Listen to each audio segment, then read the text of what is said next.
I was recently struck by an intriguing game design dilemma I'd like to discuss with you all. It's a deceptively simple question, and yet, like an erection in tight latex underpants, the more you think about it, the stickier it gets. Question: should a game get easier or harder as you go through it? At first shake, the answer seemed obvious. It should get harder, surely. That's what a difficulty curve is. This is Game Design 101. You take it easy on the player at first while they get to grips with everything, and gradually ramp things up, culminating in challenging boss fights that are like final exams for all the skills the player has been developing this whole time. But I was given pause for thought when an argument broke out in Discord in response to my Assassin's Creed ZP. I'd complained that the various abilities you acquire through the course of that game, from skill trees and crafted upgrades and such like, have the effect of making things way too easy by the end, especially that one super attack where you highlight 4 or 5 guys and auto-stab the lot of them in one go, like you're deleting a group of icons off your desktop. But the comment that sparked the debate argued that surely the player is supposed to get more powerful as they proceed through the game. That's what the whole concept of leveling up is about in any game with RPG elements. You reward the player for their effort by making them stronger and giving them the chance to turn the tables on the level 1 goblins that bullied them at the start. And this was the dilemma that stuck with me, listeners, because it seemed like there are two generally accepted game design orthodoxies here that contradict each other. A game needs to get harder, and at the same time, the player needs to get more powerful. Surely those would cancel each other out. Gosh, one wonders how we got through 40-odd years of game development without anyone noticing the contradiction. Well, not quite. If it came down to throwing one of the two out of the life raft forever, game get harder would probably win out over player get stronger, because it's the far older, more established principle. Space Invaders gets harder because the aliens get faster. The player doesn't get any better at going pew-pew. The basic abilities of Mario do not change from start to finish. Player gets stronger was more or less strictly relegated to the RPG genre. One could argue it is the sole requisite for being an RPG or a game with RPG elements, by no means a fundament of game design the way ramping up the challenge is. Modern game design, especially in AAA, seems to place a much greater emphasis on letting the player feel powerful and feel more powerful over time. I mentioned way back in my Do Games Have to Be Fun EP that modern games skew more towards catharsis than challenge. Not that that's necessarily a bad thing, it's just a matter of getting the balance right. To go back to our dilemma, the fact is, yes, game get hard and player get strong do cancel each other out, and that's the idea. Because once they've been cancelled out, what's left behind is a little thing called balance. Yes, you get more powerful and learn new skills and acquire new options and solutions, and to counterpoint that, the game has to throw more and more complicated situations at you that require mastery of those solutions. And that second part is where Assassin's Creed Mirage fucks it up. It doesn't really ramp up the challenge of sneaking around enemy strongholds stabbing dudes in the back. It doesn't introduce dudes who can't be stabbed in the back, or dudes who detect you better because they remembered to put their contacts in today. All Mirage tends to do, probably in service to the whole back to basics intention, is make the enemy strongholds larger. And that's not harder, that just takes longer. And sometimes it doesn't even do that. I found with the big complicated palaces, I could usually find an easy way to steamroll straight to the middle of the place, then hide in a bush and make sure no one's following. And I make no apologies for taking the easiest route available, even if other routes might hypothetically be a more stimulating challenge. My instinct is to be efficient, because I don't know what the game's going to pull out of its sleeve next. That's why whenever I play a Far Cry game, I invest in a silenced sniper rifle at the earliest opportunity, because those enemy soldiers are a vicious bunch, but they never figure out not to have all the guards and alarm boxes in their compounds exposed to open air, and with line of sight on a nice roomy bush on a hill half a mile away. So the Assassin's Creed Mirage auto-stab 4 guys power particularly rubs me up the wrong way, because the game never gets challenging enough to counter it. But it also doesn't quite gel with the idea of player gets stronger, because the thing about creeping around stabbing dudes is that that's the core mechanic of the game. The suspense, the timing, the strategizing what order to take the guards out without alerting the others, that's the stuff that we're here for. A power that just auto-stabs 4 of them isn't just making the game too easy, it's flat out removing the game. As a general rule of thumb, the best way to reward the player is to give them more gameplay. Give them money to buy new weapons or unlock a new area with more challenges. If you reward them by taking away gameplay, you're tacitly stating that your gameplay sucks and they should want to skip it. And this is by far from the first time Ubisoft has done this. The whole reason Assassin's Creed has to keep rebooting and re-examining itself is because it keeps mistaking innovation for just giving us more, easier ways to get the stabbing done. Particularly in the Ezio trilogy. By the end of Assassin's Creed Brotherhood, if you did all the assassin recruiting side stuff, you get the ability to wave your hand and make every guard in the vicinity instantly drop dead. And using that was like using the warp whistle in Super Mario 3. It's not making me feel more powerful, it's making me feel like I cheated myself out of gameplay. Oh, and let's not forget it was Ubisoft who at one point were trying to flog time saver passes for their games for additional microtransactions microtransactions, as in you pay to not have to play as much of the game. I can't help feeling this was one of those revolutionary ideas brought in by a manager who has never played a fucking game in their lives, but got the job because they used to play golf with Yves Guillemot's tax accountant. Someone who thinks players genuinely only want to get to the ends of games, rather than actually play the fucking things. Sorry, this is veering into a different rant altogether. I didn't mean to just pick on Ubisoft this whole time when I'm seeing this come up in AAA a lot lately. Any stealth game where you unlock the ability to see dudes through walls is almost always kicking the legs out from under the challenge. There's a reason why they banned wall hacking in Counter-Strike. And then there's Hogwarts Legacy and that one ability you can unlock that turns enemies into explodey barrels, which made me wonder why the Harry Potter universe authorities ever made a fuss about all that Avada Kedavra business. But anyway, to conclude my response to the Discord argument that started all this, yes, it is a prerequisite of any game that has RPG elements in even the vaguest sense that the player should get more powerful. But it is also true that the game needs to get proportionally harder if it wants to stay interesting. And there have been many big games lately that make me worry that the second part of that equation is being neglected. Think of it like you're throwing a birthday party for someone you really hate. You get them in with some nice presents and decorations and get them all happy and smug on their stupid fat face, so it's all the more satisfying when you get them to the cake and wham, punchy stick trap.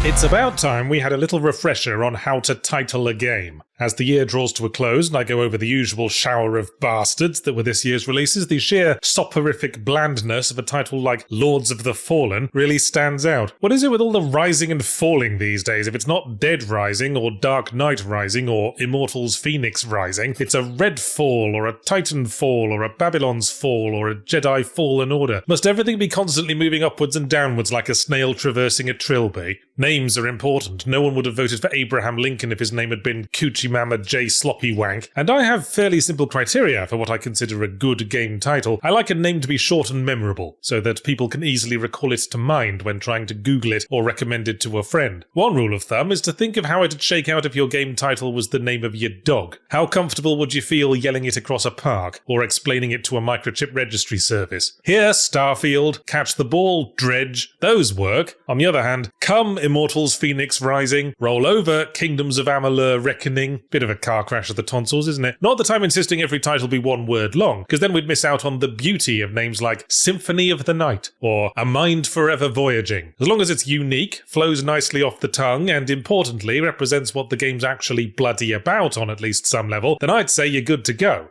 There's quite a lot of nuance to this, so allow me to compile a small list of general do's and don'ts when it comes to game titling. Actually, let's save time and stick with the don'ts.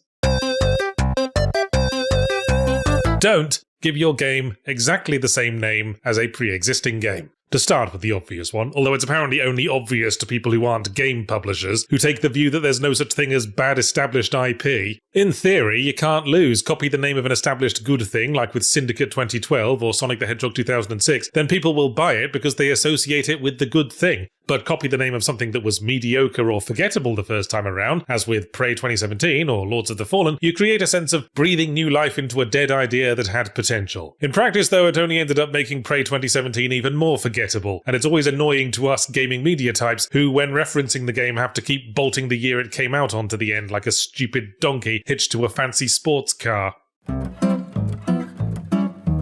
Don't give your game a subtitle if it isn't a sequel. I had a running joke back in Zero Punctuation where I'd dry heave every time a game's name contained an unnecessary colon. Apparently sometimes one name doesn't suffice. Only two names jammed awkwardly together will suit our special interesting baby. I first started doing this in my review of Lichdom Battle Mage, and it's probably the only reason I even remember that fucking game. Battle Mage by itself would have been a beautiful title. What happens if they bring out the long-awaited sequel now? Would it be Lichdom 2 or Battle Mage 2? Because I know which one my eyes would immediately roll off into the nearest sick bucket. See, the dual title implies the intention to create a larger franchise, and while sometimes that ends up being the case, like when Amnesia the Dark Descent and A Plague Tale Innocence got sequels, at other times it smacks of tempting fate. Hanging a fancy double-barreled title off a one-game failure like a jumbo sausage sellotaped to a blobfish is a great way to end up looking very silly.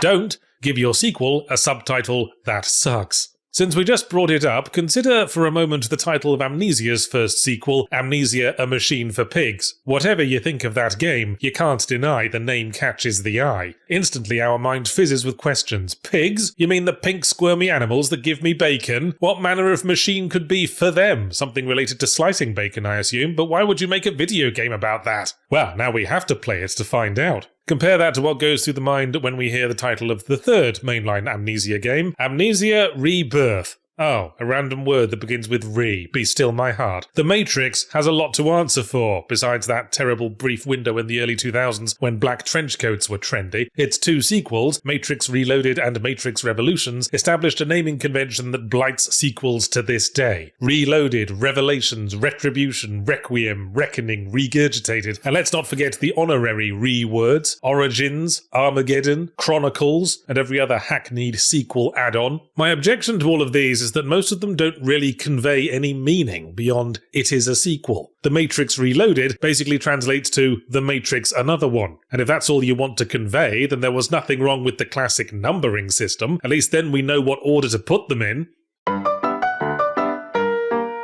Don't name your game by the following method. Pick one word or any synonym of it from both of the following lists. List A: Age, Gods, Lords, Shadow, Rise, Fall, Curse, Chronicle, Guardians. List B: Darkness, Light, War, Chaos, Fallen, Infinity, Ancients. Now take your two words and glue them together in your preferred order, connected with an of or an of the. Or yes, perhaps just a colon if you're really committed. Congratulations, you've come up with another fucking generic meaningless name for my eyes to skip straight over without slowing when I'm browsing Steam. I know your mum assured you that Shadows of Darkness was very creative when you were 13 years old and writing your first epic fantasy novel, but now you're just one twat in the internet's never-ending river of twats.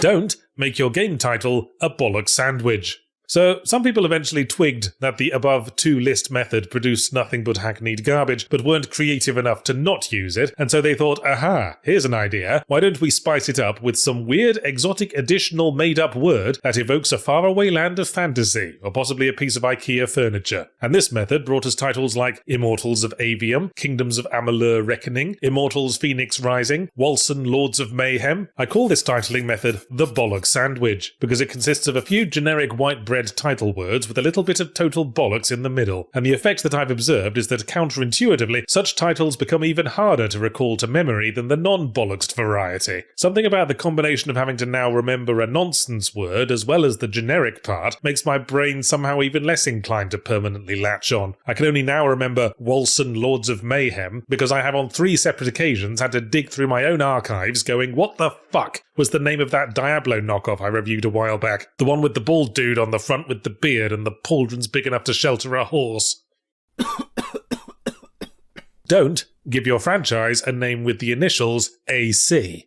This one isn't quite as automatically offensive as some of the previous examples. I only wanted to bring it up because it's weird how many of them there are. Assassin's Creed, Animal Crossing, Armored Core, Assetto Corsa, Asheron's Call, Ace Combat, Astral Chain. What is it about these specific initials that video games find so automatically captivating? Is it their appealing cadence? The aesthetic component? Actual communists? Let me ardently counsel being appropriately cautious of employing such an aggravating combination. Alright, cockheads. A word then on the subject of endings. I didn't realise it until recently, but I've been really missing games with decent endings. I am nothing if not an appreciator of stories, and a story without an ending isn't a story at all. It's a setting at most. When was the last time I finished a game and sat back with a feeling of satisfaction and fulfillment from a well-told tale? Because the standard patterns of most games I've played lately have precluded that experience. First of all, there's your open-world games that rarely end completely or decisively because they have to contrive a way for the player to jump straight back into the world to finish off the side quests. So all the criminal gangs are still active despite you having defeated their entire command structure, and you're left with no closure, forced to wonder if all your hard work has even achieved anything. Similar thing happens with live services, live sims, and roguelikes, and anything else you're generally expected to keep playing infinitely for the sake of 100% completion, because you don't usually get another better ending the moment you complete the checklist. Your time with the game ends on an anticlimactic note, with you dusting off your hands and going, well, that's everything, what shall I waste my time with next? Otherwise, you have cases like the monster-length single-player narrative games Sony likes so much. You God of War Ragnarok and your Last of Us 2, which are so unnecessarily drawn out I don't feel satisfied even if I do get to the end, because by that point I'm mostly just feeling exhausted and resentful at having used up my entire supply of yogurt-dipped muesli bars to keep my interest in the world alive. I feel like, in theory, I want to champion video games finding new ways to explore the concept of narrative and breaking free of old rigid notions like linearity and beginning, middle, end, but at the same time I hadn't realised how much I was missing that feeling of walking away after a good, satisfying, earned ending.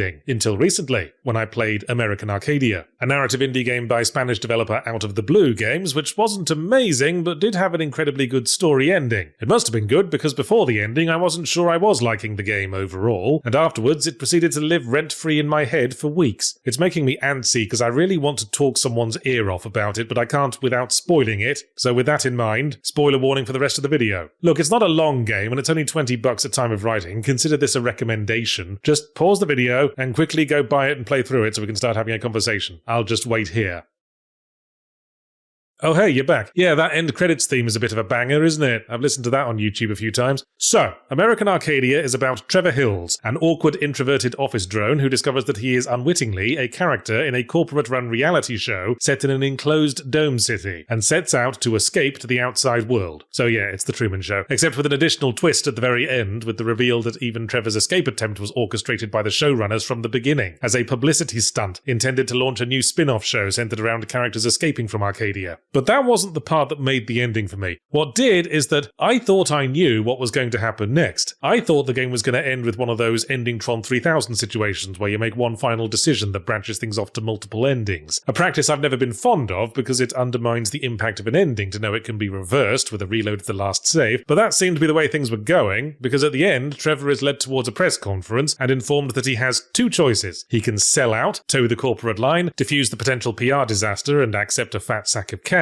or he can pursue a futile struggle to bring down an all-powerful corporation with extremely good lawyers purely for ideology's sake. I thought, as Trevor walked up to the mic, that two buttons were about to appear, asking us to decide between those two equally bad options. And instead of that, after a brief pause, he shoves his finger in the camera lens and yells, "Leave me the fuck alone!" Smash cut to credits, throughout which newspaper headlines and other artifacts appear, hinting at where things went after that. Trevor retires to a quiet life away from the spotlight, refusing all interviews, and the show continues without him, more popular than ever before, continuing to dodge all consequence. It's a layered ending that's simultaneously up and downbeat. With his final obscenity, Trevor takes a third option, the only one that could be said to be a victory for him. He disengages. He walks away, diffusing all of the power the corporation has over him. We learn a lot about Trevor in the course of the game. We learn he's not actually boring. He's got a complex inner world. He's a talented musician. He'd just rather live in peace and quiet and doesn't feel the need to show it off. In the end, he gets the peaceful life he wanted, and in doing so makes himself an even bigger icon than he would ever have been otherwise. One detail I found particularly interesting is that the show starts selling branded "Leave me the fuck alone" merchandise with his face on. It was satisfying to think of the corporation being left in Trevor's dust, having to grit its teeth and attempt to milk profit from its own humiliation, forever chasing the shadow of its most popular character after he nopes out. But it's also a downbeat ending because outside of Trevor's personal situation, nothing changes. Arcadia and the TV show remain more popular than ever, with most of the residents still imprisoned, oblivious, and living at the whims of their controllers. No regulations get imposed by authorities, and no one faces any punishment, because as it turns out, there's nobody to punish. All the individuals involved in setting up Arcadia are long dead. The current director is revealed to be a one-time escapee from the city who begs to be let back in. They don't control Arcadia, they're just another product of it. The true villain of American Arcadia is a vast conceptual corporate entity, driven by committees and algorithms, with nothing resembling a human decision-maker at the helm, callously exploiting the imprisoned residents not out of malice, but the pure animalistic drive to self-sustain. You could jail the entire board of directors and it'd just keep going, with new faceless suits in charge. The only actual people left to blame, as the show director points out in her final monologue, is the audience who keep watching and making it profitable. And that being the case, Trevor's final act of piecing out gives him a last laugh of a sort. He makes himself the audience's most beloved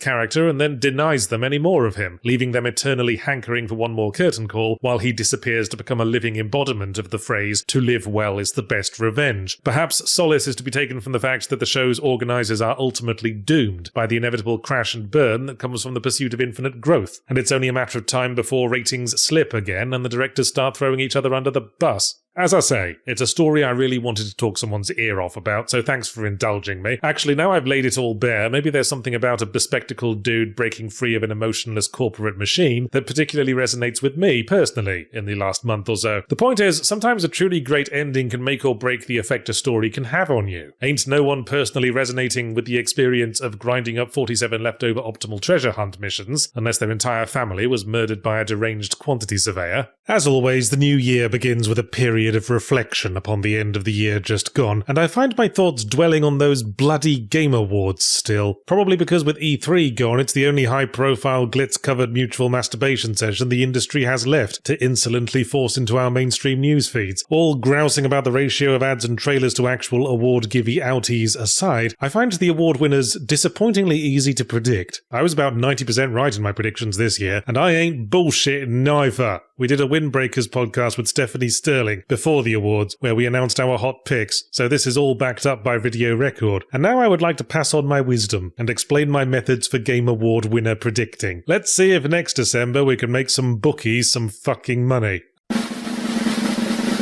Let's start with the big one, Game of the Year. Baldur's Gate 3 won, which was my prediction, and it is an undeniably good game, but get out of that mindset. Quality and rewarding the actually best game has got nothing to do with this. That's always going to be subjective, and you can make up whatever bullshit logic you want to explain your choice. What this is actually about is pushing a narrative about the games industry in general. And when you look at the other nominees, Baldur's Gate 3 was quite simply the only title left that could possibly have won. Alan Wake 2, Tears of the Kingdom, Spider-Man 2, Resident Evil 4 Remake, and Mario Wonder were the other nominees. Resident Evil 4 you can throw in the bin straight away. The Game Awards doesn't like remakes. Remember, this is about creating a narrative, and that narrative is thus. AAA games are great and only ever get better. Anything rooted in nostalgia, like a remake or indeed a 2D Mario game that might suggest that a previous era of games was better than the current one, is going to get passed over. For similar reasons, you can discount Spider-Man 2 and Tears of the Kingdom, because the Game Awards also doesn't like expansion pack sequels. They're fine games, but they're built upon frameworks left by previous games, and it's the fully new and exciting that really drives clicks. That leaves Alan Wake 2 as the only reasonable contender. But I knew that wasn't going to win either. Why? Because it was going to win Best Game Direction. See, part of the narrative is that video games are also a creative, artistically valid medium, but the AAA industry can't shake its knee-jerk instinct to feel a bit iffy about artistry, as opposed to reliable committee design. The solution to this cognitive dissonance was the Best Game Direction Award, a separate award that always goes to the closest thing to a high-profile game that could be described as auteur-driven, something where you can point to one person and say, this game is their vision. And with director Sam Lake's face being so unavoidable both in and around Alan Wake 2, it was the shoo-in. I admit I didn't expect it to also hoover up Best Narrative and Best Art Direction, but that was all in accordance with the same principle.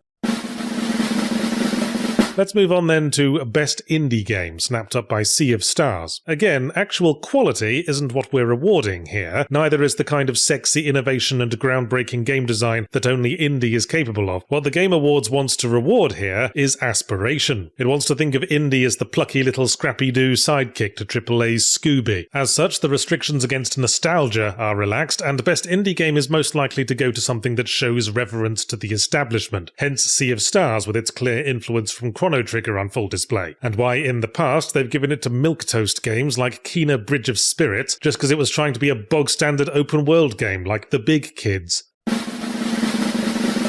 As for Best Debut Indie, I'll tell you what deserved to win, Pizza Tower. That was the game that dominated the conversation in indie circles this year. I know you assholes kept nagging me to review it, but just as the Game Awards rewards reverence from indies, it proportionally punishes any hint of subversion. It doesn't like post-punk attitudes. It doesn't like loosey-goosey MS Paint pixel art, because what is this whole ceremony if not an extended advert for the most expensive graphics hardware? So they gave it to Cocoon instead, and that's double bacon bullshit on a bun, because Cocoon was directed by Jep Carlson, who was the designer of Limbo and Inside, which makes him, if anything, a well-established veteran indie, not a debut creator. The studio was new, but it's still hardly in the spirit of a Best Newcomer award. It would have gone to Pizza Tower in every sensible universe.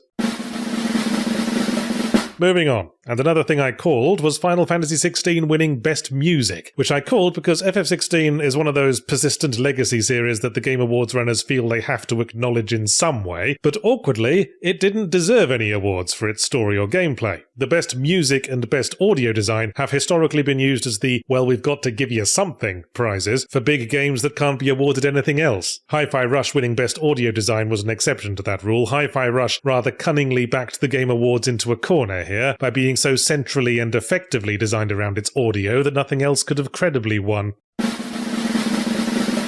Now let's talk about the extremely unspecific genre-based awards that are always several scoops of rum and raisin bullshit. I've long since given up trying to get my head around what separates the Best Action Game nominees from the Best Action Adventure Game nominees. I guess Best Action tends to favour less narrative-focused, more combat-oriented gameplay, and for that reason Armored Core 6 winning was one of my successful predictions. But as for what qualifies a game as sim or strategy, who the fuck knows? There is one recurring trend here that informs my predictions, and that's that if one of the nominees in an unspecific genre category is a first-party Nintendo property, it's most likely going to win. Hence Tears of the Kingdom, Mario Wonder, and Pikmin 4 winning Best Action Adventure, Family Game, and Sim/Stroke Strategy, respectively. Remember, a key part of the Game Awards narrative is sucking on establishment todger, and Nintendo is about as establishment as games companies get. Oh, enough grousing, Yahtzee. You're clearly full of criticism for the Game Awards, but we've yet to hear any suggestions on how to fix them. Fix them, viewer? It would need to want to be fixed first, and as far as the Game Awards are concerned, they're functioning exactly as intended. That is to say, sucking establishment todger. But if you're asking me what I'd change if I was running it, well, mostly common sense things. Replace Best Debut Indie with Best Newcomer and give it to a creator rather than a game. Rephrase Best Indie Game to a more concrete definition, like Best Game Developed by a studio whose owner/CEOs actually work on the bloody games, and I'd chuck out the whole concept of awards based on genre. I mean, look at those Best Sim/Stroke Strategy nominees again. I can't imagine a world in which it makes sense to pit Pikmin 4 against Cities Skylines 2. They're completely different games serving completely different audiences. How could you ask anyone to declare one better than the other? Besides, when you rate by genre, you're encouraging the pigeonholing of games, when so often it is the defying or combining of gameplay genres that makes games noteworthy in the marketplace of ideas. What is the gameplay genre of, say, Alan Wake 2? Action-adventure? Survival horror? Detective puzzler? Wander around a bullshit horror dimension looking stupid with your mouth hanging open,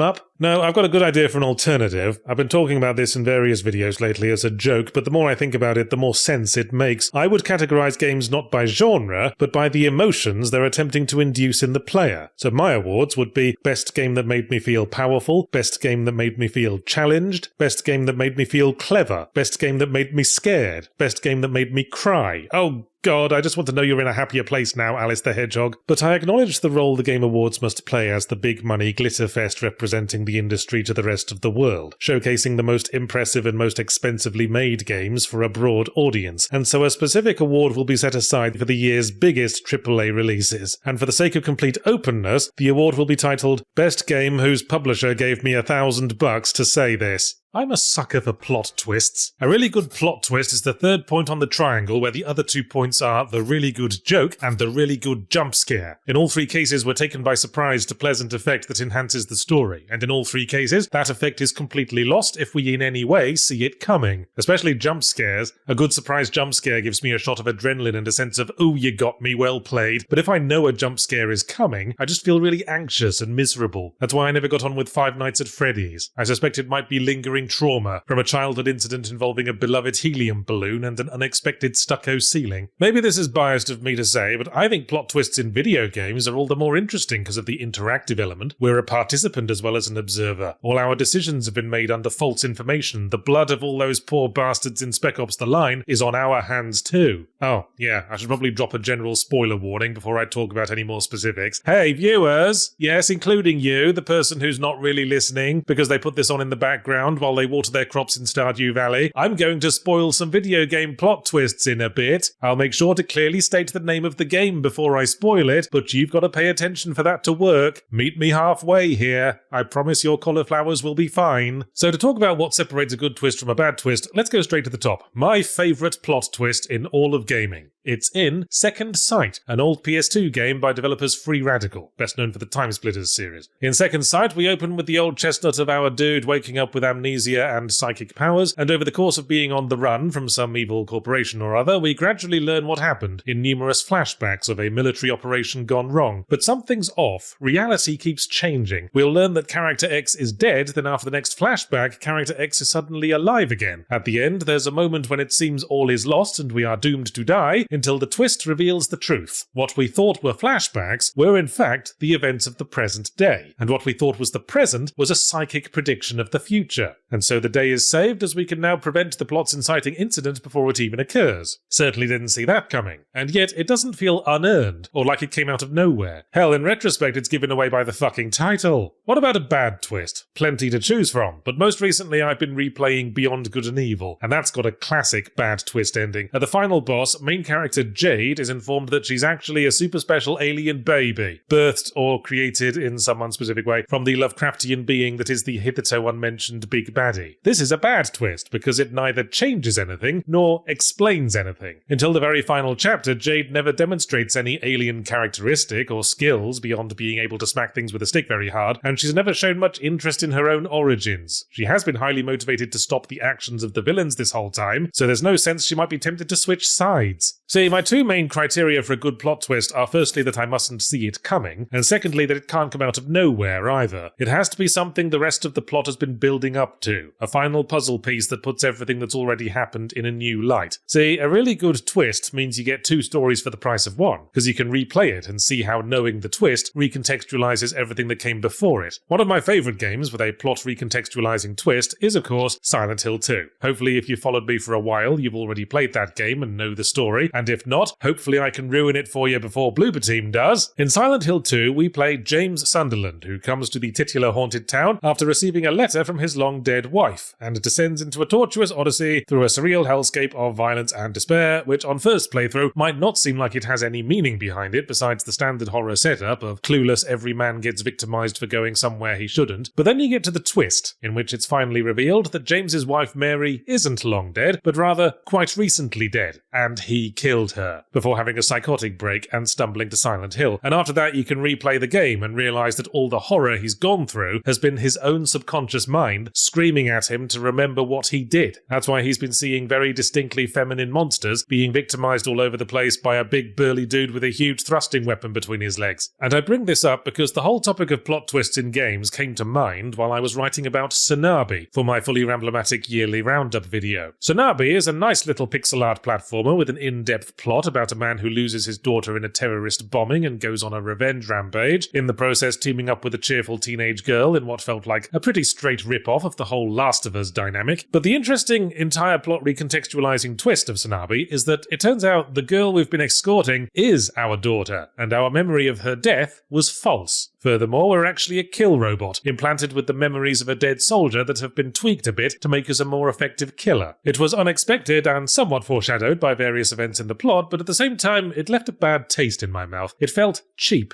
somehow, and I wondered why. Specifically, why the false memory twist in Silent Hill 2 works for me, but not this one. On reflection, what it comes down to is that there's a difference between unreliable narrator and the plot flat-out lies to the audience. See, Sonabi's protagonist's false memories are shown to us as full-on cutscenes. We literally see his daughter die in a bombing attack, and the fictional events leading to his revenge rampage, and we have no reason to doubt them because of the unspoken understanding in a third-person game that we view things from the perspective of an omniscient overseer. The equivalent would be if Silent Hill 2 opened with a cutscene flat-out showing Mary dying of natural causes in front of James, with a great big calendar on the wall declaring it to be 3 years ago. That doesn't happen. What happens is the story about Mary dying 3 years ago is something we only ever hear from James's mouth in his opening monologue. It's James, rather than the game as a whole, that is lying to us, or more accurately, himself. At first we've no reason not to take his word for it, but over the course of the game there are many hints to the fact that James is a little bit off off, mentally. He's confused about certain details, he's weirdly fixated, he sticks his hand right down a toilet at one point without a moment's hesitation, and it's all those moments that are paid off when the full extent of his self-delusion is revealed. Lying to the audience, like in Sanabi and that one bit in Heavy Rain where we learn after the fact that a character we were controlling murdered someone during the time we were controlling them and the game deliberately didn't show us, smacks of a writer trying to make their twist impossible to predict, because it feels to them like some kind of victory over the audience. There's a word for authors who do that. Dickweeds. Who cares if someone might predict your precious twist? Speculating is half the fun. Let them have their moment of glory. Don't put your own ego above the value of the experience you're trying to create. So that's 3 rules for a good twist. Must be unexpected, must recontextualize the plot, and no lying to the audience. But there's got to be even more nuance to this, because thinking about it, all of these criteria are also met by the twist at the end of 12 minutes. It's undeniably effective, I just doubt that the intended effect was to make me hate the game's guts. Guess we'll have to tack on one more rule. Rule 4, no incest babies. Yahtzee, you've occasionally described games that you like as being post-punk in their aesthetics or design sensibilities, such as Pizza Tower in your video about the Game Awards, but what do you actually mean when you say post-punk? Good question. Me speaking in voice of hypothetical listener. I'm pretty sure I'm the only person I've heard using that word in that context, so I should probably clarify. Post-punk, right, is something that comes after or post-punk.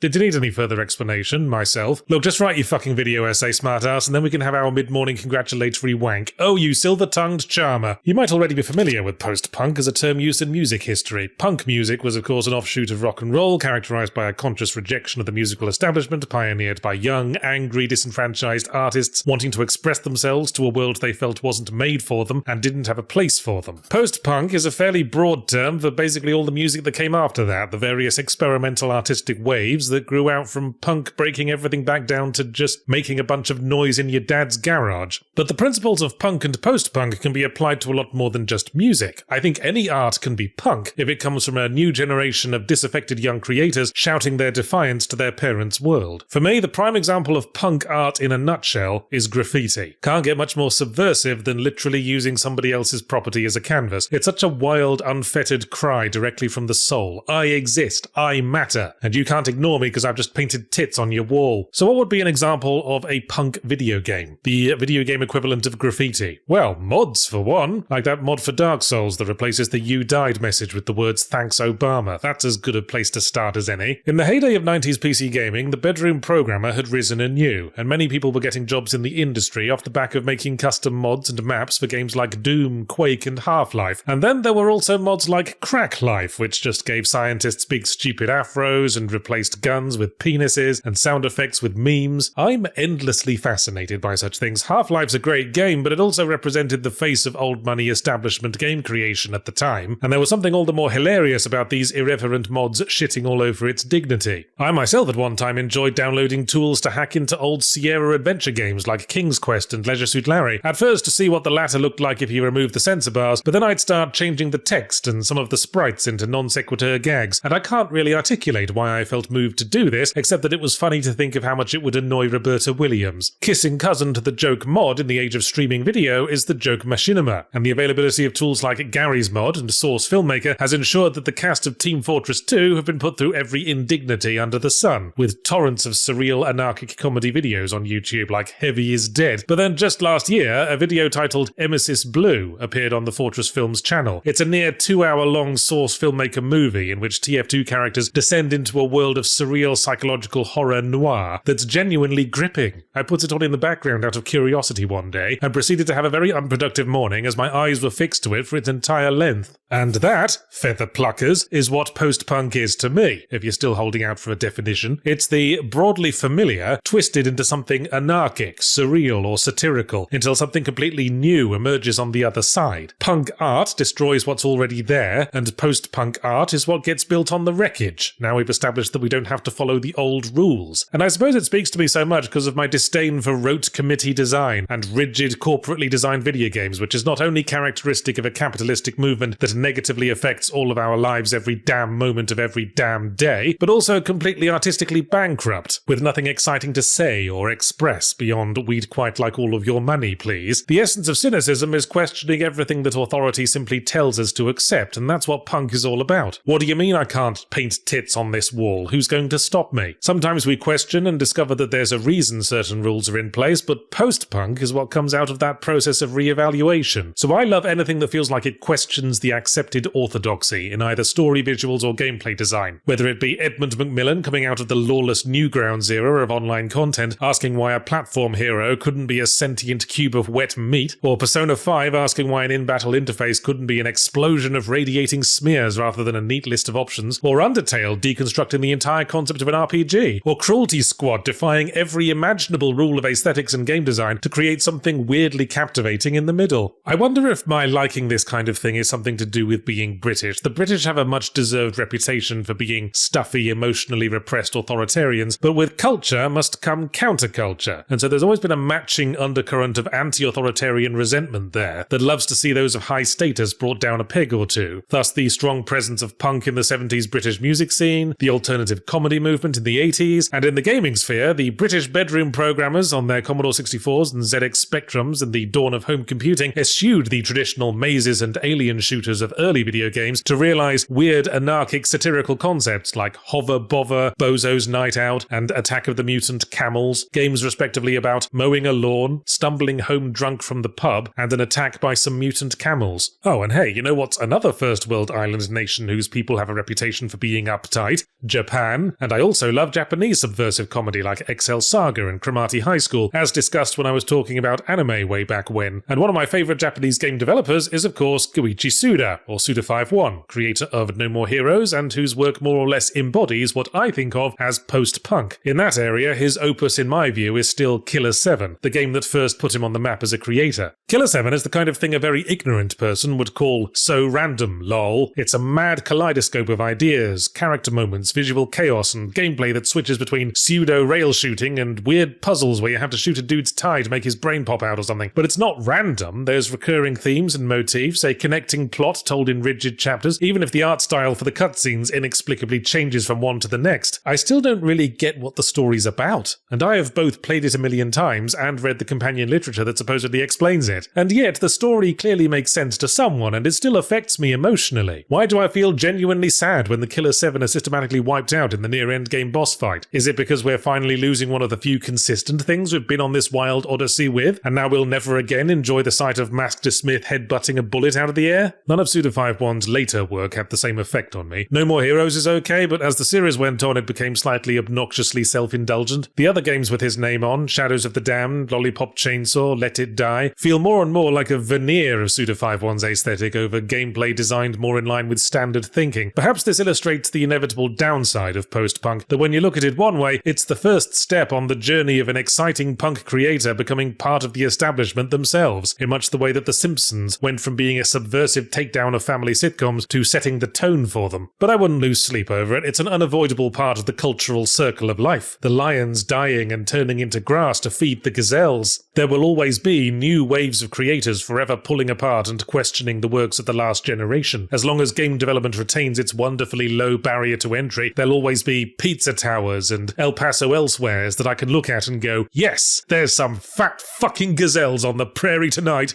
It doesn't matter if your game is a turn-based strategy, first-person shooter, or a colourful mobile game where you have to match coloured gems to make an anime girl show you her tits. At some point you're going to have to explain to the player how to play the bloody thing. And for that we have tutorials. Some games will require more of it than others. The turn-based strategy might require hours of onboarding. The last example could probably get by with a single window with a picture of some matched colours and an arrow leading to some tits. But every game has it in some form. These days the popular style of mainstream game design tends to integrate player training with the initial gameplay, with contextual prompts and the like. Try to think of how many times you've played an action-adventure game where early on you have to pass through a collapsed doorway, or whatever, and that's when they teach you how to crouch walk. Most games will also have mini-tutorials scattered through the game each time a new mechanic is introduced, all of which is fine, but like every other gameplay mechanic, there was a lot of stumbling through the wilderness before it was perfected. And there's one specific era of tutorials I'm unapologetically nostalgic for, and so I present a video essay I choose to call The Lost Art of the Tutorial Level. It might be be hard to consider this in today's contextual button prompt golden age, but integrated tutorials are a relatively recent invention. Before a certain age, games were in a never-ending battle with memory limits and not a single byte could be wasted. There just wasn't room on the cartridge or the floppy disk for the extra text and art assets a tutorial might require, and why bother? After all, manuals were a thing, and purchasing games in non-physical forms that didn't come in boxes were inverse proportionally not a thing. You needed the manual to explain how to get the game running anyway, why not also explain how to play the game while you're there? If any of you young emulator-using whippersnappers have ever tried to play, say, a classic Amiga strategy-stroke management game like Syndicate or Theme Park or the original XCOM, you might have noticed that such things are, to the modern eye, completely fucking incomprehensible, or mysterious iconography on densely packed together buttons, because these games were designed on the assumption that the player would have the instruction manual spread across their thighs to refer to as they played, and there was little incentive to change because at the time these games had a captive audience. Entertainment media was less widespread, less competitive. Where the hell else were you going to play turn-based strategic combat games, you fucking Etch-a-Sketch? But the situation did change, as so many others did, in the mid to late 90s. The rapid improvement of PC processors and introduction of CDs meant there was suddenly more than enough memory for all the integrated tutorials anyone could ask for, and PC gaming found itself increasingly in competition with the much friendlier to lower attention spans world of consoles. Yahtzee, I have this sinking feeling you're about to wax nostalgic for the late 90s, early 2000s era of PC first-person games again. Well, you know what, viewer, I'd argue there are a few eras of gaming one could more justifiably be nostalgic for. It was a time for innovation like no other, as technology unlocked more potential scope for game design than had ever been possible before, when developers with vision on a new frontier of creation were not yet hampered by traditionalism, censorship, or the demands of corporate interest. Yes, early 3D graphics made everything look like it was made of egg cartons and string, but you had to look past that, and the quirky commonality between much of my favourite post-Quake luminaries of the immersive sim genre was the segregated tutorial level, an entirely separate mission in which the player and player character were trained in the skills they would have to employ in the open quotes real game. Sometimes it'd be a separate menu option like the Half-Life Hazard course or the Deus Ex training level. Sometimes it was technically integrated with the critical path, like the training in System Shock 2 and Thief, but there was still a very tangible barrier between it and the actual game. Typically, your tutorial level was an obstacle course themed around the protagonist being trained for their upcoming work, sometimes with the assumption that combat would be involved, as in Deus Ex, sometimes having to rather awkwardly contrive a way for an associate in a research facility to be learning how to fire a gun.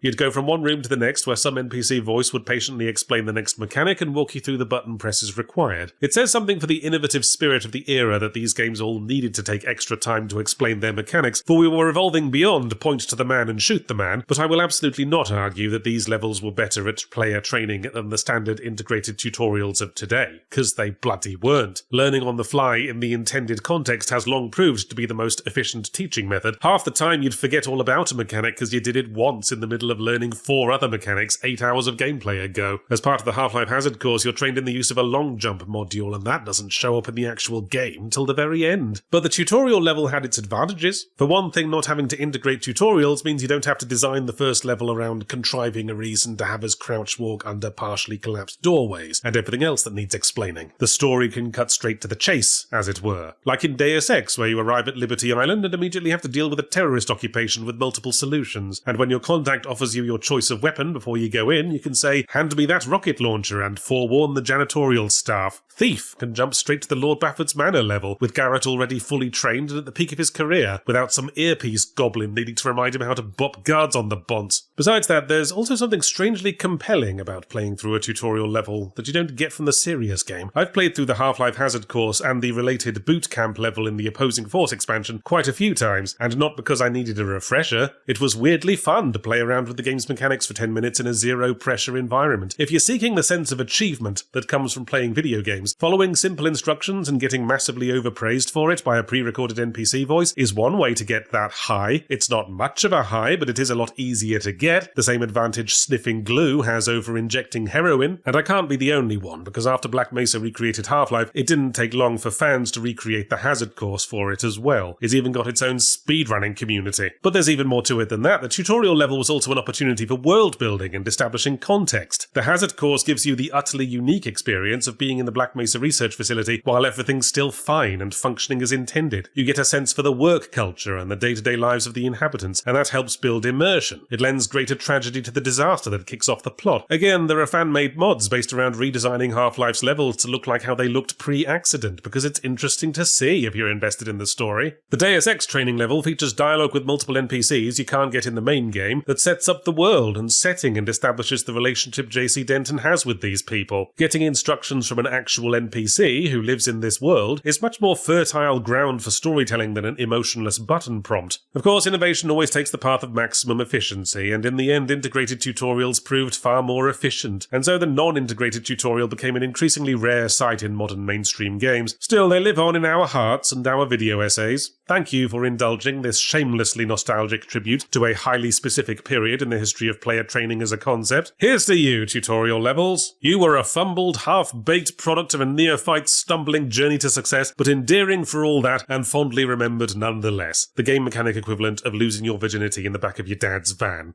If I had a penny for every time I played a mid-range game by a French developer about a bearded dude with magic powers in a gloomy historical setting who fights monsters in some way related to their magic powers, with a heavily emphasized central moral dilemma that on examination isn't much of a dilemma at all, I'd have 2 pennies. One with Banisher's Ghosts of New Eden written on it, and the other reading Vampire. And I'd like to break down these moral dilemmas a bit and figure out why they don't work for me. The moral dilemma is red meat for the choices matter style of game. As discussed in my old EP about the eternal fascists versus nutters conflict, video games have long grown out of the infamous and Fable era of moral choice, meaning having to decide between being a wonderful selfless saint or taciturn super Hitler. These days, the choices matter format is most fond of nuanced no right answer moral dilemmas where both options have their pros and cons. Why? Because they're a hell of a lot more interesting, that's why. If you have to pick which party to favour and which to screw over, then your choice has to come down to your personal interpretations and biases. You have to engage with the plot and the characters.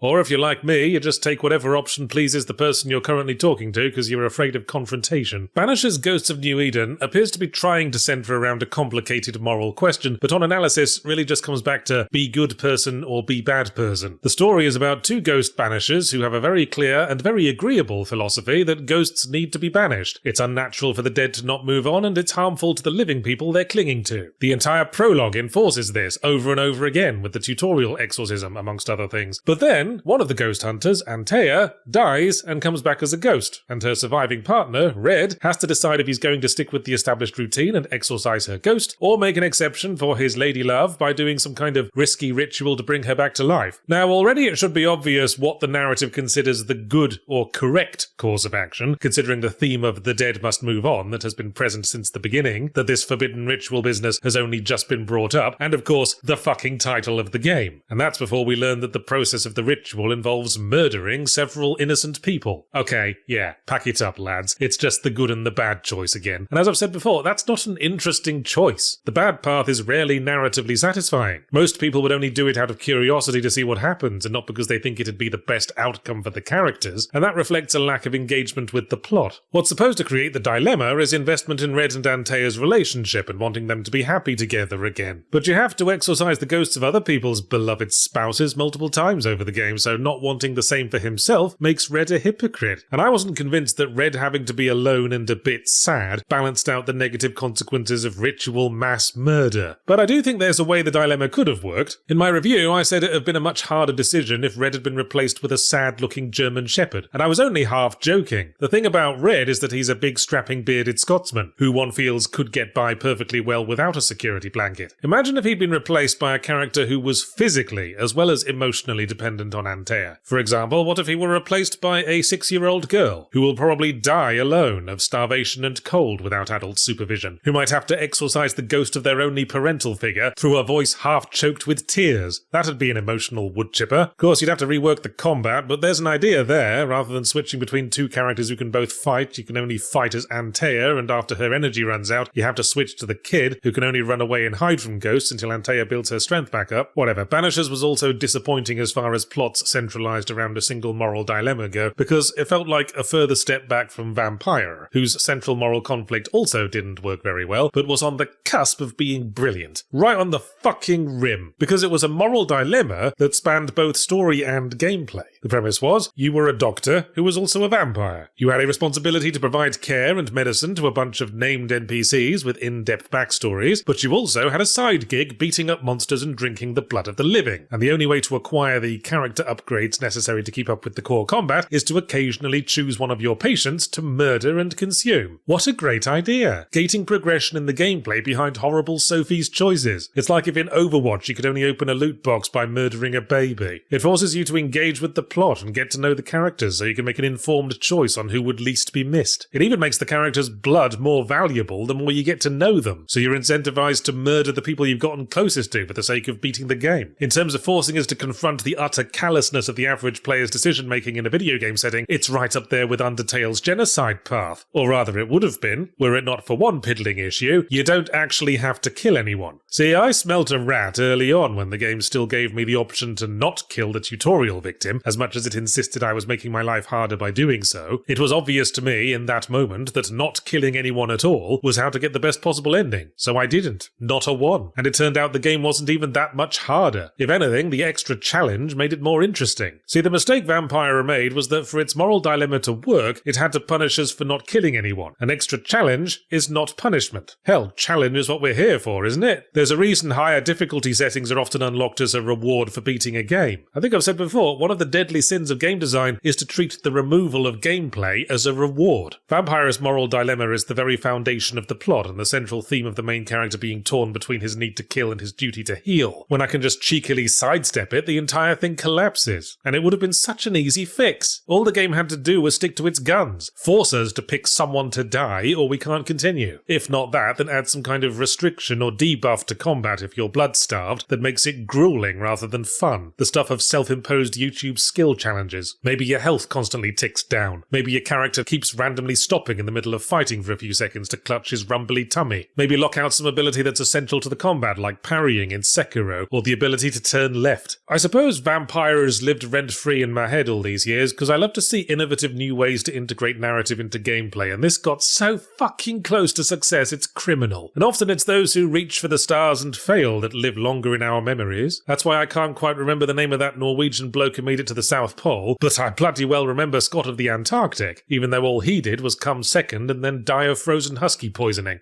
Like about 500,000 other people, I've been playing a fair bit of Balatro lately, the incredibly hard to explain to other people poker-based deck builder, and its massive success illustrates the kind of impact a truly original gameplay idea can have. The old saying is true: build a better mousetrap than your neighbour and the world will beat a path to your door, except for the parts of it that like mice, I suppose. But it's very easy for us snobby media types to say, come up with new gameplay ideas. It's a lot harder to actually do that. For example, I've been concerned that melee combat mechanics in video games are basically done innovating. Every single game now, it's light attack, heavy attack, dodge, and parry. Even the shooters have parry now. I don't know what the fuck a parry bullet is, or how it differs from the regular kind, and apparently Suicide Squad didn't feel like explaining. So I was trying to think of some interesting new idea for a core combat gameplay thread. Specifically, I wanted to think of something I'd be good at. When combat mechanics come down to having the faster reflexes or the better strategic planning ability, I tend to suck harder the older I get. But what I am really good at is anagrams. It's so disappointing that hardly anyone plays Battle Royale anymore, because I could punish at that. I played this on stream once or twice and inevitably got stream sniped, but I'd just take them apart anyway. It was like ants trying to stream snipe a trapdoor spider. So I was envisioning an idea for a melee combat system where encroaching enemies have seemingly random letters floating over their heads, each tied to a specific button on the controller, and you damage and push enemies back by pressing the buttons in an order that spells out words, longer words doing more damage. So it's anagrams crossed with a sort of on-the-fly combo system. There's a lot you could do to min-max for your personal vocabulary strengths too, like equip a weapon that does double damage when you spell out words relating to animals, or to toilet-related slang. That'd be something I'd absolutely slaughter at, because it rewards the player who can solve anagrams the fastest. It'd make up for every time I got the pangram in the spelling bee on the New York Times app and looked around to see nobody there to admire my cleverness. But then I realised that if I wanted to prototype this out, I'd need to program a game with a list of every single word in the English language. Maybe there's scripts and databases I can download somewhere to make that easier, but I'd still need to go through and flag all the words that are animal and toilet related. I powerfully couldn't be arse to do that. So I thought, okay, what if it wasn't about language? It'd be a pain in the arse to translate anyway. What if it was maths equations rather than anagrams? So there'd be numbers and symbols floating around the enemies, and you'd have to arrange them in the right order to make valid equations, like 2 + 4 = 6. But wait, that'd be much less flexible than anagrams in terms of being able to do more damage with longer entries. And besides, maths? What, are we an educational game now? Nobody thinks maths is fun. Nobody'd want to be trapped in conversation with at a party anyway. Alright then, I thought, let's strip numbers and language out of it and make it completely universal, like how Rainbow Billy used colours and shapes in place of numbers. So there'd be a bunch of coloured shapes floating around the enemy, and you'd have a list of combinations that translated into different attacks. No. Now we've just reinvented fighting game inputs. Or possibly Guitar Hero. You see how hard this is, and it's even harder to come up with an interesting new combat system if you overthink it. Overthink any game mechanic and most of them will eventually boil back down to press the correct button next to the dude. Ideas like Balatro don't come from sitting down and thinking about it. It's a single spark of genius that came by taking an established game mechanic and reframing it through a unique perspective, rather than iterating or building upon it. We start with card-based deck building, such as in Slay the Spire or Marvel's Snap, but where such games use cards to represent fantasy battles and are drenched in appropriate theming, Balatro takes the standard mechanics of a deck builder and applies it back to card games in the classical sense. An act spiritually akin to strapping a rocket booster to a donkey, which you'd have to admit would be spectacular to watch, however the donkey might feel about it. It's the kind of innovation that seems obvious in retrospect, and after it does gangbusters, causes a lot of people to kick themselves for not having thought of it first. It makes me wonder what other new concepts we could come up with by applying the same thinking. Like Dungeons & Dragons uses D20s to represent fantasy battles, let's make a version of Yahtzee with D20s and deck builder elements, or expand upon the idea of fantasy versions of casino games. Soccer involves kicking a little white ball around, and on that level at least is spiritually akin to roulette. Imagine a soccer game on a giant roulette wheel. So you think you're kicking towards your goal, but then whoops, the wheel spins and now it's the other team's goal. I just made those up, but then I did a search and there is indeed a Balatro-inspired Yahtzee game on Steam slated for a Q4 release called Pimp My Dice, which is about as clever a title as could be expected. So yeah, the vultures are going to be circling. I'm glad Balatro has announced they're doing a mobile version, because I'm sure there's going to be about 50 knockoffs of it in mobile by the time I finish my next Blink. But I wouldn't even be mad. It'd be like contentedly watching seagulls fight over my discarded sandwich crust. I'm not bothered because I've already gotten what I wanted out of the sandwich. The satisfaction of knowing that indie games are still the trendsetters, the starting point, the very beating heart of this industry. Because to zero back in on the point I'm trying to make, indie games are really the only place where innovation can happen. It's easy to be pessimistic about the future of video games if you only pay attention to all the layoffs and cuts we've been seeing lately in what I'm increasingly hesitant to call the AAA industry. I've heard gloomy voices talking about being in the midst of another video game crash and everything is ruined forever, but we've always known the big money industry as it's been in the last few years is unsustainable. The bubble had to burst sometime, and the reason for that is because AAA development overthinks too much. How can it not overthink when you have 100+ dudes on the development team all thinking about stuff and trying to look busy? So on the off chance that an original idea does come up, it's drowned by obligations to monetize and push the spectacular graphics and make sure to include gear grinding so the armor polishing department can have something to do. I really enjoyed the indie game Pacific Drive recently, and what I liked about it is that it focuses on driving and doesn't really have combat. Do you think that would still be the case if, say, Ubisoft were making it? I doubt it. They'd probably copy-paste their usual Far Cry first-person game template, do a quick find and replace, and end up having guns just because the gun department made a whole bunch and nobody specifically told them not to. Even Ubisoft's recent lower-scoped things like Prince of Persia and Skull and Bones couldn't resist the urge to pump in some RPG or crafting bullshit, because that's easier than explaining to the C-suite that the game works perfectly well without it. Video games aren't going to crash or die anytime soon, don't you worry about that. They might have to wean themselves off their addiction to enormous amounts of scope and money, but Balatro should illustrate that video games will be just fine as long as mad people are still having mad ideas. Nothing's going to get in the way of that,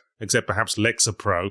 It was the old Web 1.0 gaming humour site Old Man Murray that coined the concept of the start to crate video game rating system, or how long you have to play through a game before you encounter a crate. Jokingly, the writers posited that since every fucking game in the universe features crates, then it follows that every game can be judged by their crates. Jolly funny idea, giggle giggle. But there's something in the idea of judging games by a single seemingly small detail that they all have in common. And that's what I've been thinking about this week. There's one singular moment that appears in every video game with some kind of combat element, and that's the moment in which combat is introduced, which sounds obvious, but in abstract it's probably one of the most significant turning points in the early phase of a game's critical path. Not only is it the bit where the primary combat loop gameplay finally kicks in, but it's also the first chance the game has to showcase some of that sweet monster design we're going to be seeing for the rest of the run, and it's a pivotal moment in the plot. It's when the player character realizes they're in danger, having up until now been merely blissfully exploring an abandoned town looking for their missing daughter or whatever. So the monster introduction can be a vital moment in the early part of a game that sets the tone for everything to come, and there are plenty of games that make an appropriate song and dance about it. I'll tell you why this topic came to mind. I was playing a new game, I forget exactly which, when suddenly camera control was taken from me so that it could point cinematically at a wall through which burst a giant monster who proceeded to plant their feet, spread their arms apart and roar into the camera, spit flying everywhere. Then there was an awkward pause as it and my character stared at each other unmoving before click, control returned and the AI turned on so everything could start moving again. And something about this struck me as familiar. Oh yes, I thought, I've seen this exact sequence play out 500 billion times in video games, and I'm getting really bored of cleaning angry spit off the camera lens. So maybe it's time to cite a few examples of games that actually did something interesting with their monster intros. Monstros? No, that's the whale from Pinocchio, isn't it? The classic example would be the moment you run into the first zombie in Resident Evil, and get the little pre-rendered cinematic of it turning around. Survival horror does seem to be the genre most likely to play up the monster intro because of its aforementioned particular importance as a story beat, and just to get the inevitable out of the way, yes, I like how Silent Hill 2 does it. The cutscene starts with the focus apparently being on Big Jimbo Sunderland inspecting his new radio, but then the camera angle shifts and we and he both realise there's a slime monster standing up right next to him. What I like about it is that on a rewatch you realise the monster's visible from the beginning of the scene, and it's just a subtle change in camera framing that causes you to notice it. There is the horror that comes from being suddenly plunged into danger, and there is the horror of realising you're already in danger and have been oblivious to it up to now, which I find slightly more effective at creeping me out. But the Silent Hill 2 example is still taking control away from the player for its monster intro, and often leaving the player in control can make it more effective. In that respect, Silent Hill 1 probably has its sequel beat, with the iconic opening sequence in which the player traverses a linear corridor describing a gradient from nice stable foggy reality to a dark blood-stained hell dimension, where we get cut to pieces by naked monster children. Although the impact is lessened in the European release, because for some reason the censors got a bit weird about naked monster children, so instead you have to get torn apart by what look like little brown furry penguins with claws. To move slightly away from survival horror, I'd also highlight the introduction to head crabs at the start of Half-Life. Right after the accident, you stumble into a lab and the head crab teleports into a broken glass cylinder nearby, but it can't get to you. It can only hurl itself impotently against the glass, gnashing its horrible little monster vagina, while you wave your unmolested head towards it and laugh. Then, 2 rooms later, a head crab teleports right into the room you're in before you've had a chance to find a weapon, and you can only run away, yelling apologies for taking the piss out of his friend. To move straight back to survival horror again, I always admired the way Alien Isolation introduces the titular bastard, in that it doesn't really introduce it at all. It takes a while to set it up, but the moment you're finally in the room with it, it just drops in without a word, like an unwanted relative, and it's on you to find a way to cope. So from a story perspective, a good monster intro can be very subtle, or it can fly through a plate glass window at you, but what about from the gameplay side of things? As I said, this is the player's introduction to the combat system, and that creates a paradox for the designer, in that it needs to spark excitement and seem threatening, but it also can't actually be hard. The worst thing that can happen is for the player to die during the monster intro, and have to go back and repeat it, because it instantly deflates the dramatic tension before it's even had a chance to build. I think of Callisto Protocol and Outlast 2, both games in which the very first enemy chopped my knackers off due to poorly explained combat mechanics, and thus was all impact gone, because the game had blown its load, and already shown me how bad it was ever gonna get. Another way to kill the tension is to have no urgency at all. Doom 2 springs to mind. Not Doom 1, that's got a pretty functional monster intro. You open a door and there's a monster in the room getting mad at you, basic stuff. But Doom 2 starts you off staring right at 2 monsters who are looking the other way and oblivious to your presence. I mean, overall Doom 2 is a good game, but I always thought that was a terrible kickoff. You can walk right up to the stupid bastards, get a good look at their design and pinch their bums, and nothing happens as long as you don't walk in front of them. Much like dying too soon, it kills the mystique. But it's Doom Eternal that takes the big prize for worst monster intros I can think of. Not only do they take control and do the forced cutscene roar into camera thing for every new monster. Just when you think it's going to end and return control to you, they kill the music and fling up a fucking pop-up window with precise instructions on how to fight it. Thanks, Doom Eternal. Things were getting dangerously close to exciting for a second there. Meanwhile, Dark Souls, with its introductory Asylum Demon fight, I think manages to strike the necessary balance between threat and simplicity by having you run the fuck away the first time he jumps down and ruins the floor tiles. So after a little tutorial, you can then turn the tables on the fat bastard, fittingly enough, by jumping down on his stupid gormless face.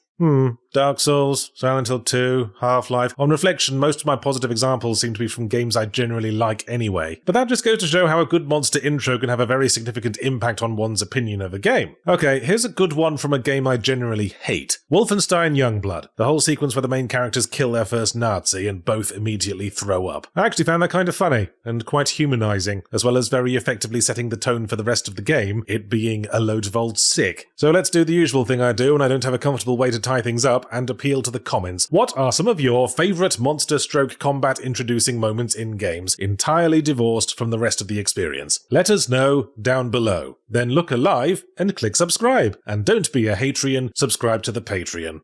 As you can probably tell from my dress sense, I don't place a lot of importance on colour, but I do find it interesting that with no apparent discussion or collusion on the subject, video games have developed their own unique colour language. Isn't it interesting how, in the world of live service gear grinding, that green means uncommon, purple means rare, and orange means super rare? Why is that always the case? Who decided that? I don't remember participating in a vote, but this is just scratching the surface. Interface designers have long been able to employ specific colours to instantly convey certain concepts to the player with no additional explanation required. So let's go through and define what every colour has come to mean in video games.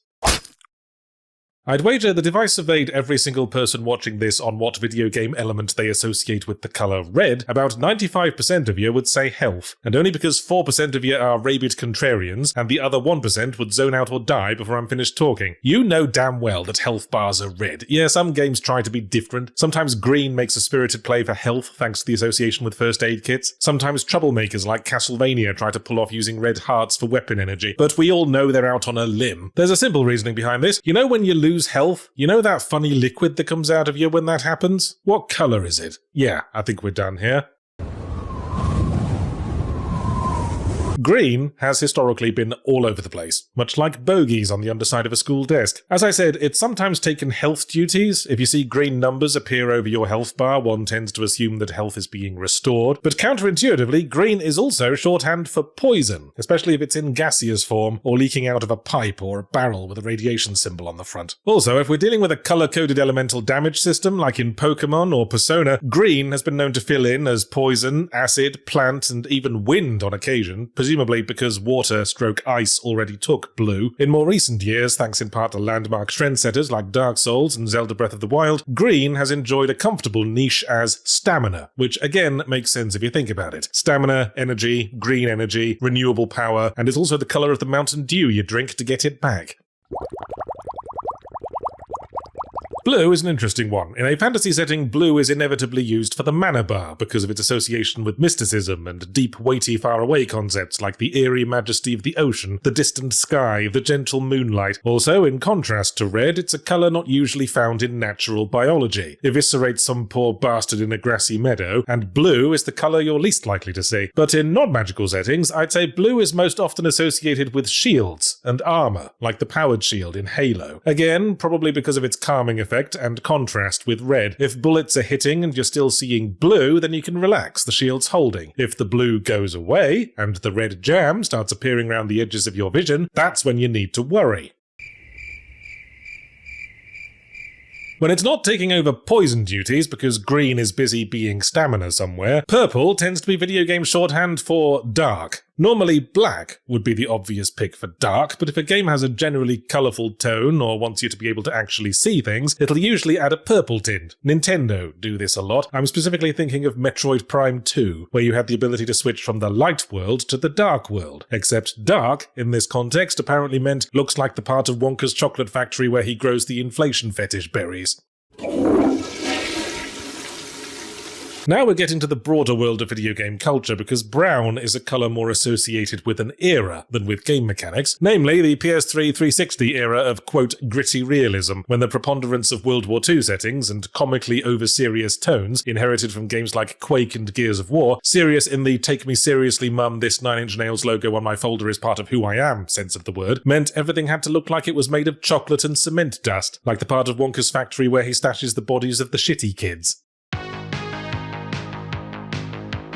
As regular viewers will know, magenta is the term I use for a more recent trend in mainstream video games that I suspect came about as a direct response to the brown era. It refers to games such as Overwatch, Fortnite, and Bleeding Edge that present a punky, free-spirited, bohemian aesthetic, despite being cynical, corporate, committee-designed, sexless, overly polished guff. Typically, this is brought across with an exaggerated Disney-Pixar-adjacent art style with lots of smug facial expressions, trendy music, trailers with lots of freeze frames on characters as their names appear at an angle in an edgy font, and splashes of bright neon colour, including, but not limited to, magenta. Expect at least one character to have magenta hair, and bonus points if it's a partial buzz cut. Actually, I've noticed a growing trend in indie games for characters with cyan hair, reference Sea of Stars, Pepper Grinder, and Hyper Light Breaker, which may well be a response to magenta. So now all we need is a trend for yellow, and we've got everything we need to refill a colour printer. Oh, speaking of, yellow is hard to pin down. You could make an argument for it representing money in some contexts, because it's the colour of gold coins, and its growing popularity as a colour of spray paint to put on ledges indicates that it has some connections to utility in people's minds. But for me, the more interesting recurring association, and you're going to have to come out on a limb with me here, is manipulating the space-time continuum. In games where some kind of wondrous substance is used for teleportation/time travel purposes, my observation has been that said substance has a good chance of being yellow. Examples: Half-Life, the anomalous crystal that causes the resonance cascade and creates portals to Zen, is yellow. Singularity, the mysterious element E99 that fuels the time manipulation device, is yellow. Timeshift, the player's prototype time-traveling suit, has prominent glowing yellow bits, as seen on the cover art. Prince of Persia, the titular sands of time, are yellow because it's sand. Idiot. Red Dead Redemption, using the Deadeye ability that slows time down to a crawl, causes the screen to become tinted with yellow. I've no idea how this association came about. It goes way back. In obscure early LucasArts adventure game Zack McCracken and the Alien Mindbenders, a yellow crystal is used for teleportation. And if, like me, you're of a fanciful bent, you might wonder if the yellow minerals from Zack McCracken, Half-Life, Singularity, and Prince of Persia might all be the same thing. One of these days I should dredge up my old abandoned project to create a video game equivalent of the Walls-Newton family, or League of Extraordinary Gentlemen style massive crossover canon. It was always fun to think about, and I'd love to share my theories. Does the medic from Team Fortress 2 wear red and white flowing garments because he's a former member of the Assassin Order? Is the ghost-killing flashlight from Alan Wake related to the ghost-killing flashlight from Luigi's Mansion, or the ghost-killing camera flash from Fatal Frame? Do they all employ the same chemical process derived from the ghost-killing root beer from Monkey Island? Sorry, I got overexcited there. Do let us know in the comments if you can think of any video game colour associations I missed, so you can post, "Ooh, surprised he forgot to mention ... like the smug little twat you are." Oh, and also if you can figure out the connection between Master Belch and the Great Mighty Pooh. So why are people complaining about yellow spray paint these days? Do they just really like overtaking other cars and are mad about the double lines that say they can't? No, that's not why people were down on Final Fantasy VII Rebirth. It was the climbable ledge sequences, a recurring gameplay feature in modern games, often marked by yellow spray paint or some other characteristic making them distinct from non-climbable background walls. And this is another thing to which I've decided to give one of my asshole dismissive signifying names. Are you ready? I call this corridor climbing.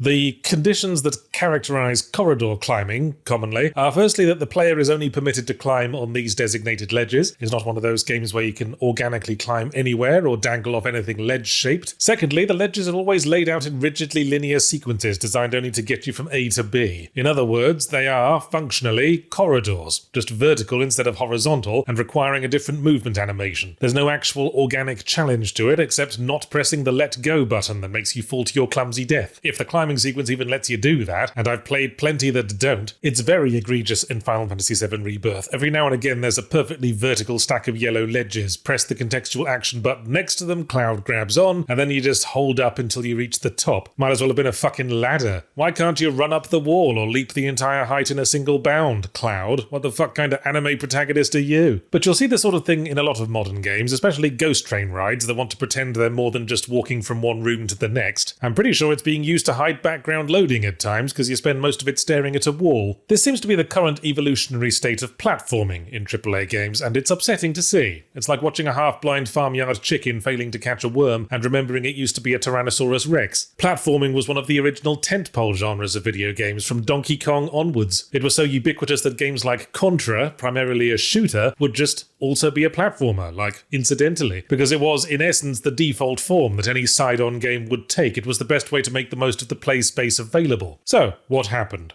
3D is what happened, matey. The rise of the FPS on PCs giving way to the rise of the third-person full 3D games on consoles, and platforming was one of the many casualties of that transition. Not that platforming didn't try to stick around for the sake of old times and pure bloody-minded stubbornness. The early PS1 era was rife with mostly awful 3D platformers, and the first full 3D FPSs, like Quake and Half-Life, were loaded with jumping challenges which the entire universe, in retrospect, agrees were terrible. You see, platforming as a gameplay system challenges precision of movement, timing of jumps, correct judging of distance, and the addition of a third dimension complicates all of that exponentially, to the point of no longer being fun. Where previously you only had to worry about making sure a platform was directly below you, now you have to also make sure you're not in front of or behind it. And how certain are you that any given push of the analog stick will take you in the desired direction? If you're not willing to do what Nintendo did and work your happy little balls off refining Mario 64 till it feels fun to play regardless, the end result is something like a Bubsy 3D, something best forgotten about. And as for those first-person jumping challenges, as I say, platforming is a challenge of precision, and it's very difficult to be precise about your jumps or where you're landing when you can't see your fucking feet. That kind of platforming works in 2D because the camera's focus is always on where the player character is. In first-person and chase camera third-person, the focus is on what the player is looking at, so it's far more comfortable with shooting than with traversal. That's why, as time wore on, first-person games hit upon the parkour style of platforming, less about precise landings and more about lining yourself up with where you want to go and pushing forwards. In essence, first-person shooting, but where you, the player, are the bullet. Mirror's Edge managed that part all right, and was followed up by Dying Light, then by Titanfall 2, and the indie breakthrough was a little game called Neon White. But how does climbing fit into this? Well, such things predate 3D gameplay in a little subgenre variously called the realistic or cinematic platformer, codified by the original Prince of Persia, where, in contrast to Mario, leaping 8 times his own height with his little stubby legs, Jordan Mechner's rotoscoped hero could only jump just high enough to grab an overhead ledge before hauling himself up with his arms. You ever tried doing that, incidentally? Pulling yourself up onto a ledge with just your arms? You either need to be Popeye or weigh less than a fucking biscuit.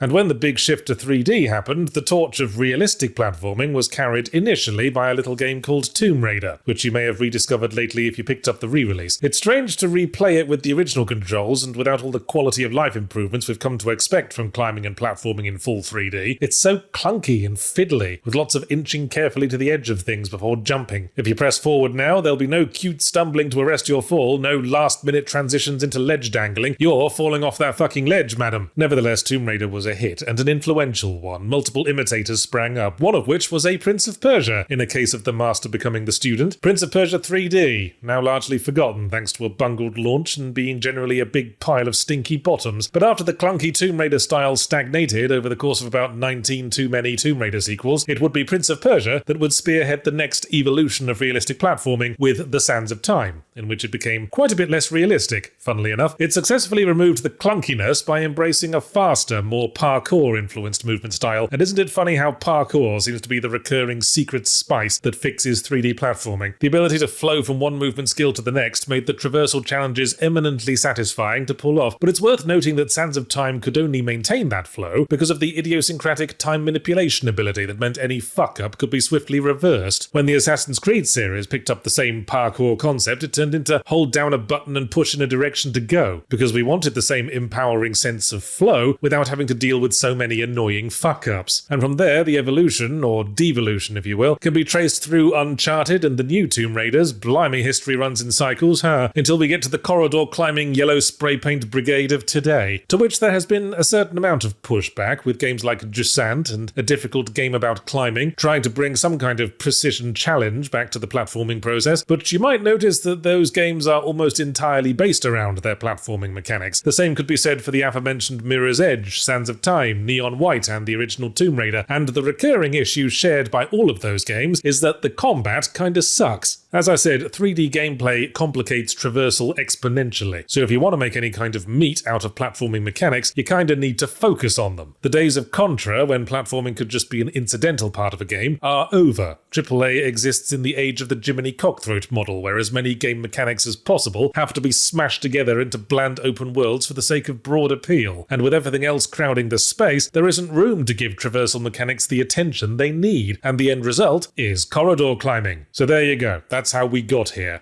And if you like platforming, you're gonna have to get in the same boat as the people who like point-and-click adventures and stick to 2D retro-style indie games. But hey, it's a nice boat. The alternative is the AAA boat, which at the moment is one of those quarantined cruise liners where there's been an outbreak of dysentery and the toilets are all backed up. In fact, let's open up that advice to everyone. Just play indie games. That could have saved a bit of time. Here's a fun tip for you kids in academia. Always start essays with an opening thesis, preferably in the form of an inquiry. After that, you can waffle uselessly away to your heart's content. So let's get the formalities out of the way. Viewer, is it possible for storytelling to be too nuanced? Not too long ago on the Windbreakers podcast, we were talking about our favourite video game villains and what we like about them. And there's a tendency when you bring up this topic to say that the best villains are the complex ones, where you can see their point of view, who probably don't see themselves as villains and have rational decision-making behind their actions. Well, fuck that, frankly. The more I think about it, the more I find I prefer my villains to be as irrational as possible. My favourite villains are 100% aware of the fact that they are the villain and absolutely do not give a shit. You know, like Raul Julia in the Street Fighter movie, or any villain played by Jason Isaacs or Willem Dafoe, when you can tell from their performance that they're enjoying themselves immensely. This is how a villain becomes a truly memorable character for me. Oh sure, sometimes a villain can grab you just by being well-spoken, like GLaDOS or Andrew Ryan, but why put in the effort when you can get the same result by going to town on the scenery? My cited example in the podcast was Pius Augustus from Eternal Darkness, who starts off as humdrum dutiful Roman soldier man, but then gets turned into a skeleton wizard and proceeds to spend the next 2,000 years doing heinous shit while clearly having the time of his fucking life. Talk about operatic. Every scene he's in, I feel he could break into song at any moment. Other examples would be Senator Armstrong from Metal Gear Rising Revengeance. I mean, I wouldn't vote for the guy, but I definitely subscribe to his fucking podcast. Even Bowser has this undeniable charisma about him. I mean, all clown-copter aerial assaults aside, at heart he's a people's revolutionary, attempting to create social mobility, who was the poster boy for being an involved dad way before Bluey was a thing. I suppose a memorable villain is all the more important in video game storytelling,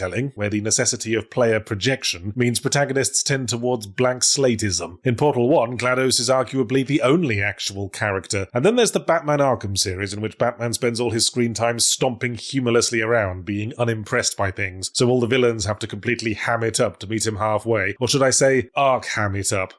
My toddler thinks I'm funny. But as we were discussing this in the podcast, it occurred to us that all our examples of memorable villainy were from comparatively old games. Senator Armstrong's probably the most recent example cited above, and that was over 10 years ago now. Frost dug up some listicle on the best villains in gaming. It was full of the usual suspects: Bowser, Robotnik, GLaDOS. The most recent character on it was Vaz from Far Cry 3. So I went to the list of games I've reviewed, resolving to find the last game I'd played with a noteworthy villain. And as my scrolling wore on, I grew more and more concerned. Look, complex and nuanced storytelling is a wonderful thing, but I worry in the pursuit of flexing our writing chops, we risk missing the forest for the trees. And it kind of worried me how few games in recent years achieve one of the most fundamental baselines of emotional narrative, that we like the hero and hate the villain. I mean, to look at a couple of recent examples, in Stellar Blade, the protagonist is a shop window mannequin with a posh accent. There isn't a clear villain until the very end, spoiler alert, and they deliver their pre-final boss dialogue like an overloaded mailbox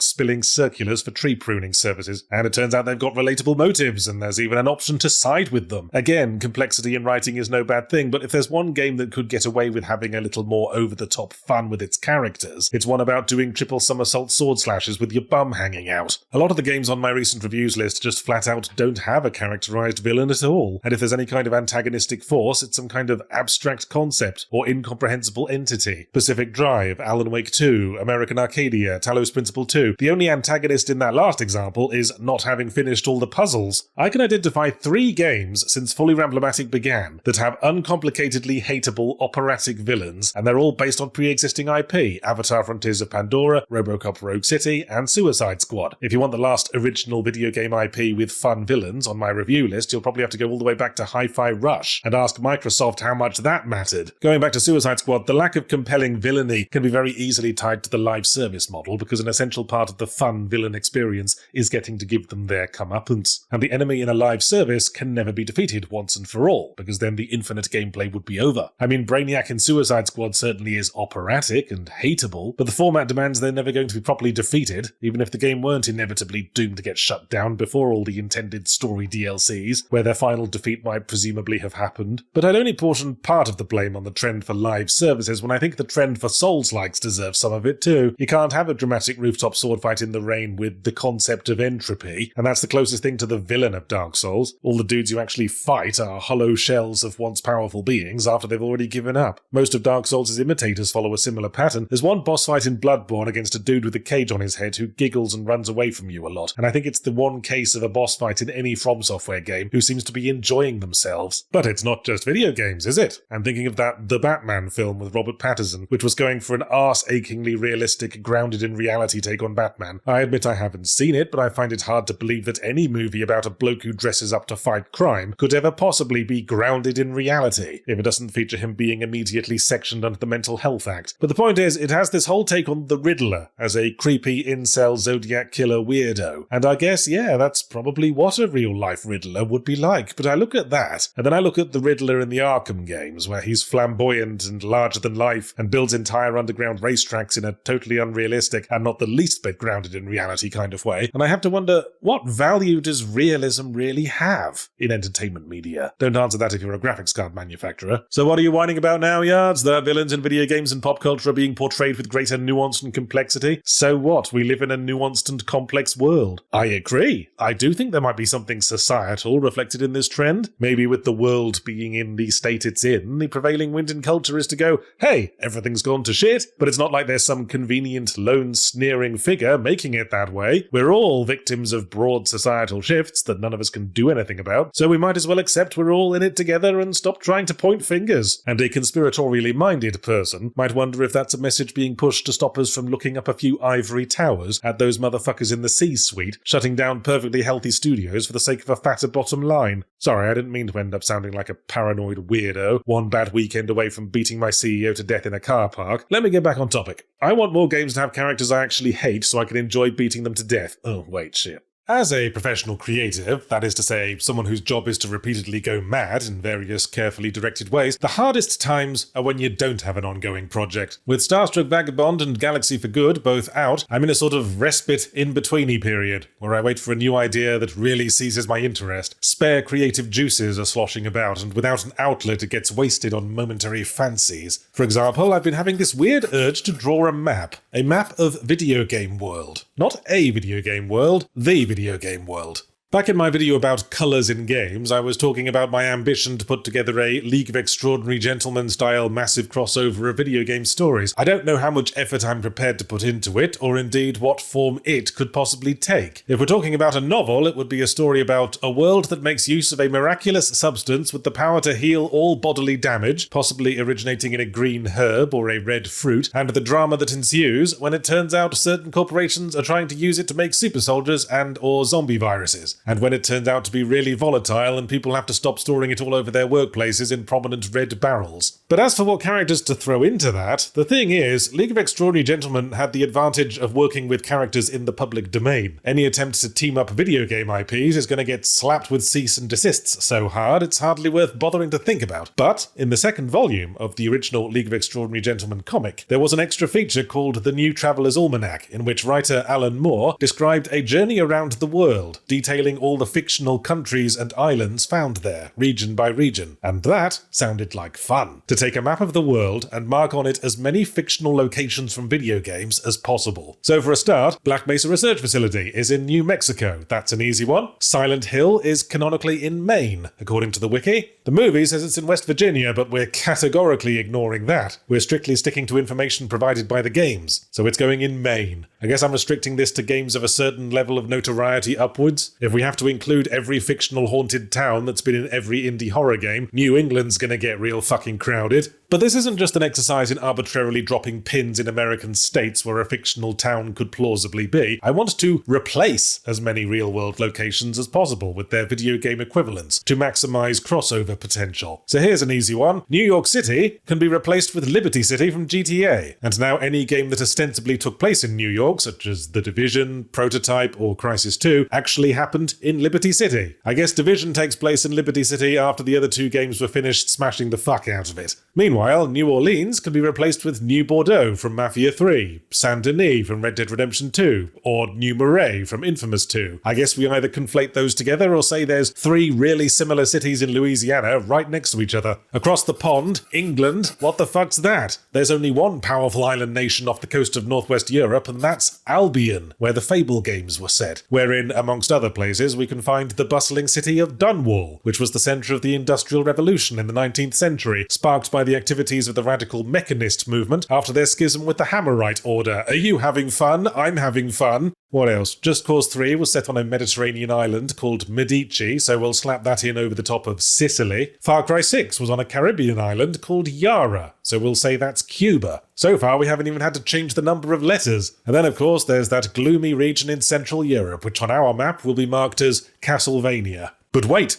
Castlevania can be on the map, but it can't be ruled by Dracula, because Dracula isn't a character original to video games. We're gonna have to swap him out for whichever video game vampire character is the most like Dracula. I'm gonna go with Kain from the Legacy of Kain series. Although I'm open to alternative suggestions, because this means the hero of Symphony of the Night in this world would have to have been named Niak. I'm not going to list every video game location I can think of and what they can be swapped with in this video. I'll just invite you all to post suggestions in the comments or in the Semi-Ramblomatic channel of the Second Wind Discord so we can hash out a master list and start drawing up this map. Or rather, 2 maps. See, I want to make one map of contemporary Earth with all the countries and places that presently exist, and one map of ancient prehistorical Earth, because that, friends, is where we're going to put all the fantasy worlds. I think a lot of them are going to end up in Europe. The country that will eventually be named Albion spent some time being called Britannia, and was ruled over by some twat called Lord British. Lord Rant from Dark Souls gives me an Eastern European, Poland-y, Slovakia-y sort of vibe. You know, somewhere really depressing. The Kingdom of Daventry I'd probably put somewhere around the Luxembourg area, although most of Central Europe is covered by the kingdoms in the Elder Scrolls games. Cyrodiil was the Roman Empire, being the home of the Imperials and all that, and Skyrim was obviously ancient Scandinavia. Although that being the case, that means Kratos was living in Skyrim during the events of the last 2 God of War games, and he wasn't fighting Thor and Odin, he was up against the gods of the Elder Scrolls universe like Akatosh and Kain. Thanks, Elder Scrolls Wiki. So, Oblivion, as explored in the Elder Scrolls Oblivion, must be the video game world's equivalent of Hell. We can't use Hell, because that's copyright the Bible. So Doom and the Dante's Inferno game must have taken place in some Hell-adjacent territory, like Oblivion, or possibly the Nether. But I digress. If we get away from European-style fantasy settings, we can move to other parts of the world, like that quaint little part of ancient Arabia, where can be found a land inhabited by short, stubby people dressed in traditional Arabian style, and whose name in the local language translates roughly to the Mushroom Kingdom. As for Hyrule, I'd actually put that in the Americas, going by the Native American, Incan, and Mayan influence at various points in the visual design of Zelda games. Wait, Yahtzee, don't a lot of these fantasy video games deal with major apocalyptic events that destroy the entire world? Like how every Dark Souls game is about a slow burn apocalypse, and that whole business with the moon in Majora's Mask? How would those fit into the timeline? Well, I think it's reasonable that ancient cultures might fail to grasp that the world is much larger than just them, and much of what they would think of as an apocalypse was actually fairly localized. I mean, the story of Noah's Ark talks about the whole world being flooded, and I don't think that literally happened. If there's any truth in it, it was probably just an embellishment of, you know, a relatively big flood. Wait, again, Yahtzee, all these fantasy worlds were densely packed with monsters and magic, which seem to have mostly vanished in the contemporary era. What happened there? Well, presumably humanity lived alongside magical creatures for a while. There's certainly some lingering magical influence over modern-day Japan that means half the wildlife and household pets have mysterious elemental powers, and there are sentient blue hedgehogs running around in sneakers. But at some point around the turn of the millennium, tensions must have bubbled up, resulting in a large-scale conflict between humanity and monsters. A war documented by several games, including Quake 1, Alone in the Dark 2008, Legendary, etc., and mentioned in the backstory of Castlevania Aria of Sorrow. The vampire Cain must have been the monster leader, but following his defeat at the hands of a coalition between the Belmont family and peacekeeping forces like the EDF and UNATCO, his army of demonic minions promptly surrendered and were exiled to the planet Mars, where centuries later they would make trouble for the UAC. Wait, again, Yahtzee. I think you've just started talking complete bollocks. And not just any bollocks. Fan fiction bollocks, the worst kind. Yes, well, as I said, this is the sort of thing I find fun to think about. To reiterate, do post in the comments your ideas for what real-life locations can be replaced with video game original equivalents, and whether they belong on the ancient or modern map. Maybe we can make a third map for future post-apocalyptic settings as well. Stitch together all the Fallout games to cover America, pop Half-Life 2 into Eastern Europe, and make sure to quarantine Albion so we happy few can't get out. Well, get those shit-proof umbrellas out, because I'm about to talk about gender politics on the internet. Specifically, that which applies to the portrayal of female protagonists in video games. Oh, blimey. One shit-proof umbrella may not be enough. After having played through Hellblade 2, here's my question of the day. When a AAA story-based game focuses on a female protagonist in a serious setting, why do they always seem to end up getting the absolute shit kicked out of them? Now, obviously, getting the feces booted from your metabolism is par for the course for a video game protagonist. A video game must by its very nature have a failure state, and in most cases that will come from getting physically damaged too much. Even that aside, there are plenty of male protagonists who take a lot of punishment in the course of their stories. Nathan Drake gets tossed around like a swing ball set, and BJ Blazkowicz in the new Wolfensteins is basically a big lump of scar tissue wearing big boy trousers. But none of these games frame the violence the way female-led AAA games do, and it seems to be exclusively AAA games that do this, namely Hellblade 2, the Tomb Raider reboots, the Plague Tale games, and The Last of Us 2. The listed games emphasize the violence and horror being inflicted upon their protagonists with a gritty realism, and one might go as far to say perverse relish. When BJ and Nathan Drake take punishment, it's always framed as something they're fully capable of soaking up and moving on from. It's part of their lives, and they willingly go into it because they're naturally skilled at dishing out as much as they take. In the Tomb Raider reboots, for I want to say it was the Tomb Raider reboots where this trend started, the violence and suffering undergone by Lara Croft is always framed as lingeringly traumatic.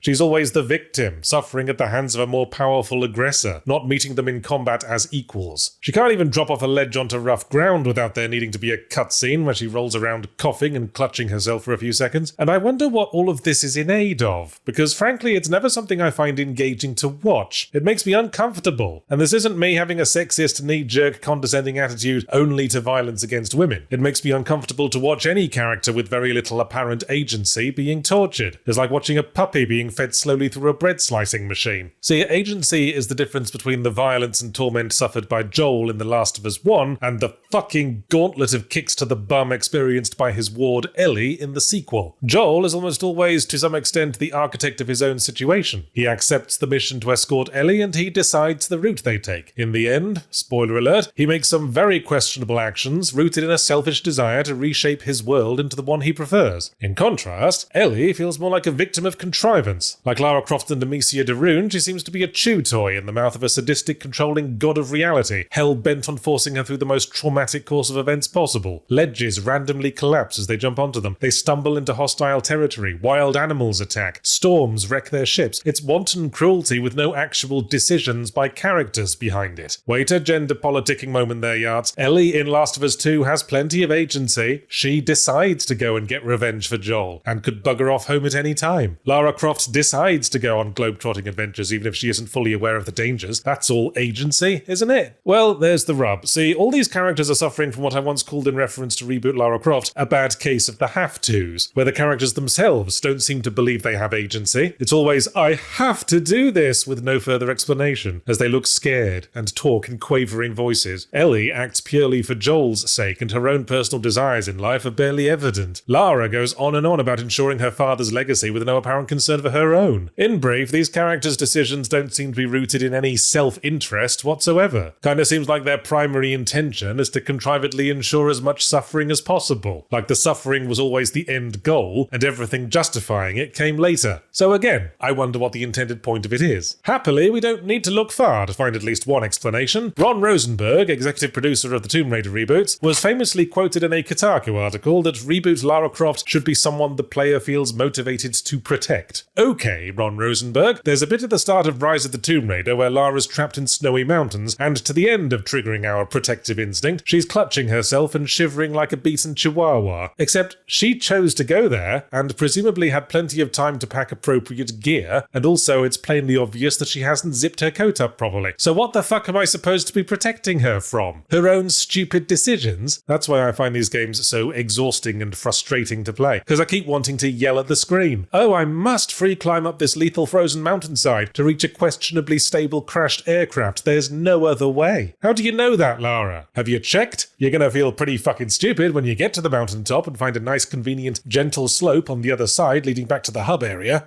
Hey, Senua, maybe don't go into the eerily quiet, deserted village with all the blood leaking out from under the main gate. Oh, I have to go in there. Someone might need help. Yeah, someone definitely will in about 5 minutes. Why am I the only voice in your head you don't listen to? These games are part of an effort to depict female characters with more depth and realism than mere pin-ups or distressed damsel prizes to be won, but that intention can't change the fact that game developers are still overwhelmingly male, nor make them any better at writing characters. Ron Rosenberg's stated intention behind reboot Lara inadvertently lays a lot of shit bare, because it's still rooted in the attitude that birthed original scantily clad Lara. Whether you're supposed to want to protect them or fuck them, the emphasis is on what you want, not what she might want. She's still a wank doll, just one for wanking off different emotions. I don't engage with characters like BJ Blazkowicz, James Sunderland, or Martin Walker from Spec Ops The Line because I want to protect them throughout their suffering. I engage because they're compelling characters with goals and motivations, and I want to see their arcs through. It might sound like I'm putting this down to misogyny, but really I think it's about ignorance, charged with making characters like Lara and Senua more complex and realistic, but lacking the ability to do that effectively. The writers seem to have fallen back on the notion that suffering lends a character depth, on the understanding that a good character arc involves overcoming adversity. But that's not the same thing as smashing their head against a wall for 12 to 15 hours. Overcoming adversity is about realizing one's own flaws and growing as a person, and Lara's carousel of persecution is, as I say, mostly the result of random circumstance. The only personal flaw she needs to overcome is not wearing a full suit of armor every time she leaves the house. I want to emphasize that this seems to be an issue unique to AAA story-based games, or perhaps more accurately, committee-designed narratives. If you want an interesting counterexample from the world of indies, look no further than Celeste. That's a game with a female-led narrative where the protagonist puts herself through some shit and also has a fairly textbook case of the have-tos. The difference is that the game goes deep into exploring why she thinks she has to. She has to confront her own flaws. The ending is more a victory over her own self-doubt than a victory over the mountain, and genuinely feels like an outcome worth celebrating. Lara Croft's ending in the Tomb Raider reboot doesn't feel like anything worth celebrating, any more than if she'd just found the button that turns off the machine that randomly beans her in the skull with a hammer. Just don't sit in front of the machine, you idiot! Ironically, original Lara Croft ends up being the more aspirational character just because she actually seems to have her shit together. Bayonetta as well, and that chick from Stellar Blade who had third billing behind her own bum cheeks. Why are the overtly sexy characters the only ones allowed to have some fucking control over their own lives? Is this a societal thing? Like we assume if a woman is smart enough to be conscious of her own tits, they must be competent in other areas as well? Anyway, that's all I had to say on the subject. Why not discuss the issue further with other YouTubers in the comments below? Speaking of being conscious of massive tits, before Semi-Ramblomatic was Semi-Ramblomatic, it was Extra Punctuation, and before it was Extra Punctuation, it was Dev Diary, my fortnightly video journal where I talked about my favourite hobby of indie game development, and in the second series, the development of my long-term project, Starstruck Vagabond, specifically. Well, just in case I haven't banged on about it enough, Starstruck Vagabond came out on Steam a few weeks ago, so I thought it might be time for a bit of a post-mortem. I suppose I can report that Starstruck Vagabond has certainly been the most successful game I've ever put out, and about as positive a result as I'd want for a monetized hobby. I bring this up because after indie retro-style shooter Silico came out a while back, I gave it a relatively positive review, but because I didn't pat it on the head and give it a gold star like a cooing kindergarten teacher, I got some nasty messages from its hardcore fans, accusing me of being jealous jealous because my game didn't sell as much, which is one of the many parts of that video's response that confused the fuck out of me. Of course Starstruck Vagabond didn't sell as much as a shooter. That doesn't bother me. It was always going to be niche. It's a game about delivering crates to places, chilling out on long trips through space, while a weird story about a giant purple egg slowly unfolds in the background. It's a game specifically made to be the kind of thing that appeals to me, personally, and I'm reliably informed that I'm a weirdo. I mean, if as a creative you're not making stuff that you'd personally enjoy consuming, then you're either in the wrong line or an artisanal coffin maker. Yeah, it must be my jealousy that fuels my criticism. I hadn't put a game out in about 7 years, so I was really starting to run on fumes with all my reviews in the intervening years. I had to get by on doom-scrolling political news and masturbation denial. Okay, here's a little rule from someone who's spent 20 years on the internet. If anyone in an online argument claims that something doesn't bother them, then they're a big fat liar, because if it truly didn't bother them, they wouldn't have brought it up. So fine, you win. I'm slightly bothered that the Sulaco fanboys brought up my own indie game to accuse me of sour grapes. Ideally, I wish I could separate the world in which I am a game critic from the world in which I am an indie game developer. People get knee-jerk defensive about the games they like, much as the Sulaco dudes did, and putting out my own game exposed a vulnerability that allows the defensive to indulge in a little offense. And as well as making myself a target, I worry that some people interpret a critic putting out a work of their own with a sort of unspoken statement that the critic thinks their thing must be better than all the stuff they've criticised over the years. Not at all. There's some crossover when you both make games and criticise them, but they're still largely different skill sets, and no amount of experience in what makes a satisfying gameplay loop can make my coding skills suck less. But it was because I felt I was exposing a vulnerability by the mere act of releasing Starstruck Vagabond that I made probably my biggest mistake. If I had to pick one major lesson learned to display on the wall of my office in neon sparklers, it would be this: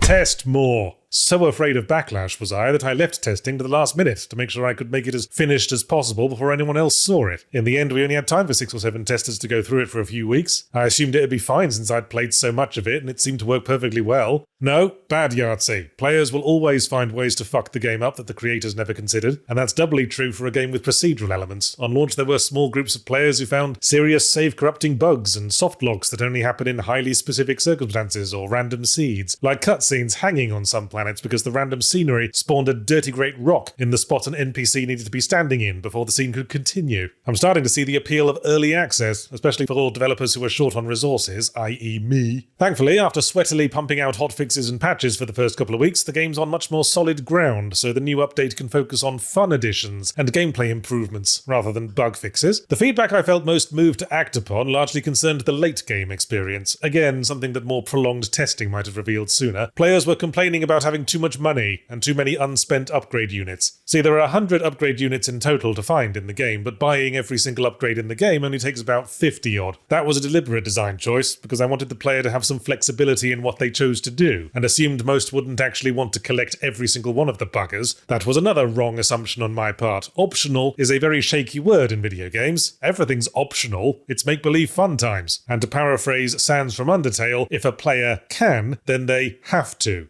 I figured players could just sell the excess units for money, but turns out the major thing to spend money on is upgrades. So, whoops. First priority for gameplay improvements then, ways to soak up all these upgrade units and money. Obvious solution, more upgrades. There's a bunch in the new update: improved weapons, improved facilities, and a sprint function. Some people were asking for that, some people liked the general methodical pace. I figured making it an optional upgrade was the right compromise. But what about all this money players are building up? One-time upgrades can only stem that so much. We need more effective scamming methods. Enter Fixbot, a new addition to shipyards. Fixbot will completely repair every issue with your ship and fill up the gas tank for 3,000 credits. That's expensive for something the player can do themselves for free, intentionally so. He doesn't show up until a ways into the game because he's designed as a mid to late game option for players who have money to burn and want to get on with things and bypass some of the minutiae they've already done enough times to prove themselves. Distress call missions were another thing that feedback led me to wanting to address. Originally, passing ships would flag you down to help with one of 2 issues: their ship needing repairs, or a bunch of zoobs on board that need killing. The problem with that was players were getting weary of the zoobs, because dealing with zoobs tended to take a lot longer than the ship repairs. Slippery little buggers that they are. So it felt like zoob missions were disproportionately more present, even though it's technically a 50-50 split. My solution for this was to add more kinds of distress missions consisting of quick and simple tasks, lowering the odds of the zoob mission showing up. So now there's another kind of distress mission where you break up junk aboard a ship looking for a lost PDA, similar to what you do on derelicts, and another where you help help clear red weed off a ship once red weed is introduced in the second quadrant. And the other main thing I felt was worth addressing was the tumultuous world of romance. Yes, if you haven't yet been tempted to try Starstruck Vagabond out, let me make this as clear as possible. It has space waifus. We've got hot scientists, hunky boys, snakes with tits, something for everyone. And if they like you enough, you get to kiss them. Trouble was, that was all you could do. This was another late game issue. Once you successfully got them up to maximum affection and triggered the option to romance them, there'd be one fade out, fade up implied nobbing session, and that was it. It would never trigger again, and the characters were essentially done with. There'd be no more development or story scenes, and the nobbing session would go uncommented on forever. A space elephant in the room. My solution for this was firstly to make it possible for romanced characters to request more private meetings after the initial one, and then to add a bunch of alternative regular dialogues that crew members only say after you've romanced them. It was fun to explore the way the different personality types shift when they're in love. Some of them get sappy, some of them get overprotective, some of them just get really horned up. And on top of that, the crew members now have alternative outfits that they put on after they've been romanced, which both gives the player a sort of visual trophy to mark the achievement and makes sense in context. They're newly in love, they're reinventing themselves, and their old outfit was probably gotten some unpleasant bodily fluids all over it. Meaning sweat, of course. What did you think I was talking about? So that's where things are at with Starstruck Vagabond. It's out on Steam, it's had a few weeks sweaty bug fixing, and it's got some new features. If you were holding off on buying it until the teething troubles were sorted, now's your chance, because it's back on 20% discount for the Steam summer sale at time of writing. Hope you like it. And now what you might call its second launch is over with, I'm gonna go catch up on sleep for the next 7 or 8 years. My name is Benjamin Yahtzee Wildebeest Crowshaw, and like many men my age, I struggle with Soulslike fatigue. It started so innocently. I was at a party, happily smashing my head against a boss fight for hours on end, when someone I knew and thought I trusted sidled over and said, "Hey, you want to make this party even more fun? Ever tried a little bit of not playing Soulslikes?" And well, I was taken aback. Of course, we've all gone through those just say no to not playing Soulslikes assemblies at school, but part of me was curious, so I tried it. And I only realized I had a problem when I was not playing as many as 15 Soulslikes a week. I should document my relationship with Soulslikes because for the longest time, really liking Dark Souls was a core part of my identity. I was proud of the fact that I knew my way from Undead Burg to Blighttown backwards, that I knew the exact steps necessary to keep Solaire alive, and how to get to Ash Lake, and could advise new players to play the Knight class at first and keep their shield up. But it wasn't like that from the very start. Demon's Souls initially left me cold. I didn't see the appeal in this obtuse, poo-coloured action RPG that kept smashing my face through the back of my skull the moment I walked up to a combat encounter, and I had much the same experience with Dark Souls when I first played it, not getting much further than the Taurus demon. Still, there was definitely something there that lingered in my mind, because a few months later I found myself watching a Let's Play of Dark Souls in which a new player was guided and advised by several smug-sounding friends. What I've realised in hindsight is that Dark Souls is a game designed to be experienced as a community. The intended message from the very first time a giant fist made of beef jerky pounds you into a grease stain is that yes, you are a tiny, pathetic, helpless ant in the face of the universe, but even an ant can steal a picnic with the help of all its ant friends. I mean, the system for leaving messages and joining other people's games to help with bosses should communicate that well enough, but it's not just helping each other beat the game. The story is designed to be understood through community wikis and explanatory YouTube videos voiced by very pleasant-sounding Australian people. So once I'd learned a couple pointers, that you have to be unhollowed to summon help, and a high-stability shield can block a lot more damage than it seems like it should, etc., I went back and managed to get to the gargoyle boss fight, and summoned a helper for it. Unusual for me in itself, since I tend to avoid online multiplayer, but this was all the benefits of playing with others and none of the drawbacks. They only came when I needed help, they didn't talk, and they pissed off when I was done with them. I wish all my relationships were like that. And with the beating of that specific boss, the love affair officially began. I'm very focused on the primary gameplay loop, as you know, and that's what was making me bounce off at first. Dark Souls has always had a bit of an obtuseness problem, but once I had picked up some fundamentals that it had been very bad at explaining, I clicked in a big way with the exacting, methodical nature of the combat, and when the world opened up, I loved the Metroidvania-esque intricacy of it all, the vistas, the exploration and discovery, the loose threads of plot to lead me down rabbit holes of online theorizing. And yes, I learned to love difficult boss fights. The satisfaction of victory paying off all those frustrating defeats became a new kind of intoxicating high. And the process of getting that high, trying over and over again to memorize the attack patterns and openings, became a relaxing, meditative experience and my new favorite way to second screen. So I played Dark Souls' brains out, back and forth and upside down and over the kitchen counter, sounder. And Dark Souls 2 as well. Yes, it's jankier, but the worst Dark Souls game is still better than most games. Bloodborne, I stuck my face right in that and jiggled it about going brr brr brr. Eye infections be damned. As the genre grew in popularity, I ate up some of the third-party Souls-likes too, like Salt and Sanctuary and Remnant from the Ashes. But it was around the time of Dark Souls 3 that I felt a change in my feelings. I played it through to the end, of course, but every time I've tried to replay it the way I've done the others over and over again, I get bored and just stop. Something about it doesn't hit the way I like. The expected sprawling labyrinthine world was now a touch too labyrinthine and hard to mentally map, and I couldn't shake the feeling the series was repeating itself. But the Souls-like fatigue was growing even in the non-Souls realms. I dropped off of Sekiro long before it was over, and I still haven't finished even the non-DLC part of Elden Ring. Now, there's a lot I like about Elden Ring. It has those classic Dark Souls vibes, and it's got a tortoise in a Pope hat. A lot of the bootleg third-party Souls-likes think they have to be unrelentingly grim and hopeless the whole way through, but the secret spice in From Software's stuff is that little hint of wackiness. Tortoise Pope, mushrooms that punch really hard, putting top hats on the weird little dudes in the checkpoints in Bloodborne. It's like the salt in salted caramel, enhancing rather than distracting from the flavour. But if I were to put my hand on my heart, I stopped playing Elden Ring because doing so felt like an obligation I was trying to avoid. Why? The simple answer might just be that it was too hard. Souls-likes as a genre have been trying to one-up each other on difficulty for years, since it's what's popularly considered the core identity of Dark Souls. I'm fairly confident in saying they've been getting objectively harder. I can see the well-actually brigade out there preparing statements. Are you sure Dark Souls 1 and 2 don't just feel easier because you're more used to them? Or maybe your hands are starting to seize up with age-related arthritis? Bitch, I'm 41. That's not the fucking Twilight years. I know Souls-likes are getting harder because I played through the Demon's Souls remake when it came out on PS5, which I was almost entirely unfamiliar with, and I was astonished by how easy it was now my skills had gone through the Dark Souls mill. Everything folded pretty easily to the standard technique of bait and attack, dodge behind them, then stab them in the bum. It was also nice to see variety on display in the boss fights. Dark Souls 1 bosses weren't all sword fights with fat armored dudes. Sometimes they'd test other skills. You'd fight a giant butterfly that only does magic damage and where you're kind of fucked if you don't have ranged attacks. Or the gaping dragon fight, less about clever dodging and more getting the fuck out of the way of a giant scaly freight train. These days I feel like every Souls-like boss flails madly around in a way specifically designed to counter the bait dodge stab in the bum technique, with a weapon hitbox the size of a parking space that snaps to your position if you don't dodge on the right nanosecond. And always with the bloody fainting too. And ooh, you know what I really can't stand? Unexpected second phases. As I said, the relief of getting that last bit of health off the bar is a big part of the high. If the dude just gets straight back up again with full health, it gives me relief blue balls. And now every time I die, I have to slog through the entire first phase again before I can even start learning to counter the second phase attacks. This might feel like standard Souls-like practice now, but it might surprise you to reflect and realise that not a single boss in the original Dark Souls pulls this shit. Well, Ornstein and Smaug do, arguably. But at least there's a fucking cutscene establishing why the surviving one comes back for a second phase. At least it's not the dude dropping to one knee for all of 2 seconds, then popping back up, going, oh boy, now I'm really mad. So Souls-likes are getting harder, and logically the more they do, the more players are going to drop off as they hit their personal ceilings, when the high of the success no longer outweighs the frustration required to get it. Oh, you may laugh at me for hitting my ceiling, but how high does your stucco go, mate? At the same time, blaming my Souls-like fatigue on difficulty feels like too simple an answer, ironically. It could be good old-fashioned fatigue, because there's so many of the bastards now, and they're always an arse to get through in the course of a week for the sake of a timely review. Part of the appeal of Dark Souls for me was the way the game basically turned into a lifestyle choice. I'd want to poke around in every obscure corner and go deep into the weeds looking for lore. And the thought occurs that one can only have the headspace for a limited number of games like that. So when the lore-heavy Souls-likes get too thick on the ground, they run into the problem new MMOs and live services have. You can't ask us to get that invested in every Lords of the Fallen come lately that rolls around. But there's hope for us Souls-like fatigued. I've actually played multiple Souls-likes lately that have stirred my asset again. I enjoyed both Another Crab's Treasure and Nine Souls enough to play them to completion. Part of that came from them being easier than their contemporaries, yes, although towards the end, Nine Souls is an absolute bitch for bosses with secret second phases. But the other part of it was that I appreciated their stories and their characters and their worlds and their unique gameplay ideas. And that's the lesson that today's Souls-likes need to take aboard as they pursue their difficulty arms race. Dark Souls' hardness was always part of a package. It also had atmosphere and environmental storytelling and punch mushrooms, and most importantly, innovation. You've established to my satisfaction that you can make a game hard. Maybe we could focus on the other stuff for a while. Or to summarize, you can't bring me off just by spanking me anymore. You have to at least do it while wearing those special underpants I like. I've always thought it weird of video games to want to recreate card games, such as in card battlers like Slay the Spire. Card games were what we had to make do with before video games. We could only look at little static static pictures of dragons and wizards and imagine the titanic struggle between them. Now that we have the technology to actually depict dragons and wizards in titanic struggles, it feels a little bit arse backwards to use it to make little virtual versions of the static picture cards. But you know what's slightly weirder? When a Dragons and Wizards card game exists diegetically inside a world in which dragons and wizards are real. I mean, that's their everyday life. It'd be the equivalent of us in the real world playing a board game about a team of accountants competing to land the big contract before tax season. But not only is there a nerdy-ass Magic the Gathering knockoff in this epic high-stakes fantasy world, but it's so anomalously popular that everyone from the gate guard to the general of the armies to the emperor of the cosmos will sit down for a quick game of it if you ask, even while rampaging hordes of undead are beating at the barricades. And it's precisely that kind of integrated game-long side activity that I want to talk about today, because I feel like I've been seeing them a lot lately. Gwent from Witcher 3 would be the success story, but it's cropped up recently in Flintlock, Cryptmaster, and Final Fantasy Rebirth, and every time I see it, it yields the same reaction from me. Please piss off with this shit. I'm trying to save the fucking world. Every time a game tries to introduce me to some kind of recurring collectible card game that we can challenge a range of NPCs to throughout the plot, my instinct is to shun it completely. And I suppose I want to interrogate that reaction. I mean, is there really any harm in it? As a mechanic, it's nothing new. Final Fantasy VIII probably set the tone for this kind of thing way back in '99 with Triple Triad. And Star Wars Knights of the Old Republic had its Pazak thingy. By sheer coincidence, I've had to play that very recently thanks to Patreon obligations, so you can see how it feels like I'm being followed around by this shit at the moment. If you want to be pedantic, you could argue that the first Leisure Suit Larry game beat them all to the punch by letting you play in-world blackjack, although that was hardly a side activity. It was literally the only way to make the money that was essential for beating the game, and you had to save scum to do so effectively, and you know what, we might have stumbled upon one of the potential reasons for my animosity towards tabletop games within games. It's not that I dislike playing tabletop games generally. I've never felt inclined to get my head around Magic the Gathering, but I'll take on all comers at Scrabble. I've played the odd bit of Munchkin and Red Dragon Inn, but I suppose that sort of thing has always appealed more to me as a social activity. I'm not bothered about winning or optimizing play, I'm just using it as a social lubricant to chat and drink and hang out with mates, none of which is a factor when an NPC challenges me to Gwent. But having said that, I don't mind a bit of the aforementioned Slay the Spire or Balatro, so why does a similar game as an addition to a larger game disengage my stiffy? It could be a combination of wanting to stay immersed in the story and wanting to get through the game before my review deadline is up. The side game is almost invariably optional, so wasting time on it isn't going to represent progress in the larger game to any significant degree, lest it alienate us non-card game liking players. I like to participate in the narrative, as you know. When the game tells me a situation is urgent, I like to act like it is, as that would make sense for the character, even if in reality there's no urgency at all. Stopping right outside the boss door to play Shove Happily with a passing leper kinda kills the whole illusion, doesn't it? There's just something about the rest of the game stopping dead and being frozen behind a full-screen minigame that makes the minigame obnoxious to me. It's also why I don't like the hacking in Bioshock. It's a distraction from the broader matters at hand. It's there to give the player a break from the rest of the core gameplay and plot. But if I need to take a break, I could just stop playing and do something else. Trying to get you to take a break from the game without closing the game feels, I don't know,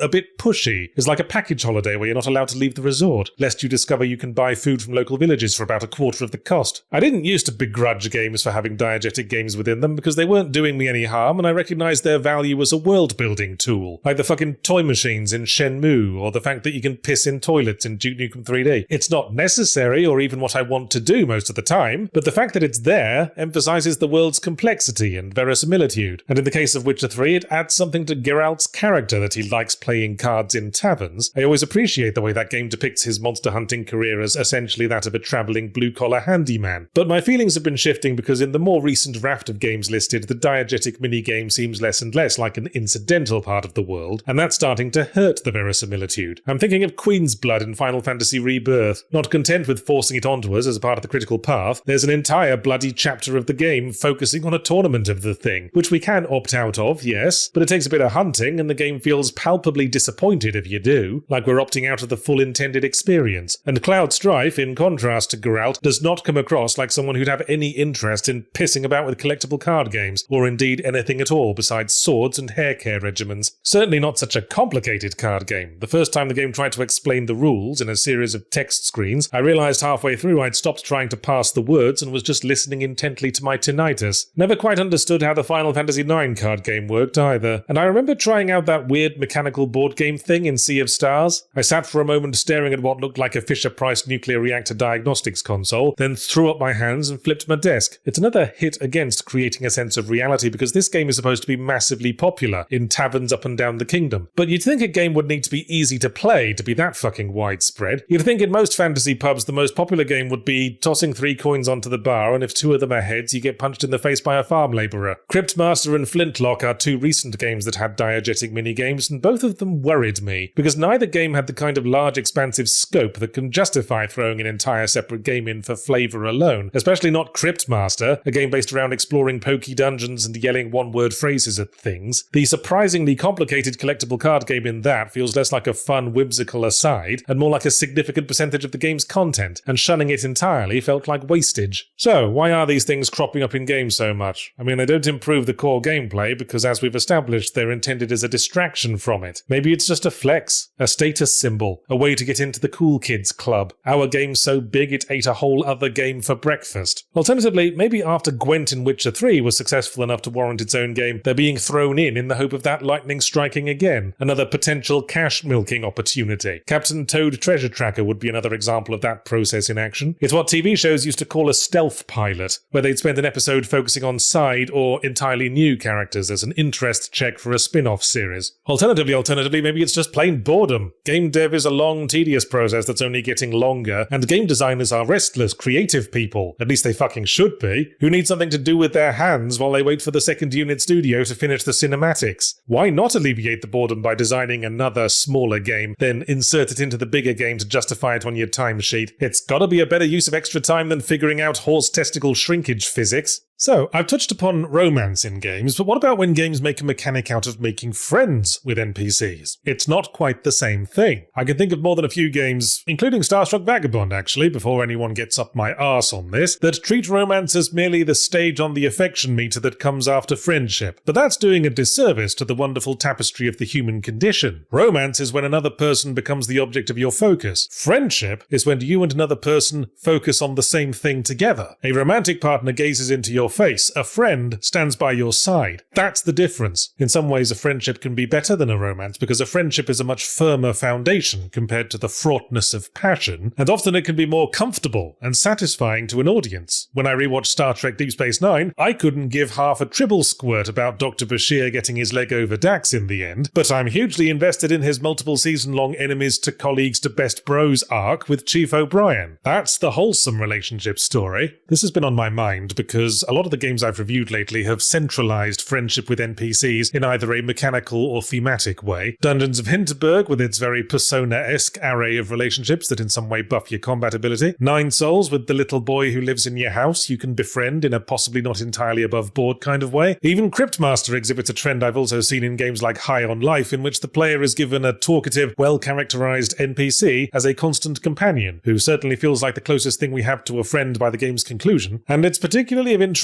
to me because making friends with your crewmates was intended very early on as a core element of my game, Starstruck Vagabond. So, how exactly does one make an NPC feel like a friend? Or, to give us a clearer goalpost, and without wishing to spoil anything, say you had plans to kill off a specific NPC as part of a harrowing emotional moment. How do you get to the point that their death might reduce a sensitive player to a blubbering mess? First and most obvious thing to do, make sure they stick around for a while. The human brain is very obliging in this respect because it automatically misses something that it's gotten used to. But then again, an itchy rash sticks around for a while, but you don't miss that when it's gone. I'm thinking of support characters from Zelda games, Navi from Ocarina of Time, or Fi from Skyward Sword. We're stuck with both of those for the whole game, but they never feel like a friend to Link, they feel like a nagging middle manager ordering him around. In contrast, the Cryptmaster in Cryptmaster is also a constant presence who does a lot of ordering around, but he also helps us out with puzzles, takes the piss out of us for typing in swear words, and generally has a rounded personality beyond nagging us to do things. So they have to be A, a reliable presence, and B, a reliable assistant in gameplay, not just someone who's all talk and expects us to do the work. That certainly seems to be BioWare's philosophy with Dragon Age and Mass Effect and all those other harem romance-based action RPGs. In such games, the friendable characters are also your battle party, and your camaraderie with them develops naturally as you work the core gameplay loop. In theory, anyway. In practice, it does feel a little odd that you can fight shoulder to shoulder for an infinite number of hours, but your friendship never officially deepens until you go to them at the home base and press the contextual friendship button. This is one of the inherent difficulties of friendship as a quantifiable game mechanic, but more on that later. Thinking about it, being a helpful ally isn't a hard and fast necessity for NPC friendship, because the rather glaring counterpoint is Sheva from Resident Evil 5. Oh, she insisted on trying to be helpful, forcing me to manage her inventory for her as she kept using up my cool stuff, blowing an entire red health spray on me because I'd stubbed my toe on a pot plant. Ironically, I felt better disposed towards Ashley in Resident Evil 4, even though all she did was scream and get kidnapped a lot. But that was her job. The whole game was based around protecting her, so it's not necessarily an NPC being helpful that gets us attached to them, but that they do their fucking job. I mean, look at all the friends in Spiritfarer. None of them are particularly helpful, they just whine about needing food and hugs. But again, that's their job, and your job is to look after them, and that's why sending them to the door to the afterlife gave me the raging lip quivers. Well, not just because of that, which gets us to the next thing that turns an NPC into a friend. Character development. The Fable games always made a big thing of how it lets you make friends with and potentially marry any NPC, but that always fell flat as a mechanic because most of the NPCs were static cardboard cutout village set dressing. I assume Peter Molyneux, God bless him, intended us to come up with our own reasons for befriending specific NPCs, but that called for a larger degree of immersion than could be had in a game where you get people to like you by whistling at them for 30 straight minutes. So I want our NPC friend to have a character arc, either a story in which they undergo growth or a backstory that tells us more about them, and that we experience that story incrementally in chapters as our friendship score goes up. That model has worked pretty well over the years in BioWare RPGs, Persona games, Stardew Valley, etc., and I think our attachment to an NPC is all the stronger if at some point we changed our mind about them. Much as in the Bashir and O'Brien Deep Space Nine example, hatred to friendship is a lot more compelling than indifference to friendship. When I was writing my fourth book, Differently Morphous, I was having trouble establishing the main character, Allison. In her opening scene, in a classroom, she was basically a nondescript reactionary everyman sort of protagonist, and my test audience, that is to say, wife, complained that she wasn't really gelling. So I gave it some thought, and next morning announced that I knew what to do. I had to make Allison hateable, which kind of threw my wife, but after I rewrote the introductory scene with Allison as an infuriatingly smug teacher's pet type, I think it worked a lot better when the plot proceeded to shit all over her for the next 300 pages. In Spiritfarer, your relationship with your passengers often starts with them imposing themselves upon you and demanding your attention, and over time you come to know them and sympathize with the things they struggle with. And that's something I took influence from in Starstruck, with almost every crew recruitment story starting with them hijacking your ship or trying to eat you or antagonizing you in some way, so you can feel how far the two of you have come by the time you're chums. The final pitfall friendship mechanics fall into is making the process of making friends feel too transactional, which might be a tall order because when you're dealing with a quantifiable affection stat, transactional is what it necessarily has to be. You do things that make the stat go up. But there are certainly things you can do to make it feel more natural. That's another thing Fable fucked up. I remember very clearly in Fable 3, after I'd whistled at a random peasant enough times, the dude said, "Okay, I will become your friend if you do a fetch quest for me." And I was like, piss off. Good hustle, Dr. Pitchfork, but I'm not that desperate. I've also never been fond of the Harvest Moon Stardew Valley thing where you win the locals over by hurling presents at their face day in, day out. Starts to feel like I'm loading coins into a person-shaped vending machine so that we can press the button that makes sex come out. I shouldn't have to go out of my way to become friends with someone. For romance, sure. We've all had to sprint through an airport to make a confession of love to someone before they board a plane that will take them out of our life forever. But friendship is something that should occur spontaneously in the background when two like-minded people spend enough time together. So for Starstruck, I devised the crew quest system, in which each crew member requests that you perform specific tasks that most players will frequently do anyway. Clean the engine, take a new delivery job, repaint the ship next time you're on an industrial planet. All stuff you're engaging with on the core gameplay loop. Doing the tasks makes the crew member's affection for you go up because it shows that you respect their input as a co-worker, but it doesn't take you out of your way. So, there you have it, my take on the best way to implement NPC friendship mechanics in games. Let us know in the comments if you disagree. I mean, there are certainly other ways. Maybe you prefer the Mortal Kombat approach to friendship, which involves beating the snot out of someone for 2 minutes and then doing a button input that makes you dance around in front of a rainbow with a smaller version of yourself. If it were me, I don't think it would occur to me that the dude was trying to make friends with me, but who can say how any of us would be thinking after we've had 7 kunais shoved through our head.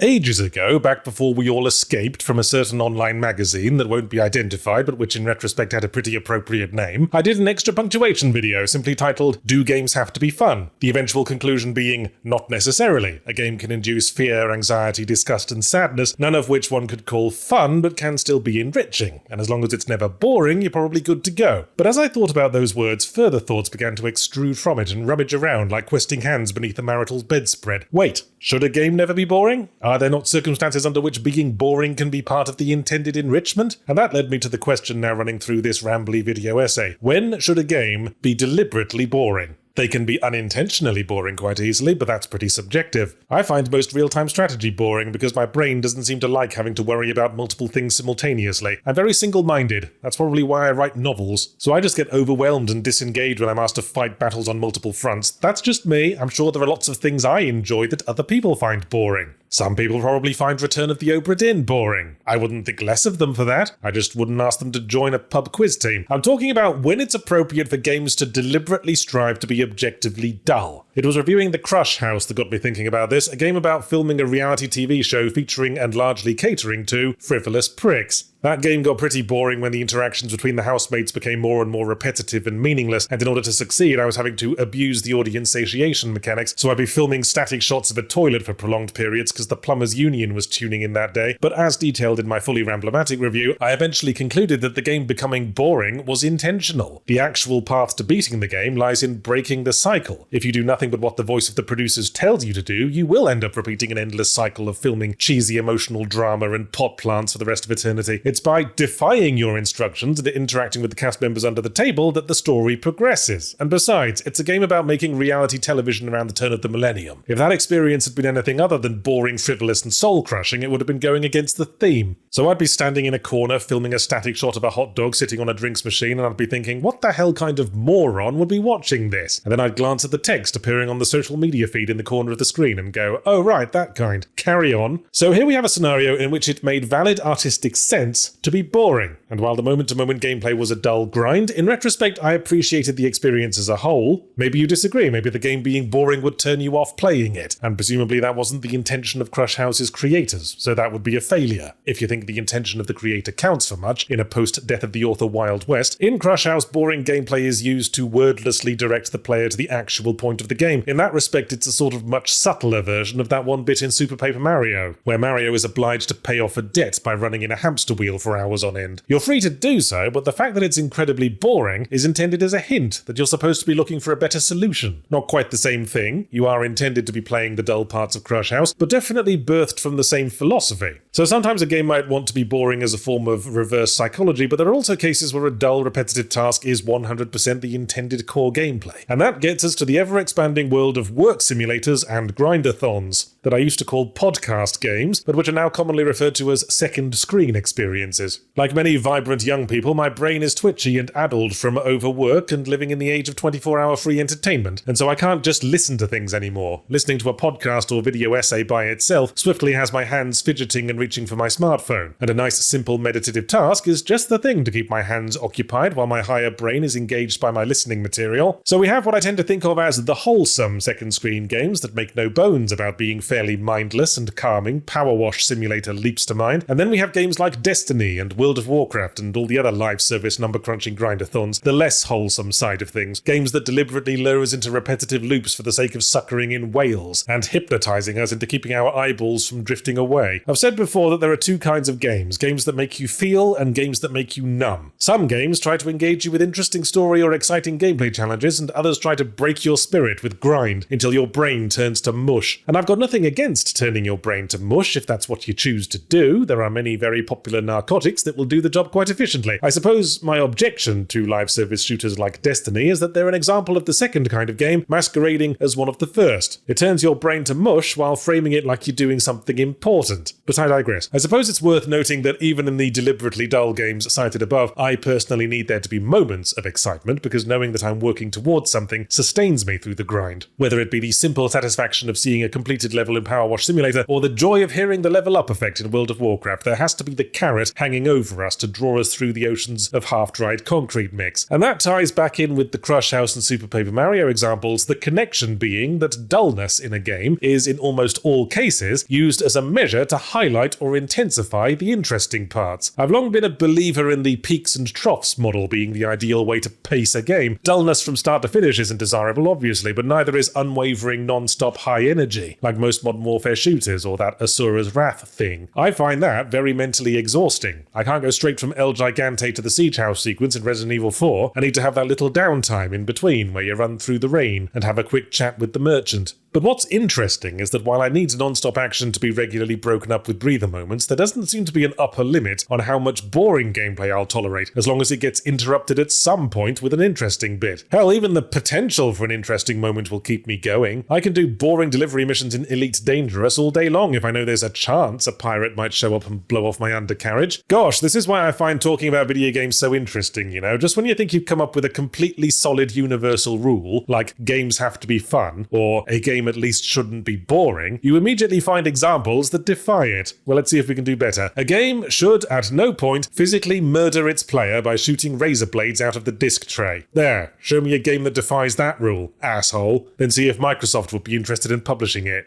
I don't think I'd experience much pushback if I were to say that the essence of experiencing a video game lies in the playing of it. It's the unique selling point of the medium, after all, and as an interactive narrative enthusiast, it's always been the intersection between gameplay and story that I find most interesting. But what about when I can't enjoy a story because it's not my kind of game? This is something nobody can help. There are certain genres of gameplay that, through no fault of either me or the gameplay in question, just doesn't gel with my personal bespoke brain chemistry. Real-time strategy, one-on-one fighters, management games, online multiplayer, they just don't spark my nads. And the real tragedy is that these games could put all the effort in the world into their characters and lore. It could be specifically geared for me, even, like a story about an 18th century sailing ship crewed entirely by characters from television science fiction of the 80s and 90s, but I'd never be able to appreciate it because it's in a kind of game that doesn't appeal. It's birthday cake for someone else's party, and I lament any cake in my vicinity that doesn't end up in my mouth. But we live in a wonderful age of wikis, podcasts, and YouTube clips where it can be possible to appreciate the trimmings and superficial trappings of a game without ever needing to actually play the fucking things.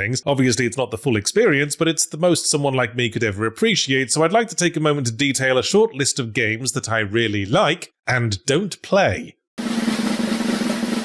Team Fortress 2. I wasn't always so down on online multiplayer. Back in the 90s and very early 2000s, I used to play Team Fortress Classic when it was a Half-Life mod, probably because online gaming was a much lower pressure environment back then. I'd join a public server and maybe I'd fart around helping capture the flag, or maybe I'd stay in the spawn arguing about politics on text chat and drawing willies on the wall in bullet holes. When Team Fortress 2 came out, I played it for a while. I was a medic main, because that was the easiest job. You find someone who seems to know what they're doing and point at them until one or both of you die. But then Valve started adding all those alternative weapons and achievement packs, and the first class to benefit was of course the medic, so I joined a random server one day and every other fucking player was a medic, grinding achievements. So I left, and for one reason or another never went back. Somehow in that time online multiplayer stopped being fun to me. Maybe once there was money to be made in pro gaming and YouTube skill videos, everyone started taking it too seriously. Online gaming in public servers always feels a touch too sweaty for me these days, and yet I kept up with every update Team Fortress 2 received over the years. Long after the period spent playing it was easily dwarfed by the period spent not playing it, I enjoyed reading about the changes and new weapons, because having once played it I was intimately familiar with and admiring of the game's design and could go, yes, that does sound like it would be optimal for a specific playstyle. But it was more than that. Each of the 9 classes feels so incredibly richly characterized, in spite or possibly because of them all being deliberately exaggerated archetypes, that it's just a joy to see them, even out of context. It was a savvy move on Valve's part to release Source Filmmaker. As I said in my post-punk video, amateur animators have put the cast of Team Fortress through every indignity you can imagine on YouTube, and I eat that shit up. There's something about the exaggerated diversity of the characters that make them perfect dress-up dollies for puppet shows. I love the demented creativity with which the existing beautifully voiced dialogue is cut up and recontextualized to suit any situation. As a player, my favorite class was the medic. As a non-player, it's the sniper, because he's Australian and looks a bit like Hunter S. Thompson. Also, his voice actor is married to the lady who voices the announcer in Team Fortress 2, and I just think that's really cute.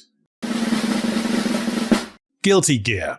If the Sweaties were ever to found their own nation, one-on-one fighting games would be the fucking capital city. I think only MOBAs could possibly compete for the title of sweatiest user base. Watching high-level fighting game competitions scares the shit out of me. It's like the usual third-person combat principle of watching for tells and reacting accordingly, but on a time scale of nanoseconds. I'm fascinated by fighting games, but I know it's far too late to get into playing them. One can only get good at so many things in life, and all that Guitar Hero in my mid-20s fucked my wrists up. But I appreciate fighting games as an exercise in pure visual characterization, the way they have to sell you on a character purely through the way they look and the way they move. I keep up with every new well-known character from pop culture that gets added to Mortal Kombat, and make sure to watch the compilation videos of all the possible pre-fight dialogue each combination of characters can have, often with a jobbing voice actor trying very bravely to imitate the voice of the character's very famous actor. Look, I'm sorry every voice actor who isn't Mark Hamill, you just can't pull off the Joker. Grudging props to whoever voiced the Joker in Suicide Squad for not even fucking trying, I suppose. But far and away my favourite fighting game series to watch clips of is Guilty Gear. Not only have I never played Guilty Gear and have no intention to, I also know nothing about the story, characters, or unique gameplay features, and that is an ignorance I deliberately cultivate. Watching random gameplay from Guilty Gear is something I find very hypnotic. The animation's gorgeous and the character design is wonderfully distinct without being overly detailed. The introduction and exit animations are very stylish, as well as the instant kill moves, all of which I've watched in YouTube compilations. I particularly enjoy the instant kill move of that one innocent angelic girl character, where she just barely misses an attack that creates a gigantic mushroom cloud in the distance, whereupon the opponent immediately bricks their pants and surrenders. But I worry that acquiring context for any of it would in some way lessen the appeal. I've spoken before about my love of post-punk surreal humour, where things just happen for no adequate reason, although I can't imagine there are any coherent reasons why there's a 9-foot-tall doctor with a paper bag on his head. Nevertheless, I caved once and looked up some character backstories on the Guilty Gear wiki, and concluded, to my satisfaction, that I didn't have the first fucking clue what they were banging on about.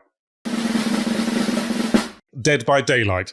Speaking of adding famous pop culture characters to things, Dead by Daylight is a game I have played precisely once, I think, around when it first came out, before it became the elephant's graveyard for all of horror intellectual property. In the abstract, I like the concept of playing as a slasher movie villain hacking up screaming cheerleaders, but on the one hand, online multiplayer, no thanks, and even that aside, Friday the 13th the game did it way better, but I guess we can't have nice things. I don't gel with all the putting people on hooks stuff, feels like that's adding unnecessary extra steps to the process of cheerleader murder. But for some reason, every time the game gets updated with another new playable monster, I feel the need to go to the Dead by Daylight wiki and read up on what this one's going to be all about. Partly that's because Dead by Daylight basically licenses every horror IP that returns its phone calls, and I'm a fan of horror. I went through a phase of being obsessed with 80s slashers like Halloween and Nightmare on Elm Street, and of course I'm big on Silent Hill, and so it's nice to see Michael Myers and Freddy Krueger and Pyramid Head getting some airtime now their respective franchises are dead to me, whatever Konami does. It's like seeing elderly wild animals in a sanctuary. Yeah, it would be better if they were still young and strong and prowling the jungle, but all glory must pass, and it's nice to look at them in their sterile zoo enclosures and see that they're enjoying their retirement at least. And even Dead by Daylight's original lore I find fun to read about on the wiki as a general horror fan and appreciator of unknowable Lovecraftian shenanigans as a theme. Sort of a horror version of that ultimate video game crossover concept I was talking about a while ago. And I also like watching YouTube video essays about drama within the Dead by Daylight community, as it reaffirms my lack of desire to actually play the game. Apparently, it's balanced for shit. So let's throw this out to the comments. What are your favourite games that you don't play and have no interest in playing? And maybe after that we could talk about what breakfast foods make the best packing material. When it comes to coming up with semi-ramblomatic topics, I usually just go about my daily life reviewing games and chewing bits of wood and wait for my thoughts to settle on something. But this week, for some reason, my thoughts are fixating on the following point.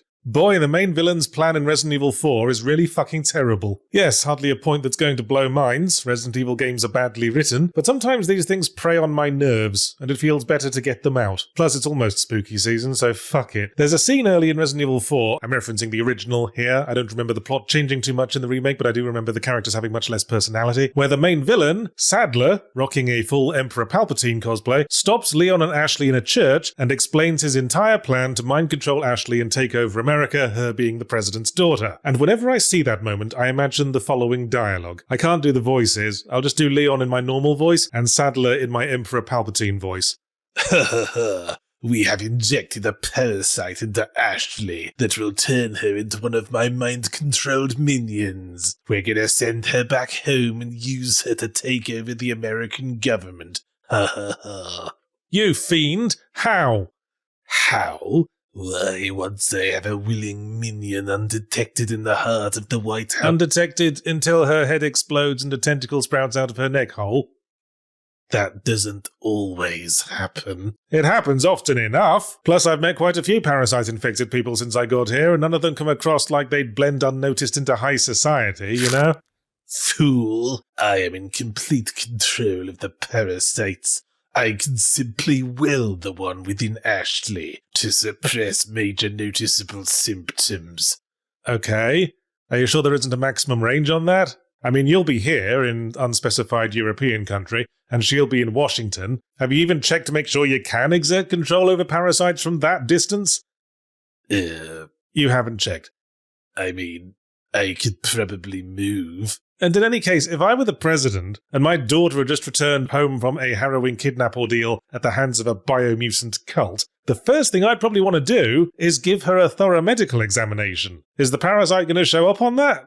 How thorough an examination are we talking about? She's the daughter of the most important and well-protected person in the world, so pretty fucking thorough, I'd have thought. But okay, let's say, for now, it escapes notice. You've got a possessed minion in the heart of the first family, where she can do what? The president himself will come under my intoxicant. She infects the president, okay. But it's not like a zombie virus. It's a parasite. She needs to inject it into him. Are you going to load her down with fully prepped syringes before you send her home? Whoever's investigating the kidnapping's probably going to go through whatever stuff she brings back with her, and you'll be injecting the president with the same kind of parasite she's got inside her now, right? Well, yes. And she's been here, what, a day? And hasn't become possessed yet? The gestation period of the parasite is... If it's any longer than the time it takes to say, oh my god, my daughter just injected me with something, help, someone give me a medical examination that's, if anything, even more thorough than the previously mentioned one, your plan kind of blows to bits at that point, doesn't it? Ah, but Mr. Kennedy, you have not yet realized the full extent of my sinister scheme. For you see, we have also injected you with a parasite, and when the two of you return to Washington... Okay, I guess we're going to gloss over the range limit and medical examination issues. But fine, two possessed minions in the White House backing each other up. I guess that's got better odds. My main question at this point is, why are you trying to stop me?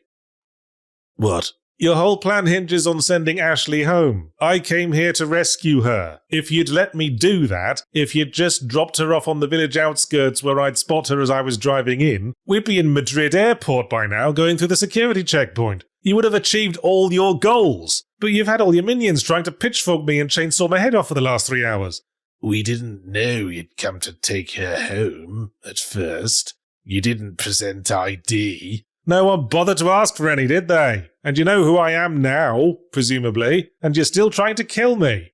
I'm afraid you know too much, Mr. Kennedy. Yeah, I do know too much, because you just explained the entire fucking plan. Now when we escape, I can just tell someone that we've been injected with parasites and we need to be restrained and subjected to exploratory surgery. Even if I get mind controlled before then, I can always pin a note to my chest. If you hadn't just told me, if you'd let us escape, again, we'd have been none the wiser, and your plan would have completely worked. Yeah. And if I show up dead, or mysteriously disappear, that just brings down further scrutiny. I'm a high-ranking Secret Service agent. America's going to send more guys here to look for me, even if Ashley does get home. Possibly more than one dude next time. Possibly not. I mean, lone government operatives have a weirdly high success rate in this universe. Mr. Kennedy. And why did you inject me with a parasite in the first place if you were just going to kill me? And why do you keep trying to kill me in really recklessly violent ways, while Ashley's standing right there? Spoiler alert, at the end of this cutscene, a bunch of monks with crossbows are going to run in and haphazardly fire flaming arrows in our general direction, any one of which could easily cause a lethal injury. Even this is ignoring the established point that you kind of need 2 sleeper agents in Washington, so it doesn't make sense to kill either of us. The thing is, I don't fully control all of my minions all of the time. Some of them only have vague instructions and can tend to be overzealous. I don't think you're in control of this situation at all. I think you're just making it up as you go along at this point and trying to save face. Honestly, it's not the fact that you're obviously a complete idiot with a dogshit plan that confuses me, really. It's the fact that you're so smug about it. You amuse me, Mr. Kennedy. The Ashley plan is but a small facet of my grand vision. It was always a long shot. More a side hustle, really? You do not yet comprehend the full extent of Are you going to turn into a giant monster? Like the last 12 giant monsters you sent after me, all of which I killed. By myself. Those I would have described as relatively small giant monsters. Here's the thing, okay? I'm good at killing giant monsters. Like, it's my main skill. The whole reason I was invited to join the Secret Service is because I did a really good job killing a bunch of giant monsters this one time. Bit weird in retrospect, you'd think other qualifications would come into things. I mean, my people skills are kind of for shit. I'm getting that sense. Exactly, yeah. I'm actually more anxious talking to you as a person. If you turned into a giant monster now, I'd be more relieved than anything else, you know? What I'm trying to say is, turning into a giant monster would be playing entirely to my strengths. One might even go as far to call it my comfort zone. Right. So were you going to turn into a giant monster? No. You liar! No. What was it going to be? Giant spider? You seem like a giant spider guy. No. There are many subtle layers to my diabolical plan. I'm also going to get a little squeaky man dressed as Napoleon to make you ride a bunch of roller coasters. I'll just turn into a giant monster then. I would, yeah. Oh, giant crab scorpion thing. I was pretty close.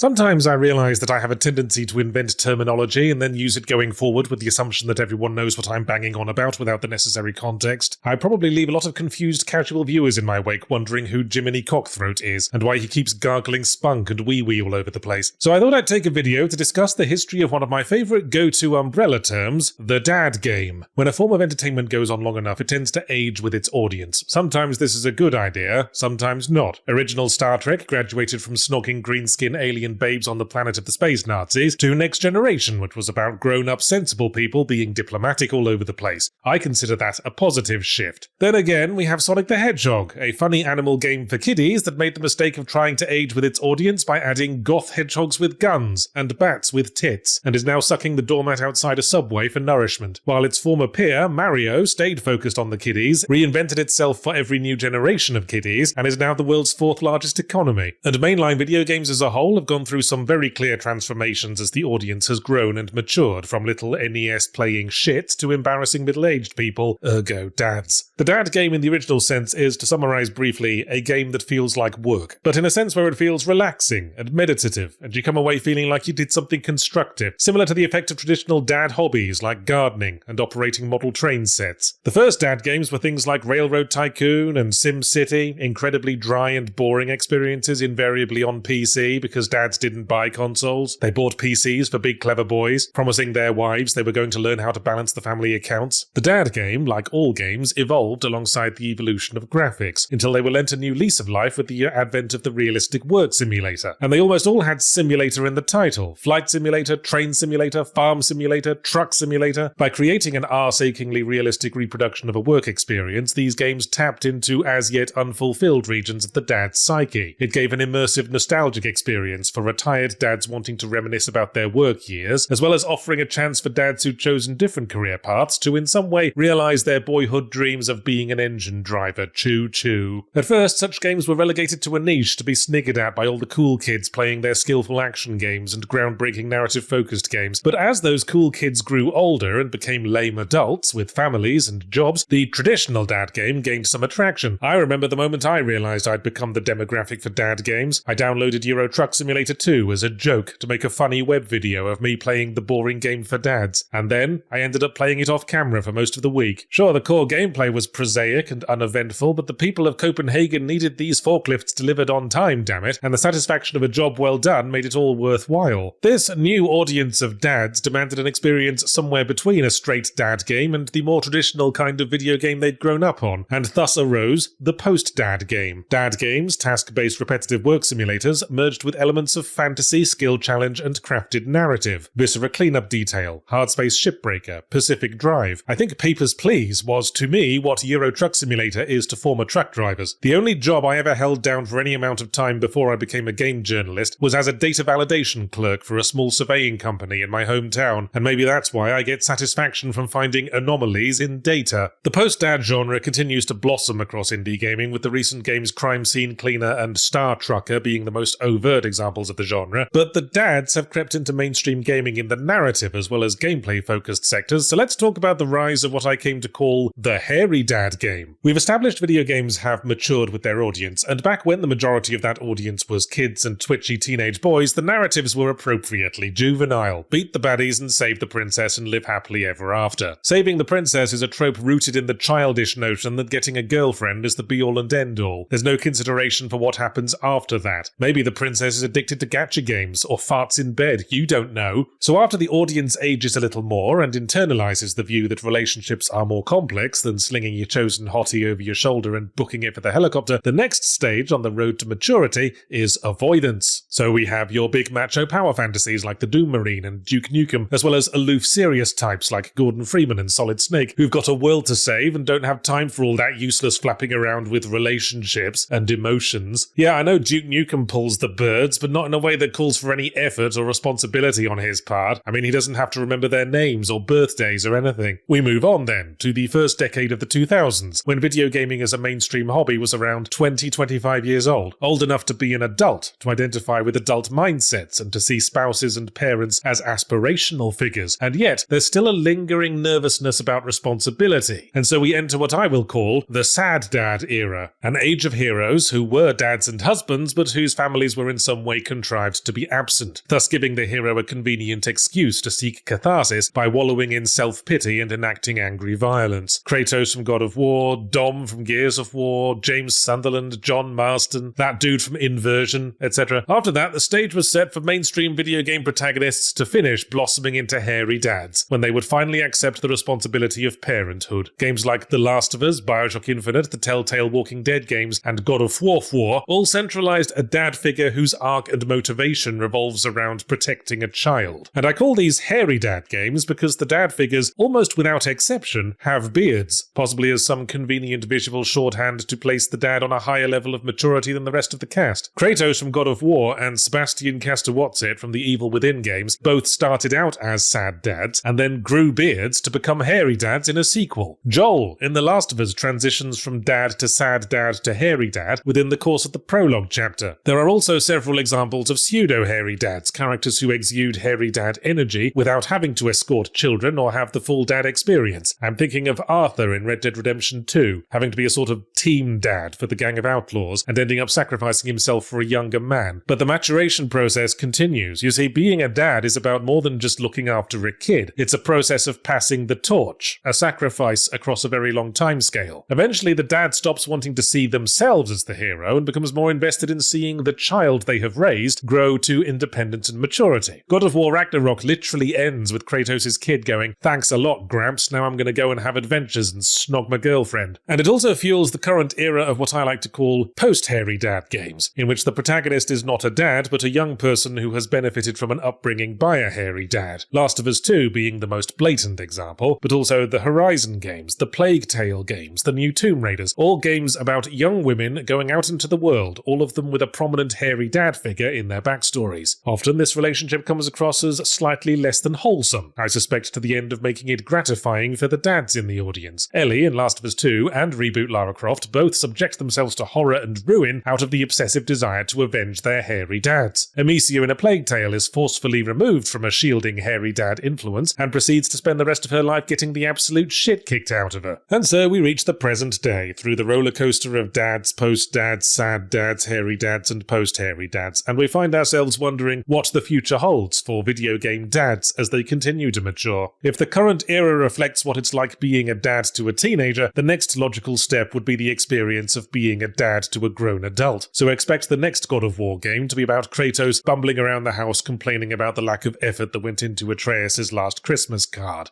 In the wake of the Silent Hill 2 remake release, Masashi Tsubayama, the director of the original game, posted some tweets praising the switch to over-the-shoulder camera, stating that he had never been satisfied with the loosey-goosey chase camera of the original because it wasn't as immersive or realistic. Well, first of all, piss off, Masashi Tsubayama. I'm a great believer in death of the author philosophy, which states that the original creator of a work isn't necessarily the highest authority on it. Sure, he directed the OG Silent Hill 2, but has he played through it 90 billion times? 'Cause I have. And I like the old camera. Maybe I like there to be at least some horror games in the world that don't resemble Resident Evil 4. Maybe I have better things to do than look at the main character's bum all bloody day. I have no doubt that if Masashi Tsubayama was making Silent Hill 2 for the first time today, with modern tech and standard AAA budgets, it probably would have had a standard pin-to-the-bum third-person camera to closely follow the protagonist's movements. It would probably also have had more professionally done voice acting, and a few less obviously cut corners. And it wouldn't have been the same game. Would it have been as good? Who can say? Who can say how many factors would change in 20 years? What changes in attitudes to game design would be reflected? What I do know is that the original Silent Hill series was the poster boy for finding creative ways to work around its limitations. Most famously, the iconic fog came about as a way to get around the PlayStation's graphical limits. Resident Evil on the PS1 had to make do with 2D backdrops, but the first Silent Hill could manage full 3D environments by cutting the visibility back to about 10 feet and hand-waving it as the weather being really bad. And what was a cause for mockery in Superman 64 became the signature of one of the best horror franchises of its time. Turns out low visibility is a good way to foster fear of the unknown. But that's not all. Silent Hill 2 is full of happy little accidents that might never have happened without its limiting factors. The dude who played James Sunderland, Guy Seahigh, wasn't a professional actor. He was only at the studio because his daughter was auditioning for the part of Laura. She didn't get it, but he ended up landing the lead role, and boy, that must have been a fucking awkward drive home. The point is, the voice acting in the original Silent Hill 2 was a bit weird and stilted, but I and many others take the view that that unintentionally enhances the otherworldly tone of the game. I mean, James isn't supposed to be mentally all there, and that can manifest as weird vocal inflection as well as a tendency to shove his hand down toilets. This is sort of why I'm philosophically opposed to ground-up remakes as a concept. A creative work is a story of a creative process as well as a story in itself, and these fun anecdotes from the time of the original game's crystallization are entirely lost in a remake because the story of that creative process is just, we copied the existing blueprint, and that's not a fun story at all. The Silent Hill 2 remake didn't have to find creative ways to bypass its limitations, because there aren't any anymore really, with modern graphics tech and AAA budgets, but the irony is, a lack of parameters can be stifling to creativity. Everything starts to become homogeneous. Resident Evil 2, Resident Evil 4, and Silent Hill 2 were, in their original forms, extremely distinct games, all with very different art styles and camera angles and general vibes. You can easily tell them apart from a single screenshot. Meanwhile, their respective remakes all look exactly the bloody same, right down to the floppy hairdos, and I can't be the only one who feels something has been lost. It was the camera I wanted to focus on, lol. Masashi Tsubayama is absolutely right. A third-person bum-mounted camera is a lot more immersive than whatever the fuck you'd call what the original Silent Hill had. It wasn't a fixed camera most of the time, and it wasn't a direct chase camera either. It was more like we were ashamed of our relationship with the camera and had instructed it to walk at least 10 feet behind us so no one got the wrong idea. The RE4 style over-the-shoulder camera is much better for giving us that sense of one-to-one control of the protagonist, and makes it easier to line up your shots and melee swings and examine the details of the environment. I dispute none of this, but here's the big question. Do you always want a game to be as immersive as possible? Oh, we're looking forward to hearing you clarify this one, Yards. Aren't you the one who's always complaining about immersion breakage in games? Isn't that why you've been angrily shaking your walking stick at controller speakers and motion controls for 20 years? Okay, hear me out. Silent Hill 2 is my favourite horror game of all time, right? And what I admire is the way it creates a nightmarish sense of detachment from reality. Wandering the foggy streets as strange groans fill the air is like trying to walk home from wisdom tooth surgery late at night with a wet towel wrapped around your head. And the camera, being slightly unsure of where it's supposed to be, enhances that. Maybe unintentionally, like the voice acting thing, but enhances nonetheless. And it's only in the context of a surreal psychological horror experience where that kind of thing can be a boon. In any other context, it's obviously better to give the player as much chance as possible to read the situation and act with efficiency. The bum-mounted chase camera suits Resident Evil 4 very well, because it's a high-octane campy action splatfest, with an emphasis on skill-based back-against-the-wall combat. We, the player, essentially are the wall that Leon has his back against. We're right there in the thick of it with him, and because it's a splatfest, the camera's ability to let us get right up in the gory details lets us appreciate the spectacle of exploding a Spanish villager's head. As for Silent Hill 2, the combat being a little awkward and suboptimal creates a better sense of vulnerability in a game about a hapless everyman who's out of his depth. As for appreciating the details, again, not being able to get a good look at things does a lot for fear of the unknown. The monsters are all twisted, confusing, vaguely human forms, and the original camera made it hard to make out the fine details. Is that thing's face covered in cloth, or skin, or a black plastic bin liner dipped in phlegm? The enigma fuels intrigue, and some of that mystique is lost when you can shove the camera right up their leathery cracks. Also, psychological horror in video games is often about exploring the separation between the player and the main character. Can we really trust what they're seeing, or their version of the story as initially presented? Spoiler warning, in James's case, absolutely fucking not. And the loosey-goosey camera helped with that, too. I love the bit in the initial walk through the forest in the original game, where the camera switches to a fixed pan with a line of trees between it and James, making us for a moment feel like a creature of the forest, watching him as he unwittingly blunders into danger. The sense of distance makes James feel much more like an entity independent from us, and considering what we eventually learn about him that was deliberately kept hidden, that's completely on theme. I'm not saying it's inherently worse for a psychological horror game to have a third-person over-the-shoulder camera. Spec Ops: The Line pulls it off pretty well, but the switch to it in the Silent Hill 2 remake was not, to my mind, a change for the better. James feels somehow more lacking in personality, partly because he feels more like a puppet of which we're in direct control, partly because he spends 90% of his time pointing his bum at us, which is, if nothing else, very rude. I suppose my point is, a game's choice of camera style can make a huge difference in tone and general feel. First person's pretty good for horror too. Amnesia, Resident Evil 7, to name but two. This is because the first person view in games actually gives you a slightly smaller visual range than you have in real life. Ironically, third person over the shoulder perspective is closer to the field of view you get with real human eyeballs, so first person is putting you at a disadvantage, reducing your situational awareness and peripheral vision, and thrusting you right into the middle of things, creating a more intense experience. Wouldn't have been the best option for Silent Hill 2, and anything else where the main character is supposed to have a distinct presence and not just a cipher for the player, but on reflection, the over-the-shoulder Resident Evil 4 bum camera might well, of all the options discussed, be the worst for psychological horror. Again, I'm not saying you couldn't pull it off, but why give yourself an unnecessary handicap? It's like riding a bike without touching the handlebars. Yes, it's kind of impressive, but you're at more risk of crashing, and I'd rather you stop pissing about and deliver me my fucking newspaper.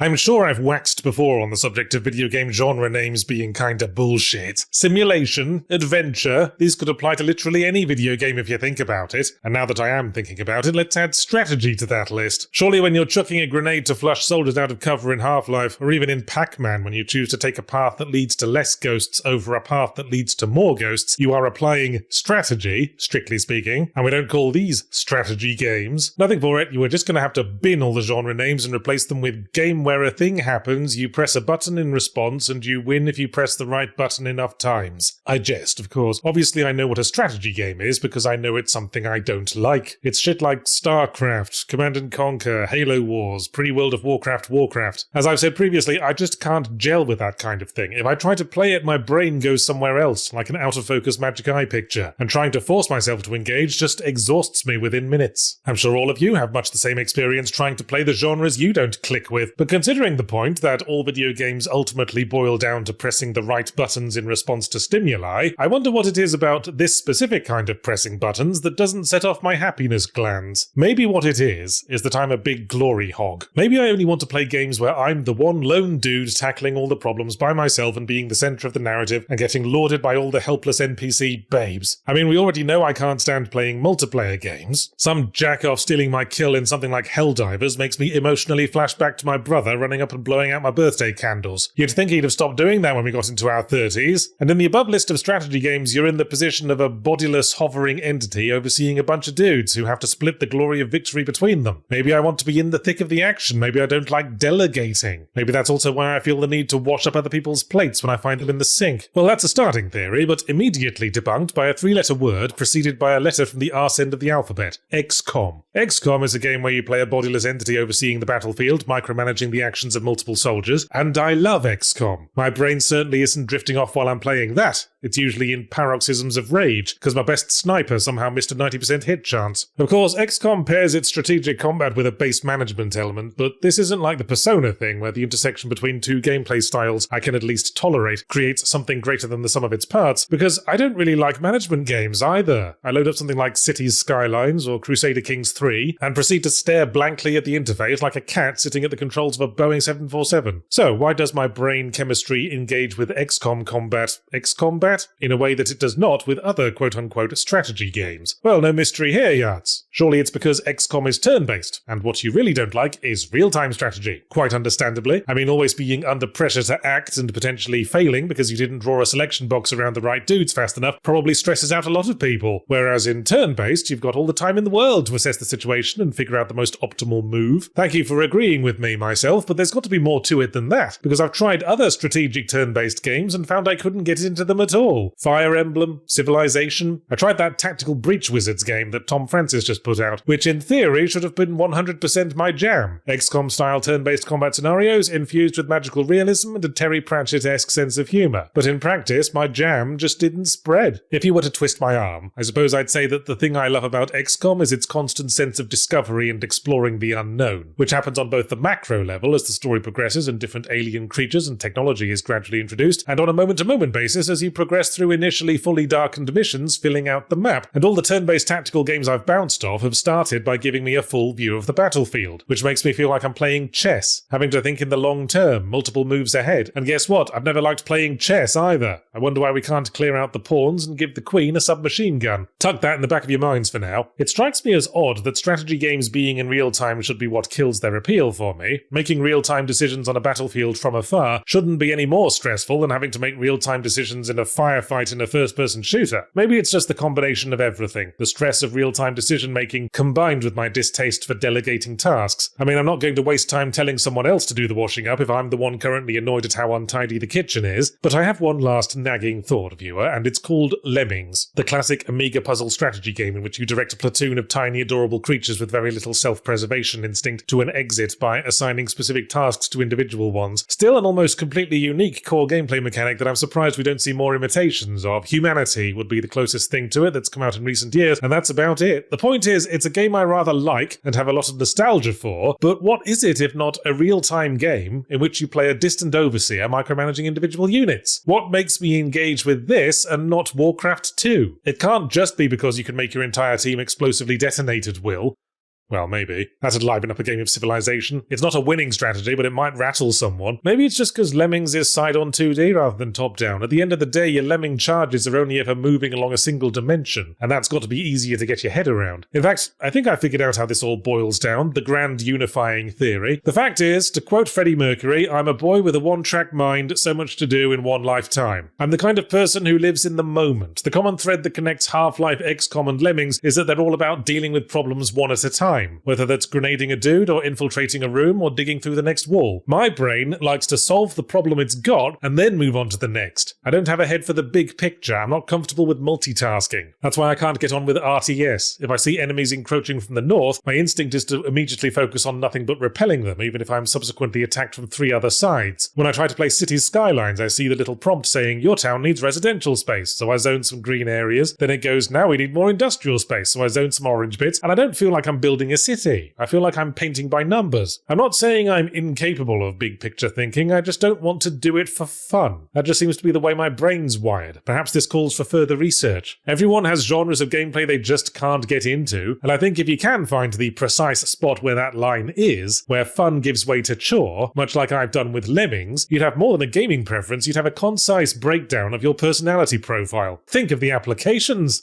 I'm wondering if there's mileage in setting up an online dating site where people are matched based on what their favourite games are. Never again would society suffer the consequences of an EVE Online family attempting to blend with a Bubble household. I've been thinking about Castlevania Symphony of the Night lately. No particular reason. It being one of my favourite games from its time, it tends to flit in and out of my headspace now and then. Oh, I have been watching a lot of self-imposed challenge videos on YouTube lately. Mainly stuff like, can I get through Dark Souls without touching the left analog stick and with my head stuck in a butter churn? And Castlevania games crop up in those a fair bit. Can I beat Castlevania Dawn of Sorrow and all my attacks do 1 damage? I don't know. How much free time do you have? Limitless? Then yes, probably. And it was while watching Symphony of the Night being desperately milked for even more drops of engagement by some desperate zoomer or other, a thought crept into my mind. Boy, the user interface for Symphony of the Night is really, really bad. And that's what I want to talk to you about today. I suppose I could conceivably have used this to transition to some broader topic or moral lesson, like even the best games have their flaws and that's what gave them character, so if you change them and in a remaster, then you're a monster and deserve to die. But to be perfectly honest, I just wanted to spend a whole video really going into detail on just how dogshit this specific interface is. The most visible aspect is the GUI, graphical user interface, forgive my technical language dong swinging there, that appears in the top left during standard gameplay. In most games, the permanent overlay is reserved for whatever variables are most relevant to the core game mechanics. In almost all cases, that means health. There can also be stuff like ammo, magic, shield, etc., depending on the nuances at play, but even if you're going to have absolutely nothing else here, you're going to have health. So, bearing that in mind, and assuming you have a general understanding of gaming but no experience with Castlevania games, which part of this display would you assume measures the player's health?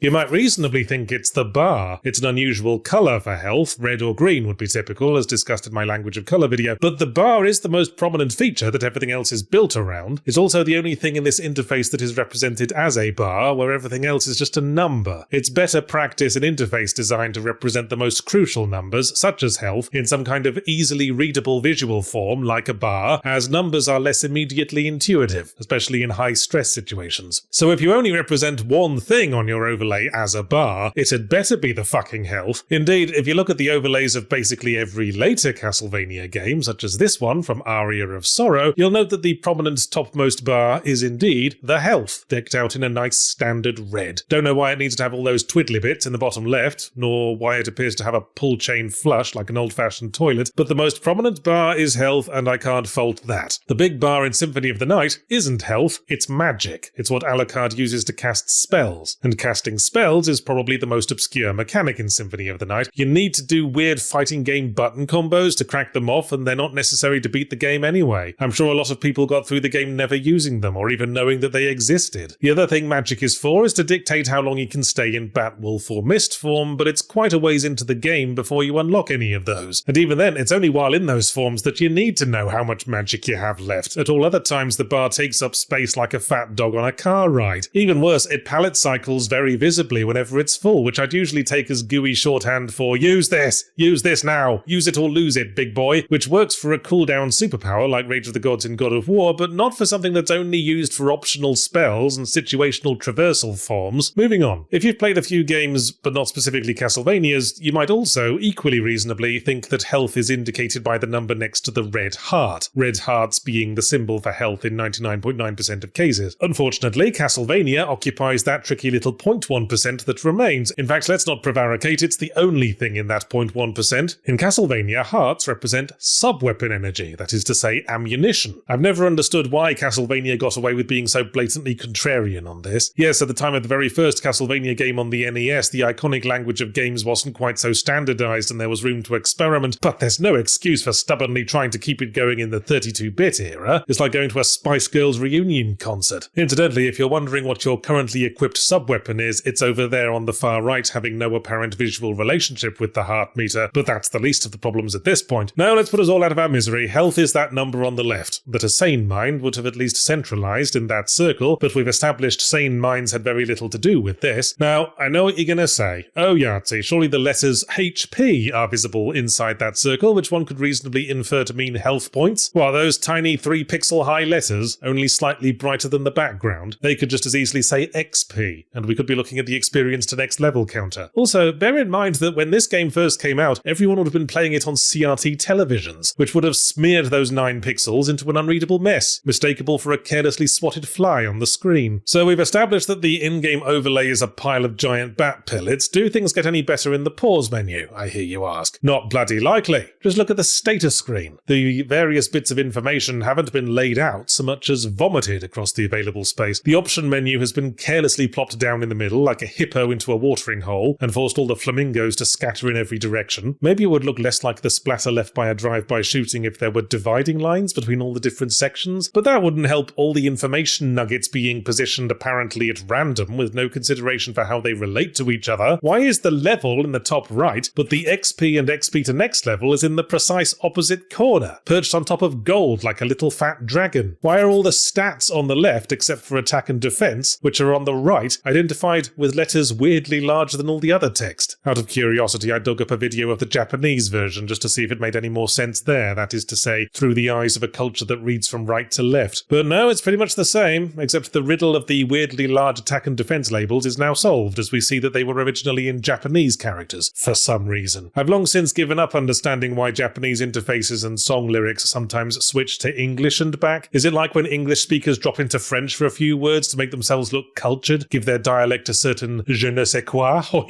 Sorry, I'm veering on being racist again. I don't know why that keeps happening. Let's get back on track. Symphony of the Night's interface really is fascinatingly bad, especially considering the game is remembered as an all-time classic. Was everyone just really stupid in the late 90s? No, obviously it is a classic, at a time when basically everyone else in gaming was struggling to get their head around the new hotness of 3D graphics and producing a lot of games that looked like tobacco spit on the wall of a low-rent sailor's hostel. Symphony of the Night instead stayed in the comfortable soapy bath of 2D pixel art and proceeded to elevate it to hitherto unexplored heights, making the most out of the abundant disk space and processor power to have a game packed with beautiful environments, enemy variety, exploration, and then just when you think it's done, a whole second game tacked onto the end, equally as big as the game up to then. Now that's what I call a fucking flex. And much as you wouldn't write off the entire Last Supper just because someone wiped a single tiny bogey off on it, the game was so overwhelmingly rich and ahead of its time that we could collectively overlook a few paltry GUI design issues, and voice acting issues, and a weirdly shitty fast travel system. Oh yes, and what's with all that rigmarole you have to go through to use recovery items? You've got to equip it to one of your hands like it's a weapon, unequipping whatever weapon you usually use, then press attack to throw the food item onto the floor, then walk over it to eat it. I mean, maybe they were trying to make it more realistic. You do need a free hand to eat a sandwich, certainly more realistic than being able to pause the game and scarf down 3 curries in the course of a single frozen nanosecond, but having to walk over it to eat it? I mean, there's no concrete standard for vampire biology, but I'm pretty sure Dracula couldn't absorb nutrients through his verrucas.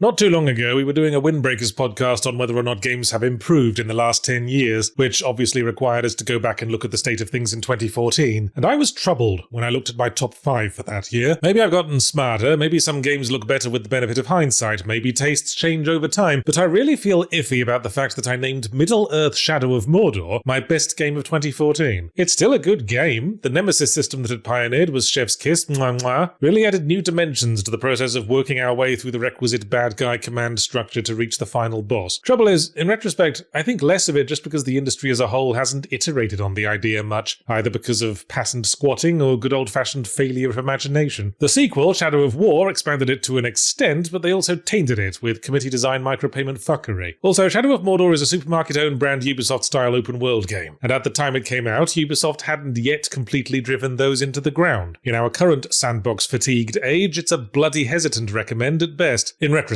then, I would like to displace Shadow of Mordor as best game of 2014 and replace it with a game that almost rhymes with it, coincidentally, Wolfenstein: The New Order, a game I've only gotten fonder of as time has passed, even more so since Wolfenstein Youngblood killed the Neo-Wolfenstein continuity stone dead, feeling like I should have appreciated it more while it lasted. Wolfenstein New Order is an over-the-top Nazi shooter, but it is phenomenally well written, like better than it has any right to be. Every now and again I criticise the storytelling in an action shooter and some comment will be like, oh, who cares about the story, it's a dumb fun shooter, turn your brain off. And what I always say in response is, nobody ever says the story doesn't matter if the story's actually good. And New Order is a prime example of how good writing can elevate whatever it's in, like the hot air in a balloon. It's a much more important title in the history of gaming than I appreciated at the time, so that's my new game of 2014, alright? Just pop it up from its previous position as second best game. The rest of 2014's top 5 still basically makes sense, but then I thought to look up everything else I reviewed that year, and man, did I really not give any prizes to FTL Faster Than Light? Slightly redundant title aside, I've put more Steam hours into that than everything in the top 5 combined. Granted, that's mainly because it's good second screen material to fiddle with while watching something else, but it definitely deserves a prize for being one of the few games I like that could be called a strategy game. Should probably have brought it up in my strategy game video a few episodes back actually, but oh fucking well. With that, my faith in my younger self was shaken. I felt moved to dig a little further to see if he fucked anything else up, and I didn't have to dig very far because my game of the previous year, 2013, was Biome Bioshock Infinite, Culture Shock, one of the pioneers of the burgeoning hairy dad subgenre, which I remember liking a lot at the time, but which certainly has turned into a bit of a polarizer over the years, and yes, there's a lot I have trouble making excuses for. The story's all over the place. Why does a culture obsessed with maintaining racial purity happily diddle with their own DNA to get superpowers? All the timeline hopping turns things into a confused mess, and it's hard to pin down what the hell the game's even trying to say. Racism is bad, revolutions are bad as well, also time travel. Others dislike it for being tonally askew from the rest of the games with shock in the name, but honestly that's partly why I liked it. My game of the year 2012 was Spec Ops The Line, which I do stand by, but it tells us that this was at the tail end of the gritty realism era of shooters, where everything was slow, miserable, cover-based, and all in shades of grey and brown. So Bioshock Infinite, being vibrant, rich with colour and life and full of fast-paced swashbuckling action, sliding up and down zip lines in Disneyland, made it very refreshing, and at least it was putting some serious effort into the story, all over the place though it was. The fact is, I can't in good conscience keep saying it was my favourite game from 2013, not when Papers, Please, Saints Row 4 and Assassin's Creed 4 also featured in my top 5. If the mark of a game's lastability is how often I keep bringing it up in regular conversation, then all three of those beat Bioshock Infinite into a cocked racist hat. Black Flag is just about the last Assassin's Creed game I'd call good without qualification. It's probably still the best game simply about being a pirate. Well, let's say in the modern era. Monkey Island 1 probably beats it. It's the main reason everyone was excited for Skull and Bones, though they absolutely bloody well shouldn't have been. Saints Row 4 is about as characteristically jank as any Saints Row game, but it's such a joyous, over-the-top, gonzo send-up of itself and open worlds in general. It's so fun to play, and you can feel how much fun the designers were having with it as well. It is the model, in my view, for how to end a franchise like that. If only it actually had been the end, am I right, Volition? But if you twisted my arm, I'd put my hand on my heart, once you finished twisting my arm, obviously, and say Papers, Please would, in retrospect, be my actual favourite game from 2013. It was like the perfect birthday gift, something I would never have thought to get for myself, but now that I have it, I love it. The post-dad game, or work simulator with a twist, wasn't as established back then, and the way Lucas Pope forged something so compelling out of what would sound on paper like the dullest gameplay imaginable was so ahead of its time, and really dug him into his spot as one of my favourite indie game designers. And then he did Return of the Obra Dinn, and tunneled down another 6 or 7 feet. Top 5 of 2012 still seems fine, and most of 2011 as well. Portal 2, Game of the Year, can't argue with that. But why the hell did I put Skyrim in as 5th best? Why, because it was one of the biggest releases of the year it came out, and remembered to this day as an all-time classic, Yahtzee. Granted, but here's the sticking point, viewer. I don't like it much. Bethesda RPGs have always left me cold. I like getting immersed in a narrative setting, as you know, and the likes of Skyrim and Starfield tend to be a bit too jank on the moment-to-moment level for that to happen. I think it's that Skyrim was a huge release generally lauded by the industry as a whole, and I was still a young 20-something game critic who didn't quite have enough courage of his convictions to not succumb to peer pressure. And honestly, I'm less upset at Skyrim than I am at myself for not acknowledging Batman Arkham City that year, which after multiple thorough replays I might be prepared to call the best of the painfully good Batman Arkham series. I say might because I'm still not sure if I like it more or less than the first game, Batman Arkham Asylum. They're doing different things, really. Asylum's open-ended in more of a Zelda-y way and has a more tightly paced narrative as a result. City's a full-on open world with more interesting challenges where you can dive bomb unsuspecting rapists. I think they can pretty well share the crown. I think that's all the historical revisionism I need to do right now. Let me know in the comments if you think there's any other major spots where I got my own opinion wrong, and please don't bring up the way I initially blew off Dark Souls. I'm on a strict talking about Souls games diet. I guess my point is, we change in a lot of ways over time, even short amounts of time. Just last year, I really wasn't sure if it should have been Dredge or Chance of Xenar in the 5th spot, and I still change my mind over that every few weeks or so. Man, that's the problem with the internet, isn't it? You put out a video 10 years ago, and people can still watch it whenever they like, and take that as your current view. But the distance between you and your past self only ever widens. I'd certainly have some things to say to mine over when is and is not an appropriate time to wear a fedora. Sorry, this isn't going to be a particularly seasonal topic.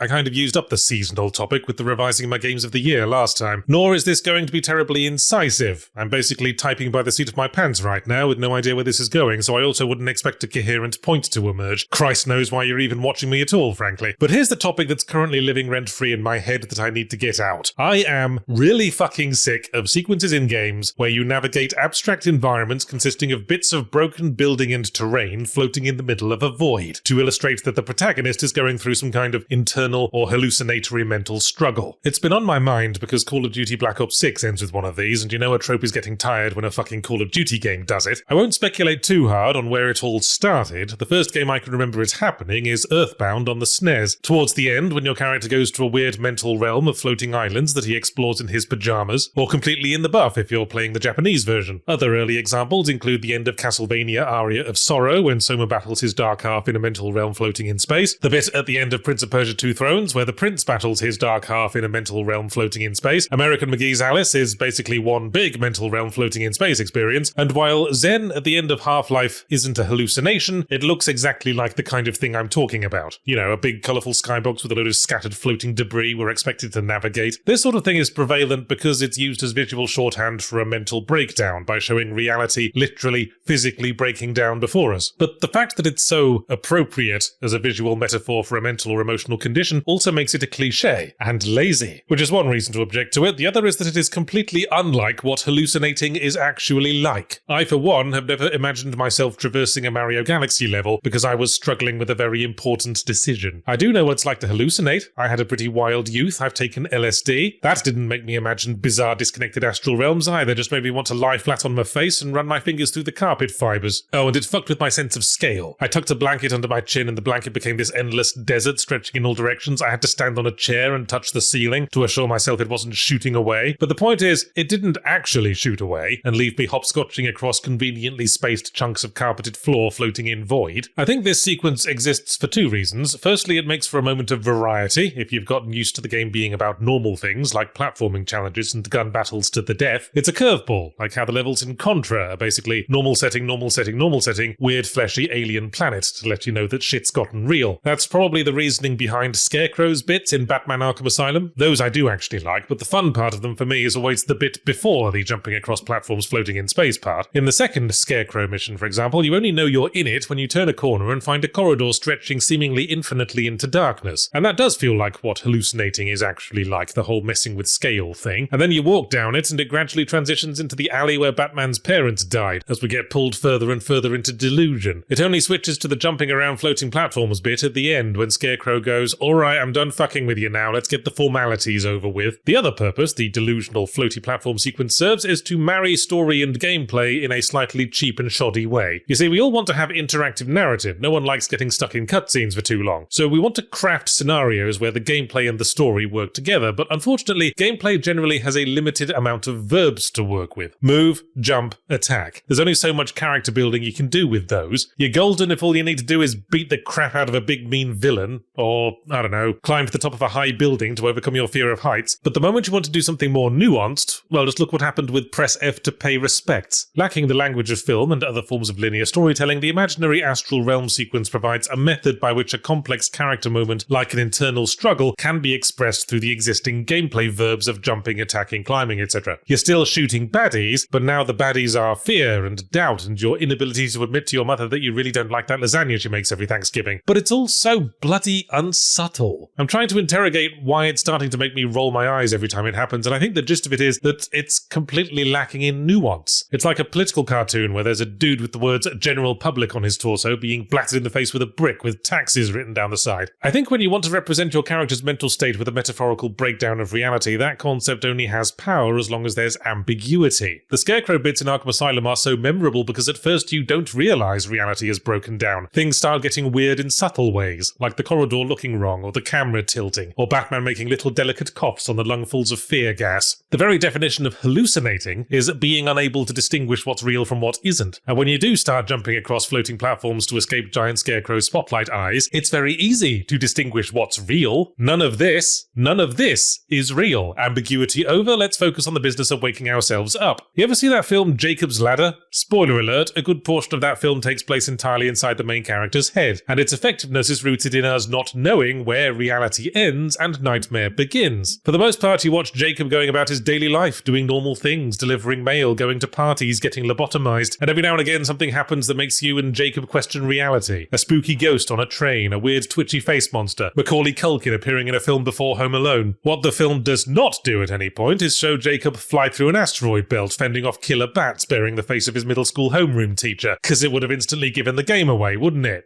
Hey, wait a minute. Isn't there a relatively well-known video game franchise that openly cites Jacob's Ladder as a direct influence? Oh, that's right, Silent fucking Hill. Yes, I've tricked you into hearing me bang on about Silent Hill 2 again. It's another great example of a delusional nightmare world where things stay ambiguous. Silent Hill is a physical town that exists, but the malevolent forces within overlay a sort of extra level of reality informed by James Sunderland's subconscious. Sometimes we glimpse things reflecting the suppressed feelings and memories of the characters, sometimes we just see the abandoned burger restaurant that's actually there, and there's no telling where the separation lies. That's why it's creepy. Hell, the otherworld version of the environments in Silent Hill 2 just look like dirty abandoned buildings. The fire-damaged, waterlogged otherworld version of the hotel at the very end may well be the real hotel, and the nice clean version we were in earlier may have been the hallucination. We don't know. Compare that to the otherworld sequences in, say, Silent Hill Downpour, where we're literally jumping across giant astral clock faces in the middle of an American McGee's Alice level, and there's no ambiguity whatsoever. I mean, the whole Jacob's Ladder thing where the fucked up shit appears over the top of what seems like surface reality, that too is what hallucinating things is actually like. If you're trying to envision something you're not sure about or can't quite remember, or which you're subconsciously suppressing, you don't imagine the bits you are sure about floating unsupported in void. Your mind is more likely to fill in the blanks with things you are familiar with. When I was a child, I once had a dream about a naked woman, but at that age, I'd never actually seen a naked woman before, so when the clothes came off, all I saw was a fairly non-committal torso and then what looked like a small boy's penis between their legs. Was that weird? Yes. Is it weird that I'm sharing it with you? Possibly more so. The point is, I had never seen a vagina, but my brain filled in the blank with something it had seen. It didn't just dream of a female head, arms and legs floating in the middle of a multicolored nebula. I would like to stress that this was when I was an extremely young child, like before the internet was a thing, and rest assured, now as a sexually experienced adult who has seen actual naked women, when I dream of vaginas, they're exactly how they're supposed to be. Monstrous, fanged, devouring mouths. So about this time last year, I was talking shit about the Game Awards in general and their categories in specific. The recurring problem I find with categories like Best Action Adventure and Best Sim/Strategy is that they're so unspecific you end up having to compare games that are aiming to achieve vastly different things and appeal to vastly different audiences. Look at last year's, they pit Frostpunk 2 against Unicorn Overlord. That's like comparing apples to orifices. Hell, my own top 5 system has a similar problem. I wouldn't say Another Crab's Treasure is objectively a better game than Cryptmaster every day of the week, especially not on days when I'm in a particularly word-puzzly mood. Even games that comfortably fit in the same genre category might march to completely different beats. Prince of Persia Lost Crown and Astrobot are both platformers, but their intentions are very stark. My proposal was to categorize awards based on what feeling or sense the nominations are trying to give the player. Catharsis, fear, joy, melancholy, all of that. So, let's try it out. Be the change you want to see in the world. Here's the very first experimental Yahtzee Cops a Feel Awards. And since we're breaking all the rules, I'm including all the games I played last year, in both fully Ramblomatic and Yahtzee tries. Yeah, welcome to Loophole Junction, home of the world's largest least edible pretzel.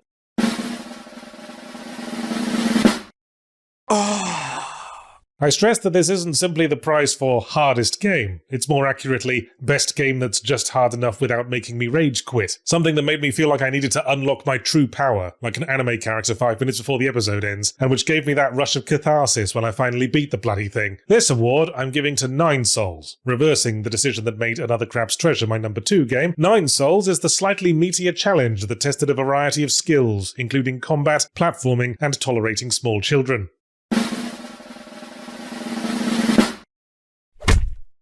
The Core Combat Award, the equivalent of the Game Awards Best Action category. Games that just make you feel like you're absolutely kicking the shit out of the enemy and sending the survivors home with lifelong nightmares, prominently featuring your boots and a curb. So from this year, I'd say Angerfoot made a good case for itself. Can't go wrong with any game where you can kill a dude by flattening him against a wall with the door you just kicked off its hinges. But I think at the end of the day, Children of the Sun has to ultimately take the prize. It's like a work simulator, but where your job is being a bullet.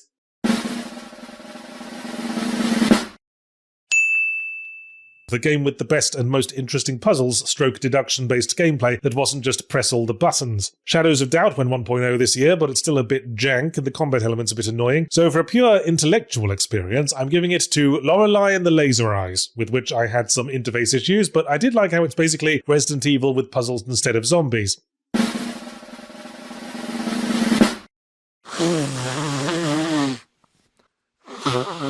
This wasn't a great year for heart-wrenching emotional storytelling, at least not from my perspective. It might have been for you, if you have personal trauma associated with Balatro knockoffs, but if we interpret this award as Best Dramatic Character-Based Storytelling you can actually get invested in, then I suppose I'll give it to Still Wakes the Deep. And that might be a me thing. I'm a parent to young children, just like the protagonist, and I kept thinking about how his kids would be left wondering what happened to him, and why he doesn't come to play with them anymore, and if it's because of something they did. Oh, I made myself sad again.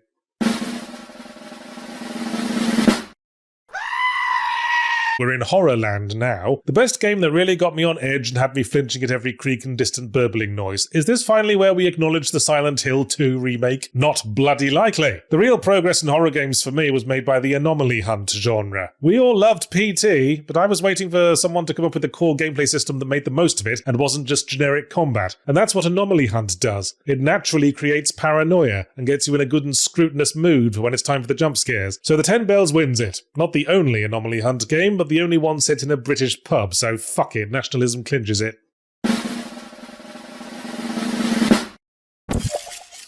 As I've said before, it's rare to find a game that shoots for straight comedy these days. I think most years you'd be looking for the game where you can make enemy ragdolls fly off with the best comic timing, but happily this year there's a shoe-in winner in the form of Thank Goodness You're Here. Nationalism clinches it again. It's a game that's very funny, very mad, and very British, but I repeat myself.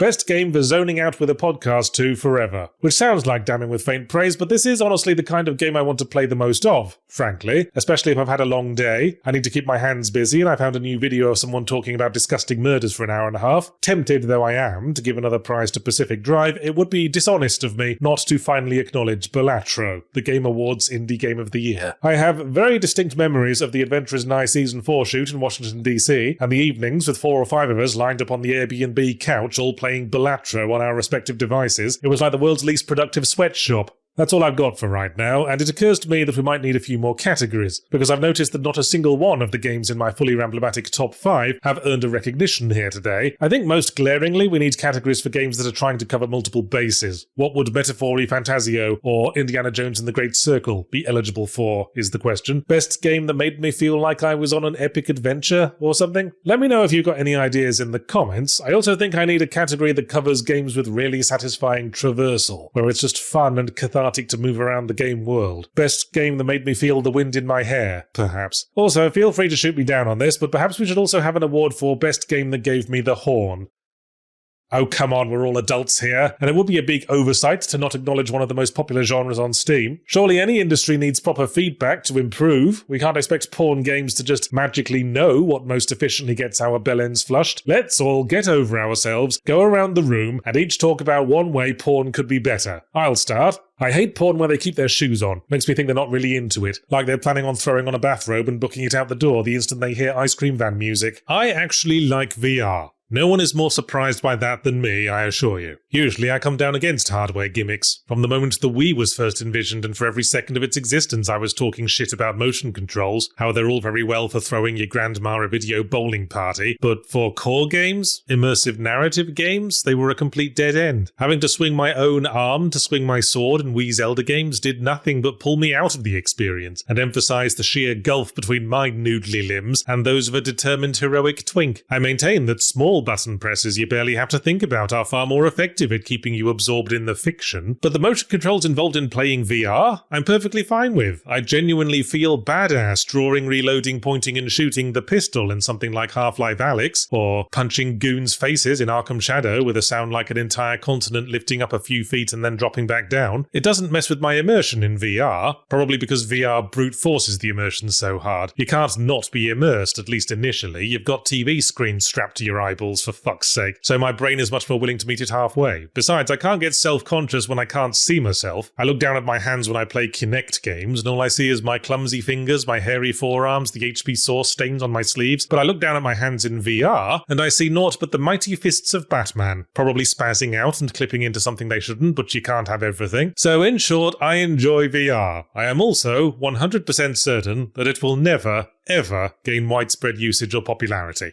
VR's been hovering on the peripheries of gaming for quite a while. I think some sectors of the industry believe it's going to be the next big thing any day now. I wonder if Valve were thinking that when they went all in on Half-Life Alyx. And there's that pervasive pop culture image prevalent in your cyberpunk settings and your Ready Player Ones that depict the future of video gaming as everyone being plugged into a communal cyberspace experience, decked out in goggles and gloves covered in pointless glowing LEDs. I don't think that's ever going to happen. As much as I enjoy VR, I don't believe it will ever replace the traditional gaming position. Couch, TV, controller in hands, slumped posture, drool. Let me explain why. First of all, VR tech isn't ready to be pushed to the mainstream audience anyway. Above anything else, it needs to be easy, convenient, and comfortable to strap on and start using, and we're still a ways from that. For the longest time, getting some VR in required a lot of steps. Most headsets would need you to set up cameras or sensors all around your room, and have you go through a prolonged onboarding process, establishing the size of your space and whether you're sitting or standing. And resolutions being really pixely up close was a problem for a while, as could be expected. TV screens strapped to eyeballs and all that. The Meta Quest finally being wireless was a huge step for me. Finally, I didn't have to have cables trailing down my shoulders, and I could explore 360 degrees of rotation without choking myself to death. But there's still leaps to be made. I think VR will have the best possible chance when a device can be made small enough and light enough to be worn like a pair of very large wraparound sunglasses. The fact you have to strap it to your head automatically makes it too uncomfortable for many, and even for people like me, the weight of the Quest 3 hanging off the front of my face is still a touch too uncomfortable. Having to stop every hour or two for a bit of recovery time doesn't help the immersion. So wait, Yahtzee, VR will never be mainstream because technology isn't currently viable? Surely that will change. Have patience, viewer, that was just point 1. Point 2. There is an inherent limit to what kinds of games you can play in VR. Obviously, you're restricted entirely to first-person games. Not exactly, Yahtzee. What about Moss and Lucky's Tale and— Shut up! Just shut the fuck up! Obviously, you're restricted almost entirely to first-person games, so no Devil May Cry style third-person hack and slashing that depend on situational awareness. I mean, if you played something like Ninja Gaiden Black in first-person, all you'd see is scenery blurring past at great speed as your dude flipped out all over the place. 2D platforming, grand strategy, one-on-one fighting games, all would be sacrificed in the VR-only world. It wouldn't be the first time mainstream gaming basically ditched entire genres for the sake of new tech, such as in that whole 2D to 3D jump in the late 90s I keep talking about, but this would be too much. It's like 60 to 70% of all genres. And even restricted to first-person games, VR has its limits. Here is a list of everything VR is good for. Piloting vehicles, punching things, hitting things with sticks, shooting one-handed guns at things, and climbing things. That's it. And that's not much in terms of forming a complete sphere of human experience. Even the climbing things part is a stretch, because you can only use your hands, and I used to do rock climbing. It's supposed to be a full body workout. I always find my VR experience turning sour whenever it asks me to use both hands to hold something, like a pump-action shotgun. Pointing a handgun and pressing the controller trigger like it's a real trigger, fine, fully immersed, no notes. But when you ask me to extend a second hand, wobbling around groping nothing in front of me, my mind is 100% aware that my controllers aren't connected to each other. This is why Half-Life Alyx only has one-handed guns.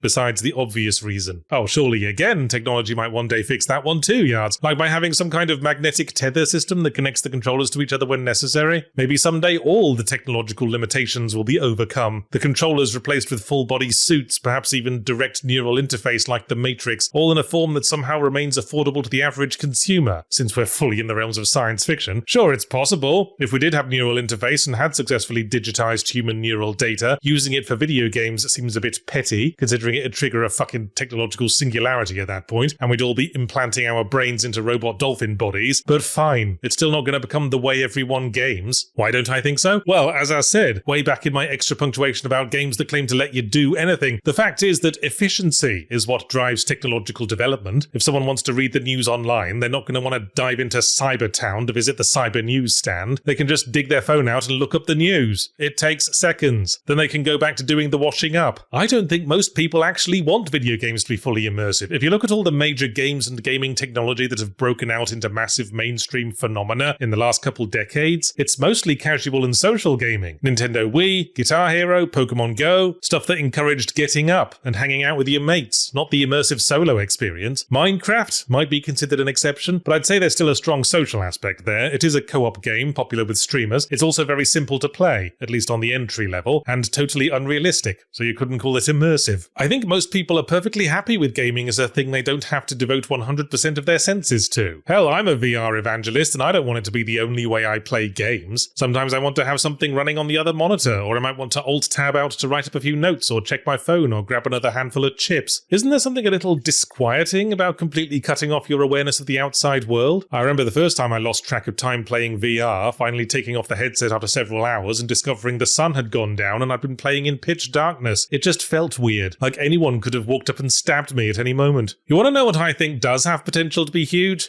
AR. If I could have the same oversized sunglasses discussed above, but they're just normal sunglasses except for a square in the corner of my vision with a little web browser, so I can display a walking route to the nearest pub, or watch YouTube videos, or read a book, or run a little GBA emulator so I can play Aria of Sorrow, maybe with a special single-hand button controller concealed in my jacket pocket, I'd fucking love that. It'd stave off boredom on long journeys, you could use it to feed yourself chat-up lines while out prowling for tail. I remember dearly longing for something like that when my kids were really young and I was having to sit in the dark holding their hand at 2 a.m. for an hour to get them to go back to fucking sleep. I know Google Glasses was a thing that tried to happen, and Meta and Apple are dipping toes in this area, but the flaw in all of them so far is that for wearable tech to be viable, it can't be obvious that you're wearing wearable tech. That's what I want, anyway. It needs to pass as an ordinary pair of sunglasses, so I don't have to go around looking like a complete bellend, or indeed someone holding up a sign saying, I have low situational awareness and too much disposable income, please rob me. So, the Switch 2 is officially, by the general standards of the modern tech industry, a thing that's coming vaguely soon, and the conclusion most people have drawn from what we've seen so far is that it's basically just the Switch 1, but more powerful, and now you can snap the controllers off like it's a fucking Kit Kat. And no bad thing, say I. I hate trying to line up those little slidey tracks the Switch 1 Joy-Cons slot into, all the while accidentally pressing buttons so it keeps bleeping and blooping at me when I just want it to turn off. I'm glad it's more powerful. I certainly got the sense from the way Tears of the Kingdom struggled with its frame rate that we were about due for an upgrade. Should we be disappointed that it's just an upgraded Switch 1? Fuck no. I'd have been disappointed if they'd done any more. Historically, Nintendo has had a bad habit of trying to fix what ain't broke where their hardware is concerned, and I just don't think there's much room for improvement, and plenty of ways they could fuck it up. If at least one aspect of our lives is staying in the nice, comfortable, stable status quo, we should be bloody well grateful. Hardware gimmicks are a sign of a juvenile industry, in my opinion, like when movies dabble in 3D or smell-o-vision. None of that matters when it comes to what's important, providing a means of conveying the story to the audience. Jurassic Park would not be improved if you could smell the T-Rex's farts. Well, let's not make too blanket a statement, I don't know what you're all into. Let's say instead that you can enjoy Jurassic Park as a film perfectly well without needing to smell the T-Rex's farts. In other words, it's the games that count, and as long as Nintendo retains the Switch's strong third-party support and commitment to indie games, I don't see any reason to worry on that front. But what about the showstoppers, Nintendo's big releases, for those who partake? Well, those are cards Nintendo seem to be holding close to their chest so far. We don't know much beyond that they're doing another Mario Kart, speaking of things with very little room for improvement. Some noted that in the footage, certain characters had been slightly redesigned to be more in line with how they looked in the Mario movie. A fairly neutral observation, but one that nonetheless left a bad taste in my mouth. I don't like it when video games and movies cozy up. I know relations have improved in recent years, the kids certainly seem to like those Sonic movies, and I'm probably still slightly traumatized from the 90s, but as someone who loves video games and doesn't watch movies, I don't believe video games gain much out of this deal. Aping movies has always held video games back. It's like watching your kid hanging out with another kid who used to bully them. You try to give the benefit of the doubt, but you can't help worrying this is all going to end in tears. And that's officially the full extent of everything we know about the Switch 2 that's worth talking about at time of writing. Nothing left to do but fill the remaining time with speculation. Moony-eyed, middle-distance, staring, gentle stroking of the front of the trousers guesswork. To that end, I would like to share 2 of my predictions for what Nintendo might do next with their first-party franchises such as Mario. In fact, both of them relate to Mario, let's not be coy. As for if these are things I genuinely think Nintendo is going to do, or merely things I think they should do, a little of column star, a little of column mushroom. Prediction number 1. The next tentpole Super Mario game will be open world. I want to be clear on what I mean by tentpole here. There are a million Mario games covering the entire gameplay spectrum, from RPGs to tennis, but the core Super Mario series consists of a sequence of platform games that expand in scope with each new installment. That sequence consists of Super Mario Bros., Mario 2, Mario 3, Mario World, Yoshi's Island, Mario 64, Mario Sunshine, Mario Galaxy, Galaxy 2, and finally Mario Odyssey. What I'm talking about here is the follow-up to Mario Odyssey, and no, Mario Wonder doesn't count. Mario Wonder occupies the secondary thread of Mario platformers that I call Nostalgia Mario, games that don't try to expand the scope of the formula but merely repackage the established gameplay. So Wonder, the new Super Mario series, Mario 3D World, Mario Maker, that all goes there, on a little branch coming off the tent pole. So why do I think Odyssey 2... don't call it Odyssey 2. Inevitably I think of the Magnavox Odyssey 2 and it brings up all those childhood nightmares featuring the Munchkin box art. Call it something like Mario Universe or Mario Infinity. It hardly fucking matters. Why do I think whatever it's called will be, or at least would be well advised to be, open world? Because Nintendo has done about every imaginable thing one could do in preparation for making an open world Mario and now only need to pull the trigger. Mario Odyssey was a pretty long way towards being open world already. All the individual lands you go to are basically mini sandboxes, almost literally in the case of the desert world. The only thing left to do is remove the seams and stitch all the mini sandboxes together. So if you fall down a bottomless pit in the icy mountain zone, you just wind up in Cambodian jungle zone or whatever. On top of that, Nintendo already dipped a toe in Mario Open Worlds with Bowser's Fury, the pack-in bonus for the 3D World Switch port. That definitely had stealth pilot vibes. Zelda's already had 2 full-on go-anywhere sandboxes, and Sonic's had one as well, in the form of Sonic Frontiers. The proofs of concept are there, and surely there is no world in which Nintendo will tolerate Sonic having something over Mario for long. So the Mario Open World has got to happen sooner or later. Question is, what would be the new central gameplay gimmick? That's tougher to speculate on. I don't think any of us predicted Mario Odyssey's gimmick, Mario turning into a fucking brain-eating parasite. For want of a random prediction, they already did the magic hat, so I think next it'll be magic overalls that can transform into any of the suits from previous Mario games, like the frog suit or raccoon suit, that offer different movement abilities. And there'll be 2 big cartoon eyes on it right over Mario's bollocks. Prediction number 2. There will be a 3D Mario Maker. Mario Maker was one of the few success stories from the Wii U. It was capitalizing on the desire to make our own classic Mario levels that has been served by numerous shoddy ROM hacking tools over the years. The sequel, Mario Maker 2, didn't do much more than port the whole concept to the Switch, and since that's a leap that can't be made a second time, a third Mario Maker game would need a pretty significant shift to draw the eyeballs. So considering that the earliest 3D Marios are now easily old enough to be benefiting from the same nostalgia that sustained Mario Maker 1, Mario Maker 3D seems like a logical next step. My colleagues think I'm out on more of a limb with this one. After all, Mario Maker's strength was being easy and intuitive to use, and working in 3D space instead of 2D makes things exponentially more complicated, in accordance with the square cube law. Dreams on the PS4 helps teach us what a huge pain in the arse it is 3D modeling with a game controller. Well, there have been unsubstantiated rumors that Nintendo are thinking about some kind of mouse support for the Switch 2, which would help, but my thinking is, we're not asking for a full-on 3D modeling and programming suite here, just something you can use to make Mario levels. And to that end, why not just make it grid-based, where you place all terrain in the form of tessellating cubes? The kids these days have played enough Minecraft to be able to pick that up pretty easily. Add a little simple pathfinding system for moving and rotating platforms, drop Mario in with his standard Mario 64 control suite, and bam! We can easily make no end of isolated platforming challenges like the floodless levels from Mario Sunshine, and then smash them all up with a big hammer to finally get proxy revenge on the floodless levels from Mario Sunshine. And there's one more thing to be said for the idea, that if they do make another Mario Maker, it would be called Mario Maker 3. And what better opportunity to go 3D than when there's already a 3 in the name? Clearly it's an idea whose time has come. I mean, this is exactly what the Jason movies did, and don't tell me you're above that.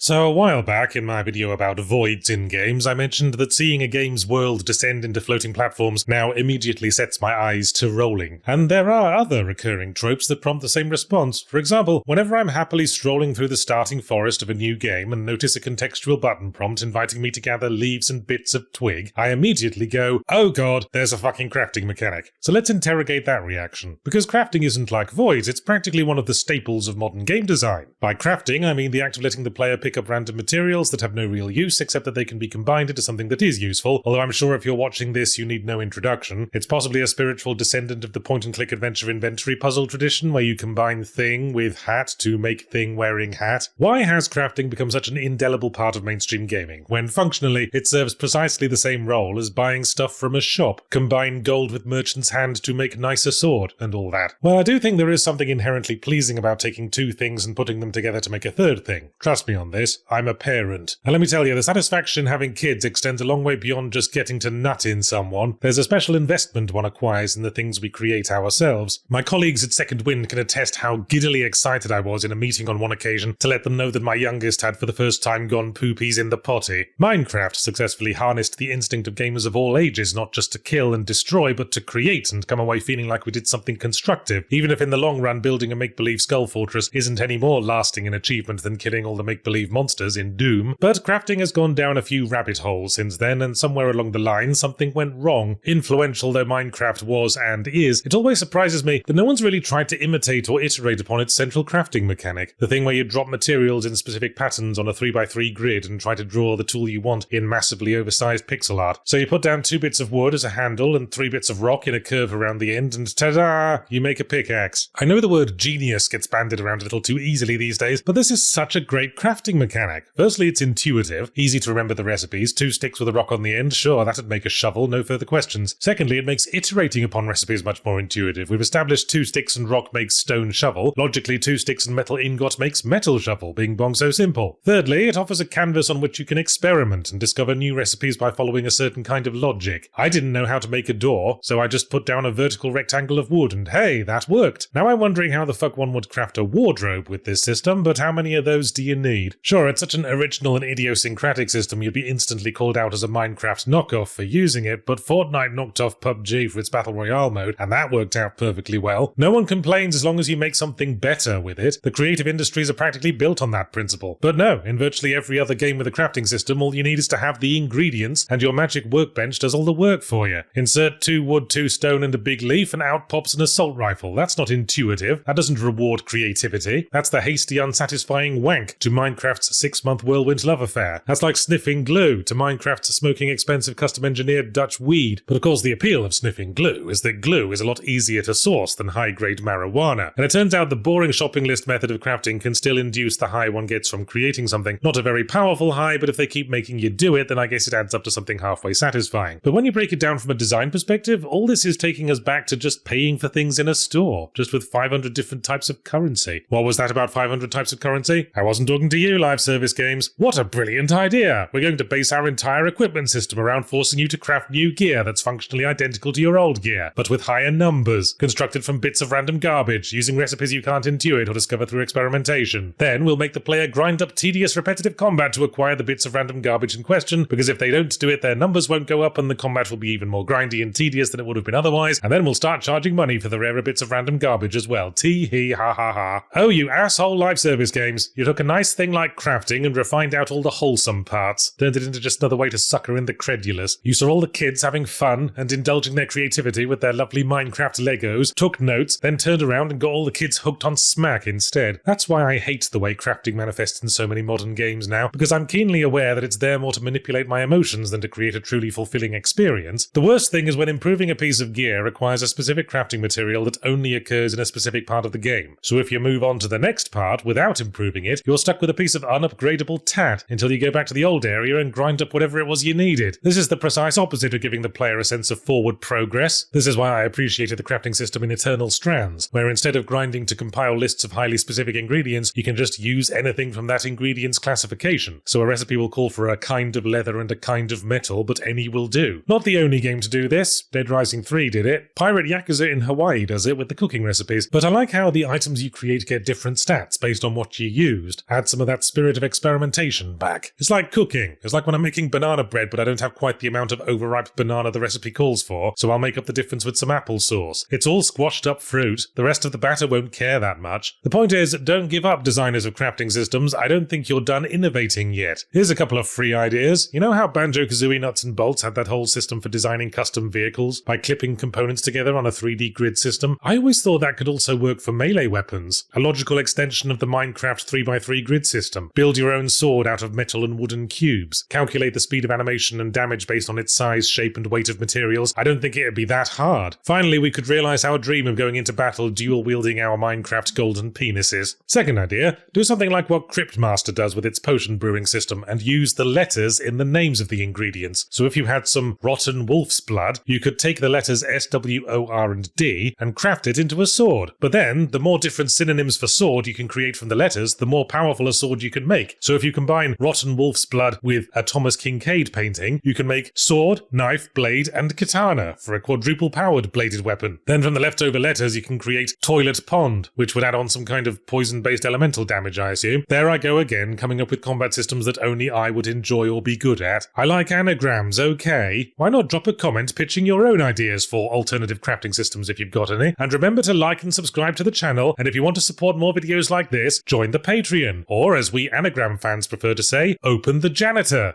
Every now and again I wonder if I've outgrown the life of a video game correspondent, but I shut down such doubts with one simple question. Do I still actually like playing video games? Do I still want to spend portions of my free time playing video games? Yes, I do, assuredly. But when it comes to playing games to unwind and get away from playing games as work, my preference is usually to play something I've played before. Discovering new games and experiences crosses over too much into work territory for me. I'm trying to disengage that part of my brain. So there are games that I can always put on if I want to do something with my hands for an hour. Bellatra would probably be the most recent addition to that list, but everything else would be the usual suspects. Dark Souls, Half-Life, Quake 1, Minecraft, a few other things I'm extremely familiar with. Recently, for example, I replayed all the games on the Castlevania GBA and DS collections on Steam. I'm always down for a bit of filling out the map while slicing up skeletons. It's like tidying up. And yet, I found myself growing restless. I'd successfully completed replays of several old favourites and was at a bit of a loose end, deciding what to play next, forced to conclude that even while I wasn't particularly trying to electrify myself with excitement, I also didn't want to be completely bored, and it seemed that I was. Bored, that is, of the same old games. So what now? Find new games to like? No. As established, that's work, and at present I'm off the clock. Then I recalled that I've been rather interested lately in watching YouTube videos of people challenging themselves to play games with weird self-imposed challenges. Persona without crafting, Dark Souls but only using consumables, Jurassic Park Trespasser with both feet shoved up your ass, etc. That felt like the way to go. I could retain my comfort zone playing something I'm very familiar with, but test my familiarity by forcing me to work around arbitrary rules. My long dormant old chap was immediately twitching at the thought. I had fond memories of going to Guitar Hero parties in my 20s, demonstrating my prowess by playing on expert with the controller held behind my head. Doubt I could do that these days without putting both my shoulders out. So, how would I challenge myself? A lot of the more exotic challenges I'd seen YouTubers subject themselves to seemed to turn into tortuous slogs. Turns out, yes, it is possible to beat generic action-adventure Sandbox 4 using only small pebbles, but it takes bloody ages and you have to spend hours at a time scraping up ammunition in gravel driveways. So I opted for something a little more classical. Ironman runs. That is to say, no death runs. I would play the game normally, but with the understanding that the first time I die, for any reason, I have to abort the entire run. No excuses or crossed fingers. That felt like a nice, reasonable change of perspective. It's not even making the game any more difficult, really. It just mean having to keep my wits about me. See, in playing my comfort zone games, I do have a bad habit of save scumming my way through, because when I'm in chill-out mode, tanking damage takes a whole of a lot less mental effort than trying to avoid it. The game I chose for my first Ironman run was Black Mesa, a game I'm familiar enough with to be confident I could beat it without dying, but which still has enough tricks up its sleeve to make me not 100% confident, as I probably would be with the original Half-Life. I've always felt as I save scum my way through the intense soldier battles in Black Mesa that obviously I know in theory what tactics to apply, make use of cover, press advantages, know when to retreat, prioritize your health. There's just never been much motivation to take it that seriously, while quick load is bound to one key press. So I began the game, and being new to the Ironman lifestyle and mindful of how intense the game gets in the back half, I set the difficulty to easy. Best I learn how to walk before I try to shove both feet up my ass. At first it was smooth sailing. The first few hours of Half-Life, and by extension Black Mesa, before the human soldiers show up and you're mainly threatened by zombies and alien wildlife, aren't that hard. It's pretty brutal if you happen to be an NPC scientist, but for the player it's mostly dodging head crabs and making sure not to stick your head in whirring fans. The first really hairy moment comes in that one bit in the giant warehouse where you have to jump across a sequence of crates hanging from the ceiling over a lethal drop, because Half-Life was a child of the 90s shooter era before everyone realised that jumping puzzles in FPSs are a load of spunk-filled digestive biscuits. And it was at that moment, facing the fact that for all my combat prowess, the slightest misjump will end my run right here, that I understood the appeal of the Ironman run. Suddenly I was having to focus, double and triple check my trajectory to eliminate all possible avenues of failure. When I made the jumps, I involuntarily clenched my buttocks as if it would give me a couple more inches of air, and I don't mind telling you, the The old chap was throbbing anew. I thought I'd have to wait until the firefights with soldiers for the death or glory adrenaline to kick in. Turned out all it took was to stand over an abyss without a safety net. Not that the firefights with soldiers weren't enhanced when I did finally reach them. Just as I'd hoped, I found myself really switching on when my brain went into survival mode. I found myself actually bringing out my most powerful weapons first instead of uselessly hoarding them, because survival in the moment was what mattered. I learned new tactics. I discovered that with Half-Life soldiers being so mobile and grenade happy, it was more effective to pressure them by charging their position than pop at them from behind cover. I made the effort to backtrack through the level for discarded pickups when my resources got slim. In short, I was having fun. I was using parts of my brain I felt like I hadn't used before. After each session, I found myself looking forward to going back. Not because it was my free time, but because I was enjoying the adrenaline. Before I knew it, I'd gotten as far as Surface Tension, the game's big centerpiece chapter where Gordon Freeman battles his way across occupied territory under the harsh desert sun. I was closing in on the bit where you get the rocket launcher and fight a helicopter, and was interested to see how that would turn out. It had always been a save scum safari in the past. Sadly, it was not to be. Before you get to the rocket launcher, there's that whole cliffside section that features a lot of precarious jumping, and maybe I'd gotten overconfident. Maybe I should have been more mindful of the absolute mess of a physics engine Source can be at times, but my Ironman run came to an anticlimactic end when I was trying to jump over a broken bridge, got caught on the terrain at the very last moment, and fell to a clumsy death. Well, what now, I thought. I toyed with the idea of declaring that death didn't count, because it was a bullshit instant no-escape death from a single minor error that was barely my own fault, rather than a slow whittling down of health through multiple unchecked mistakes. But I remembered the exciting jolt of adrenaline from earlier when I was at risk of the same bullshit instant death while jumping across the crates in the warehouse. Declaring that sort of death non-binding would instantly invalidate that feeling. Maybe I could instead pivot to minimal deaths run, see if I can get through the game with as few deaths as possible, and then try to break that record. But that didn't feel like fun. Threatening myself with permadeath was what was making it exciting, not threatening myself with doing some adding up. In fact, playing the game at all anymore didn't feel like fun. I guess I could never be a speedrunner because I don't find much appeal in playing the start of a game 500 times in a row in pursuit of perfection, and I really couldn't be asked to start Black Mesa all over again. Somehow I'd subconsciously internalized the idea of permadeath, because at that moment of death, all my interest in playing the game died as well. The whole enhanced adrenaline feeling that came with the sense of high risk would be undermined if I continued playing it at all. Otherwise, what risk would there have been? To conclude the trip report, I found my experience with Ironman runs rather intriguing and worthy of further study. Compared to playing games normally, it's a bit like using crack compared to using cocaine. You get a more intense high, but a more intense come down, and a longer statutory sentence. Why not go to the comments and share any self-imposed challenges you found actually enhanced the experience of a game you've gotten too familiar with? Call to action,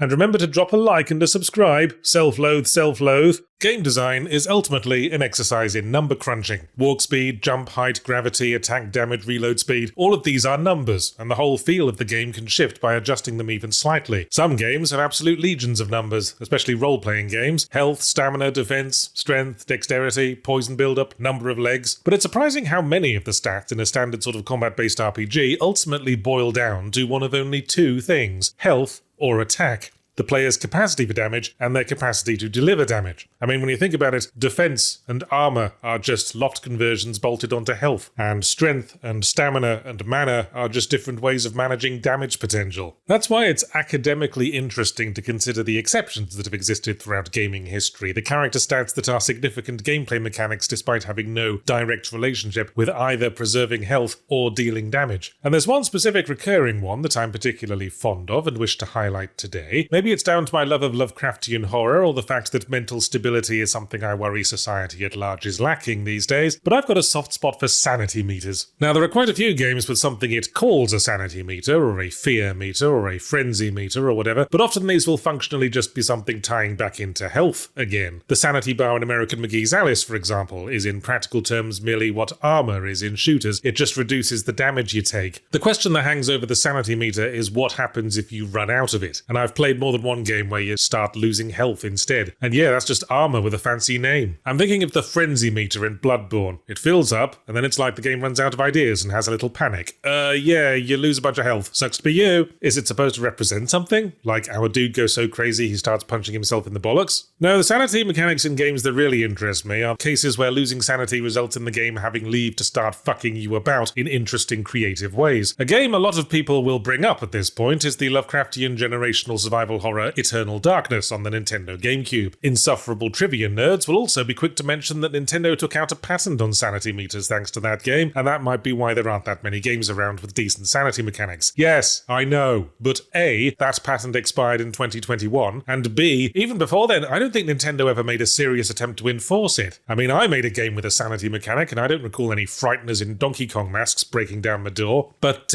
more on that game later. Yes, Eternal Darkness had a sanity meter, and when it got low, fucky things started to happen. The camera went on a Dutch angle, weird sound effects played, marble busts would turn to look at you and stuff. But it also did things to mess with you, the player, not just the player character. It'd pretend like it was deleting your save file, or that the game was over, or that flies were crawling on your screen. Which was fun, and is fun to talk about, but the problem was, it was a system that only really worked once. The first time a descending TV volume meter appears on screen, you're fooled by it, you start looking around for the remote you might be sitting on, but after you're informed the game was merely fucking with you, it's shown its hand completely. You will never be fooled by it fucking with you again. In fact, I found myself deliberately playing the game at low sanity after that because I wanted to see all the creative sanity effects, at which point it's kind of failed as a horror game, hasn't it? I like Eternal Darkness, I played a lot of it back in the day, that's why I have so many opinions on where it fucked up. From a gameplay design perspective, the effect of losing sanity has to be disadvantageous, surely, and in Eternal Darkness, it just wasn't. Yes, you lose health if you've got 0 sanity, sanity as armor again, boo, but regain just enough sanity to stay at low rather than nothing, and that doesn't happen, and you can still enjoy the insanity effects. So what can you do to a player with 0 sanity that they'd want to avoid that isn't just draining their health? Well, taking away control of the protagonist is one approach. Pretty good metaphor for mental illness overall, actually. Tabletop role-playing seems to be fond of this one, especially Vampire the Masquerade and everything else in the World of Darkness, in which players have a humanity stat or equivalent that indicates how close they are to succumbing to the beast within. If you run out, your character basically gets taken away from you and becomes a dangerous NPC. The equivalent in video games would be something like the fear meter in games like Haunting Ground or Clock Tower, where the character eventually cracks and starts running around like a mad thing. See also the confusion status effect in many RPGs that makes characters attack their allies. Compromising the character's reliability is what pretty much sums all this up, like the permanent behavioural problems characters in Darkest Dungeon acquire when they go doolally. Or in Amnesia the Dark Descent, if Daniel has low sanity, roaming monsters find it easier to spot him. That's also a staple of asymmetric horror multiplayer games like Dead by Daylight and Friday the 13th. The player controlling the monster finds it much easier to spot human players with high fear, as they're so mad with panic they keep honking like enraged geese while trying to hide. I think my favourite thing to do with the sanity mechanic is to mess with the player's sense of reality in ways that make them voluntarily do things that work against their interests. Along the lines of that one bit in Kane and Lynch, where the player controlling Lynch starts seeing the very valuable hostages as hostile pig monsters. This was the approach I wanted to take with my own aforementioned Lovecraftian horror game, The Consuming Shadow. I'd have hallucinatory monsters spawn in front of insane players to tempt them into wasting their extremely limited ammo. But that game also featured one of my own personal favourite game design ideas that I've had, if you'll forgive me tooting my own horn for a bit. When low on sanity, buttons in the game's GUI would start randomly changing to say, kill yourself, doing so more rapidly the more insane you are. And if you accidentally click a button while it says kill yourself, you get taken to a special minigame where you have to mash buttons to pull the gun away from your own head. I think that's all I can think of in terms of interesting ways sanity has been applied as a gameplay mechanic. Do let me know in the comments if you can think of any more. I have to sign off for now. I'm currently hallucinating a large burly man standing outside my window holding a brick. And for some reason he's wearing a Mario hat. As some of you may already know, I don't really watch movies, a position that I found provokes incredulity in some, like I've just said I don't like living in a house, or having 2 arms. Surely movies are a staple of modern life, Yachts. It has long been an accepted social ritual to go to the cinema with a friend or romantic partner and put yourself in a situation where socializing is completely fucking impossible. I don't like the cinema experience. If I ever felt the need to be unable to do anything but pay attention to a film for 2 hours, I'd just sit really, really close to the TV. I have watched quite a few films in my time, some I might even say I enjoyed, but these days I find I feel no desire to watch any new ones. I think playing a new game a week for 16 years might have fucked me up. I've been spoiled by interactive storytelling. I get antsy having to watch things unfold without there being something I can do with my hands. Hell, I've been known to reach for my phone if a pre-rendered cutscene goes on too long. But this is something I've come to terms with about myself. I'm surrounded by culture and hype and memes referencing films, but I've managed to immunize myself against the FOMO. I haven't watched a Marvel movie since the first Guardians Guardians of the Galaxy. And at this point, there's too much to catch up on, so why bother? I'm just going to assume that various individuals bent on taking over the universe were introduced, and then a bunch of conventionally attractive people basically sorted everything out. I'm a video games man, is what I am. There are only so many things you can try to be an expert in this complicated world, and I'm content with having no business with films, so I can focus on knowing things about video games. But then come the times when our worlds overlap, and it was after being subjected to a trailer for the Minecraft movie on a YouTube ad that I felt the need to put fingers to keyboard on this, because as someone fully entrenched in the video game camp, side-eyeing the treaties getting signed when the ambassadors from Movieland show up, all I'm seeing is continuing evidence of the disrespect video games still attract as a narrative medium. The video game movie adaptation started in the 90s with a wave of shit like Double Dragon, Street Fighter, and the live-action Mario movie with Bob Hoskins, and those films couldn't pay much respect to the subject matter because there wasn't much to respect. The games were bleep bloop pixel fun and light on story. The movie adaptations basically had to make themselves up from whole cloth. They were necessarily transformative. The films did a lot of building upon what were little more than crumbs of characters and visual identities. Same is true of the second wave of video game movies in the early 2000s that included Angelina Jolie's Tomb Raiders and the roller coaster that was Paul W.S. Anderson's Resident Evil series. Still transformative because they were adapting something that had previously only existed in dodgy first-generation 3D, with limited capacity for complex storytelling and nuanced characterization. During this time, the live-action movie could still be seen as something on a higher level than the video game. But that dynamic changed when video games caught up with, and in my subjective view, surpassed, movies as a storytelling medium. Video games can look just as realistic as movies now, or at the very least realistic enough that the characters can display emotions and have cinematic moments. You could say Bob Hoskins was well cast as Mario because he was a stout dude with a moustache, and that's all Mario was, pixels-wise. You couldn't say the same for the casting of the Uncharted movie, because Nathan Drake was basically already a live-action, realistically proportioned human. We were never going to be able to look at Tom Holland and say, yep, that's Nathan Drake, because he doesn't look like him. He looks like someone who borrowed Nathan Drake's t-shirt. And yet, I'm still conscious of a prevailing attitude that adapting a video game to film is some kind of elevation of the material, like it's finally becoming something real. In the big leagues now, kid. But try to understand my feelings here. Imagine you have two buckets, and in one bucket you have cinematography and linear storytelling, jointly represented by a dog wearing a hat. And then in the other bucket, you have another dog in a hat, but you also have unique interactive narrative elements, exploration, branching paths, skill-based challenge, and catharsis, represented by a cat in high heels and a fox in a bomber jacket. I don't see how one could argue that the first bucket is better than the second, or how adapting the contents of the second to the first bucket could be considered the next step for it, as you'd have to murder the cat and the fox for a start. One could argue that only having cinematography and linear storytelling means films can focus on those better, and video games have to spread themselves a little thinner to include all the other stuff. But saying the first bucket is better because the dog in the hat has a better pedigree still doesn't scan as an argument because it's completely disregarding the cat and the fox. Now, I can't blanketly state that movies don't respect video games. Video games are old enough now that there are filmmakers familiar with them who want to pay appropriate tribute. So we have things like the Fallout series and Borderlands, which had its flaws, but lack of faithfulness to the games wasn't one of them. But then we have instances like the Minecraft movie, which doesn't reflect any respect for the subject matter beyond its status as a free IP bucket. I read an article on Total Film that Ronald D. Moore is working on a God of War Amazon show, but went on the record to state that he hadn't played the games or really understood video games at all. And people got a bit upset about that, rightly so. Surely not understanding video games would disqualify someone from the job of adapting a video game, in the way you wouldn't hire someone who doesn't speak Japanese to translate a Japanese text. It's the dismissive attitude that irks me. Why do we assume knowing how to make a film qualifies someone to barge onto video game turf like they know what they're doing? Imagine if it was the other way around. Imagine if someone had been hired to make a video game adaptation of, say, Weekend at Bernie's, admitted to the press that they hadn't seen the film and had no plans to, but can't imagine it being that important. I think movies need to mind their fucking manners. What with video games making more money? To reiterate a point I made in a previous video, when games and movies partner up these days, I don't believe video games benefit much from the arrangement. I don't believe anyone who watched the recent Super Mario Bros. Movie didn't know about Super Mario Bros. Beforehand, so the games weren't getting much in the way of cross-promotion. Like I said, take this from the almost certainly biased perspective of a video game fan with no interest in movies whatsoever, but when I see video games and movies cozying up, I see a dynamic, young, wealthy tech professional marrying a washed-up old starlet whose looks have faded and who shows no apparent interest in their new spouse's feelings, hobbies, or personal history, and who seems to have taken out a rather worrying amount of life insurance. So the topic I keep coming back to is just how bad the writing was in Split Fiction. I know I spend most of my fully Ramblomatic review banging on that drum, but the gameplay didn't have much to complain about, and I've got to get my jollies in somewhere. It was bad enough that it feels like we could probably learn a lot by taking a closer look and breaking down some specifics. So before we go on, there's going to be no getting away from spoilers, so consider this your token warning. It's a game worth playing, if you liked It Takes Two. It's just the characters that mandolin my taint. Said characters are Zoe and Mio, two amateur writers who get put inside a prototype virtual world on the promise of a publishing contract and who end up having to live through each other's stories. The central dynamic between them is that they're complete opposites in about the most cliched ways imaginable. One's an extrovert, one's an introvert, one's a country girl, one's a city girl. They establish this when Zoe delivers the line, "You're from the city, aren't you?" with no further specification, and over the course of the story the two girls learn to work together and become friends. Pretty standard arc for this sort of pairing, and a little disappointing after the central dynamic of It Takes Two, i.e. divorcing spouses having to reacquaint themselves with each other, was a lot more interesting, even if the dialogue wasn't that much better. But the more we learn about Zoe and Mio, the more annoying they get. It's particularly grating the way they both keep reacting with incredulity to the utterly pedestrian sci-fi and fantasy concepts they are confronted with from their counterpart's mind. Zoe keeps giving Mio shit for her sci-fi ideas being violent and stressful, but they spend all their time in Zoe's stories fighting dragons and ogres, and the way they keep using dialogue to directly and indirectly praise their own game's creativity is a big part of what makes it all come across so insufferably smug. But things get worse later when we learn that both girls have secret traumas, and it turns out Mio's father is terminally ill and she's his only caregiver. And I immediately asked what the fuck she was doing here then, at this tech demonstration, and not by his side, changing his catheter bags. At this I started disliking Mio as a person, and not just from the face value smug quips and cliched retorts, because Mio makes her dad's pain all about herself. The game keeps trying to make us pity her, with lines like, "Oh, you don't know what it's like to go through that all alone. Bitch, your dad is the one who is alone right now. You're gallivanting around in Dreamworld with your British friend." And in the epilogue of the game, we see Mio standing over her dad's grave, when last we knew he was still alive. And whether or not this was the intention, what I took from that was that her dad tragically died alone while she was off having the big adventure, and she got over it more or less instantly. That was the second funniest part, after the revelation that the whole reason Mio went into writing hack sci-fi was to help pay her dad's bills. And I was like, that was your fucking plan? Do you know how hard it is to even earn a living as a genre fiction writer, let alone pay exorbitant medical costs? This was one of many moments that signaled to me that these characters who were supposed to be authors didn't actually know the first thing about writing fiction. Another one was when characters and creatures keep showing up very obviously based on figures in the author's life in the most on-the-nose manner imaginable, and the protagonists express surprise at the notion that one's writing might reflect one's subconscious on certain levels. But I could go on about the broad strokes and how the very core of the plot is built upon the extremely shaky foundation of its two authors having such brilliant ideas that the Elon Musk-type villain invested literal millions into creating a machine to steal them. I wanted to get into specifics, though we might go over some fundamentals of dialogue writing. To that end, I've chosen a scene, more or less at random, so that I can transcribe it and we can weed out all the problems. This is a scene late in the game, right after the boss fight with Mio's evil subconscious self, whom she has to beat up to become a fully rounded individual in a very Persona 4-y sort of way. Here's the conversation that takes place as the dust settles. When the scene starts, Mio is in a kneeling fetal position, and we might assume she's undergoing some kind of emotional breakdown. That gets refuted when the camera comes around, and we and Zoe discover that Mio is smiling in relief, which could have been a nice, subtle little moment, but then they have to ruin it by having her confirm aloud that she's feeling good. Marty said to me while playing this game that he thinks everything these days is written with the assumption that the viewer is distracting themselves with their phone the whole way through, and needs everything constantly spelled out and restated, but I still think showing is preferable to telling, or indeed, showing and telling. Zoe, so she's finally gone. Mio, yeah.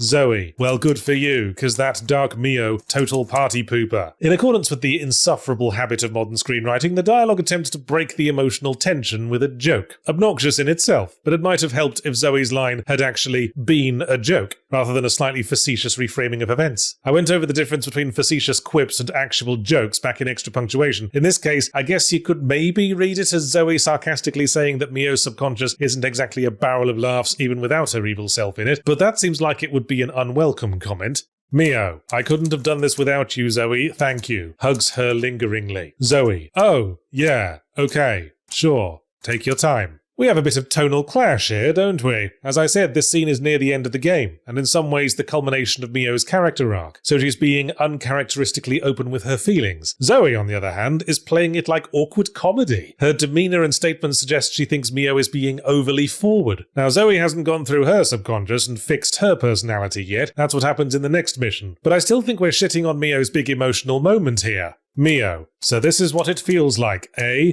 Zoe. Conquering your inner demons? You know, there's a line in Back to the Future 3 that's always bothered me as a writer. When Marty McFly goes back to the Old West wearing a hot pink cowboy costume that 1950s Doc Brown got for him, the 1980s Doc Brown asks him, "What idiot dressed you like that?" To which Marty replies, "You did, LOL." But why would Doc Brown phrase it that way? Does he think Marty McFly needs help getting dressed? He's not that young. Why would he ask, "What idiot dressed you like that?" instead of, "Why did you dress like that, you idiot?" The only reason he says it like he does is to act as a feed line for the gag. And ever since I noticed that, it's always irked me when characters say something that it makes no sense for them to say, except as a feed for the other character's next line. And that's what Zoe's line is here. Mio's line is vague enough that I think most of us would ask her to clarify what she means rather than take a stab, one that, again, awkwardly re-establishes the situation in a very telling not showing kind of way. Zoe only does so to allow Mio to correct her with this fucking sledgehammer of a line. Mio, having a friend. And if they're taking nominations for this year's Most Awkwardly on the Nose award, this will be my hot tip, after my blackheads. Just in case it wasn't painfully obvious from the very moment these ladies first interacted that they would be friends by the end of the game helpfully smashes you over the head with it.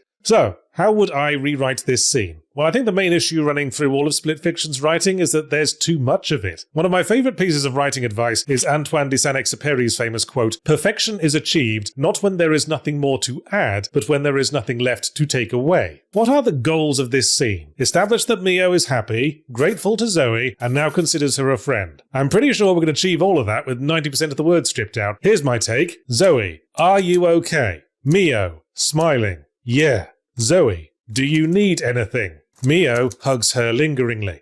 Bam! 10 seconds in and out. My intention is that the hug is Mio's answer to Zoe's question. Do you need anything? Yes, I need you. You helped me. You are my friend. None of which actually needs to be said, if you frame the action right. Honestly though, I don't think how they should have written this content is of much value after the fact, and if I were rewriting the entire game, I might not have included this scene at all. I'm sure all the points it brings across would have already been adequately established by all the full frontal lesbian sex scenes. Once again, I find myself wanting to interrogate a reaction I've been having lately. Whenever I go to the communal Steam account, I go through the recent additions and check out their store pages. It's happening more and more often that I'll see, "We're a melee brawler with RPG elements. Ooh, and our setting is such and such. Ooh, I like such and such. And also we're a roguelike. Oh!" But what is it that's provoking the "oh" reaction? Is it just that there are so many of the bloody things now? You're a savvy viewer, you of course know what a roguelike is. Yes, Yahtzee, it's a game that's like Rogue. Huh. Okay, maybe you don't know what a roguelike is. The name has stuck, but the validity of the comparison to Rogue has only gotten fuzzier. Suffice to say, what we mean when we say roguelike these days is basically anything with procedurally generated gameplay that resets upon every failure state, which could refer to everything from Binding of Isaac to FTL Faster Than Light to Mullet Mad Jack to Balatro to Blueprints, all games with otherwise bugger all in common. Roguelike is not so much a gameplay genre as it is a format, a means of delivering the gameplay, an alternative to the other established methods, that is to say, a finite pre-designed linear sequence threaded together by a story or sense of escalating challenge, as in most single-player games, or a theoretically infinite supply of identical challenges presented in no particular order, as in most PvP online multiplayer games. Roguelikes are a medium between those two, the sense of escalation and progress of the former, and the endless gameplay model of the latter. Theoretically, that's why roguelikes are so appealing. It's the best of both worlds. Our lizard brain gets to cathartically grind the gameplay forever, while our higher brain gets to appreciate the big picture. But roguelikes are also appealing prospects for developers, because making a roguelike is quite a lot easier than making a narrative game in the traditional sense. It means not having to handcraft every level grid square by grid square, texture by texture. You don't need to carefully consider at what rate and order the player should find resources and unlock upgrades, because you can just randomize that. And if the player ends up with an unbalanced build, who cares? Start again. Better luck next time. Basically, all you need is to come up with a fun primary gameplay loop, program a few level designing algorithms, and away you go.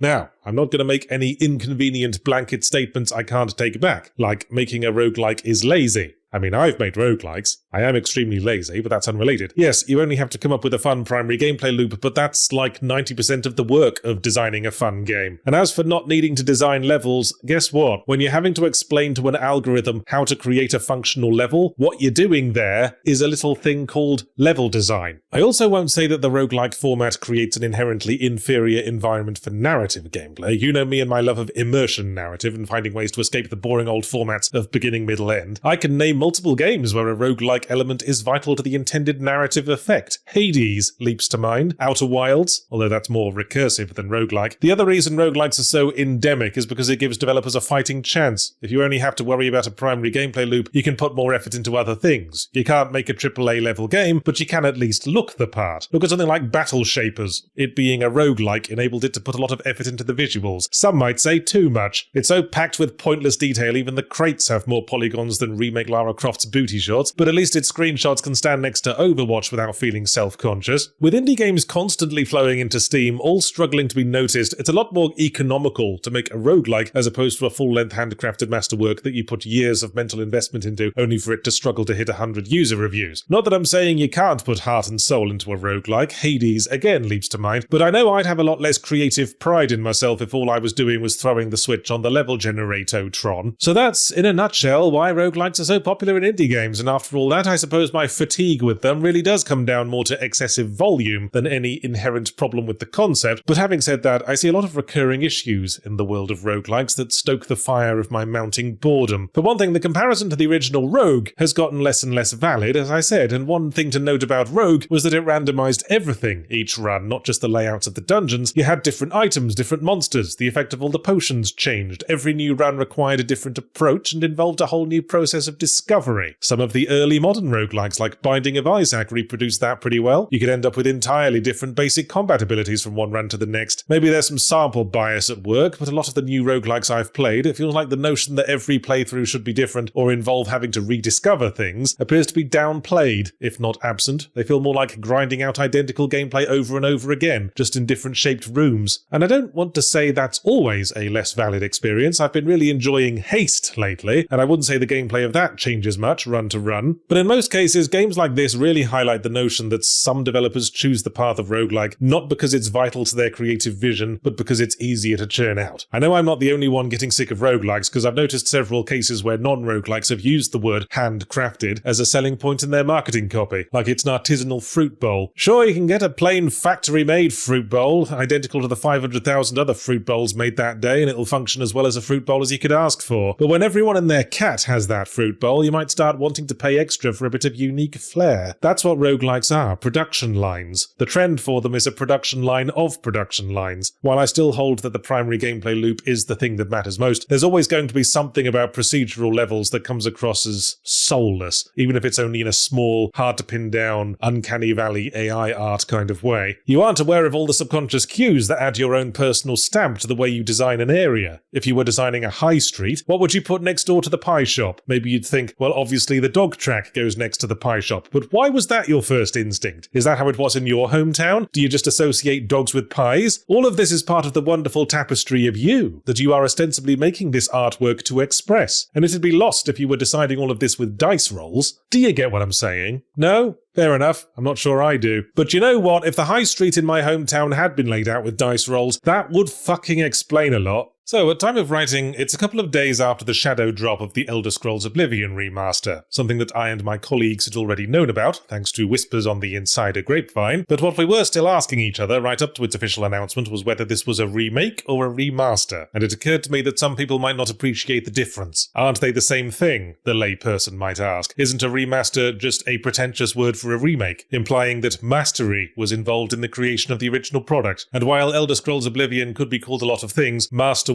is a bit of a stretch. A reasonable stance, layperson. But there are many ways game publishers go for second bites of the apple when they have a successful game on their hands, and I find I can categorize them across 3 levels, which I will label remakes, remasters, and re-releases. And in this video I will explain the subtle nuances that separate them. Let's start with the first and most basic form of secondary apple mastication, the re-release. Re-releases, in contrast to the other 2 levels, aren't rooted in nostalgia, and are more likely to happen in the first few years of a game's game's existence. The motivation being usually to reignite sales while the game's still in its prime earning period, and or to regain some exposure if you feel the game missed out on some on the first attempt. This sort of thing happens a lot at the start of a new console generation. Games that came out towards the end of a console's life will get a quick spruce up and re-released on the new hotness so as to not get left behind. If it helps, think of a re-release as closest in spirit to a port, sometimes porting from one platform to another, sometimes from the past into the future. A subset of the re-release is the Game of the Year edition, when a game that has proved a hit gets a special spruced up version to bank off the positive buzz, often with some token polish and all the DLC thrown in, as with the Dark Souls Prepare to Die edition for one example. This used to be something linked to physical media. If the first run of the game sells out and you need another printing, it makes sense to take the opportunity to give it a glittery coating now that you know it's a hit, maybe quote some positive reviews on the box blurb. With digital delivery being prevalent, this is now purely a marketing exercise, and we don't really call it the Game of the Year edition anymore, because technically you were supposed to wait for some media outlet to declare you Game of the Year before you did that, and these days gaming media is too thinly spread for that to mean anything to the average buyer. What characterizes the re-release or Game of the Year edition is that it's generally understood to be, broadly speaking, the same entity as the original, even if there have been changes, sometimes a lot of changes, in the case of Persona 5 Royal, which has so many enhancements it can feel like a completely different game, but because it was only a few years later and was updated for the PS4, the newer, more relevant system, many consider it the definitive version. We move on then to the next level of lucrative commercial copy-pasting, the remaster. And the fundamental difference between a re-release and a remaster may simply be how much time has passed, because the remaster is generally what is done to a legacy hit to bank off nostalgia for it. This will almost inevitably involve a graphical upgrade. How can it not? Screen resolutions and graphical fidelity will have advanced in the intervening years, and part of the appeal for the game's fanbase will be getting the chance to see the game they like looking how it was meant to look. What exactly constitutes a graphical upgrade varies from remaster to remaster. You might have something like the remastered version of Zelda Wind Waker for Wii U, where the basic models are the same but benefit from improved resolution and lighting effects, or you might have the Oblivion remaster, or Grand Theft Auto Trilogy, where the textures and character models all got swapped out for high-def versions. As someone with an investment in historical games preservation, I much prefer the first approach to the second. What fundamentally defines a remaster is that it still contains the architecture of the original game underneath it all. Probably the same code, the same gameplay design, same level layouts, just with all the visual assets spruced up and some extras bolted on. And what we learned from things like the Grand Theft Auto trilogy is that, all atrocious bugs aside, the combination of up-to-date high-def character models with old animations and environments creates an off-putting visual clash that kills the original property's visual identity. The holy grail for a remaster, in my view, is one that looks like how you remember it. Not like how it actually looked, how you remember it, through the rose-tinted haze of nostalgia. Sonic Mania isn't a remaster, but it illustrates what I'm talking about extremely well. When you play it, you're utterly convinced you're playing an extension of the classic 16-bit Sonic games you loved as a kid. You need a side-by-side comparison to notice that Sonic Mania actually has a lot more colour and detail, and adds about twice as many frames to all the standard animations. So, having established that a re-release is the same game again, and a remaster is the skeleton of the same game with new wallpaper, we reach the final terminal stage of IP milking with the remake, which in contrast to the remaster contains not a crumb of the original game and has been completely reconstructed from the ground up. The engine, gameplay design and story scenes all rebuilt to reflect modern sensibilities. My tolerance for such things has a very clearly defined stopping point. It will encompass games like Black Mesa and the Resident Evil 2 remake, because I believe in these cases the original games were from an older era of technology that imposed limitations upon the concept realizing their full potential, especially RE2, with its fixed cameras and its blocky 32-bit models. This tolerance does not extend to the Resident Evil 4 remake, or the Silent Hill 2 remake. The original games in these cases were not held back by the technology of their times, or if they were, that only became part of their identity, as discussed in my previous Semi-Ramblomatic on the Silent Hill 2 remake and how its occasional awkwardness inadvertently became part of its unique vibe. The remakes therefore felt less like transcending the material and more like sanding down its identity to meekly fit in alongside the blandly polished experiences of the current era of AAA, motivated more by cashing out name recognition than in preservation. And that, in 3 nutshells, is how I categorize incidents of video game repetition. I'm aware not everyone shares my definitions. The Steam version of Last of Us 2 calls itself remastered, even though I'd classify it a re-release. I'm also aware there's plenty of re-words we haven't covered. Reboots, for example. Those are a completely different thing. A reboot, in either the hard or soft variety, is something you do to a whole franchise rather than an individual game. The Tomb Raider reboot wasn't a retread of anything. Oh yes, and then there's reimaginings, which is in a world of its own, frankly. I'm not sure I can define reimagining. I don't have a formal distinction. But you know when they remade The Lion King to look photorealistic? That's one thing I would classify as a reimagining.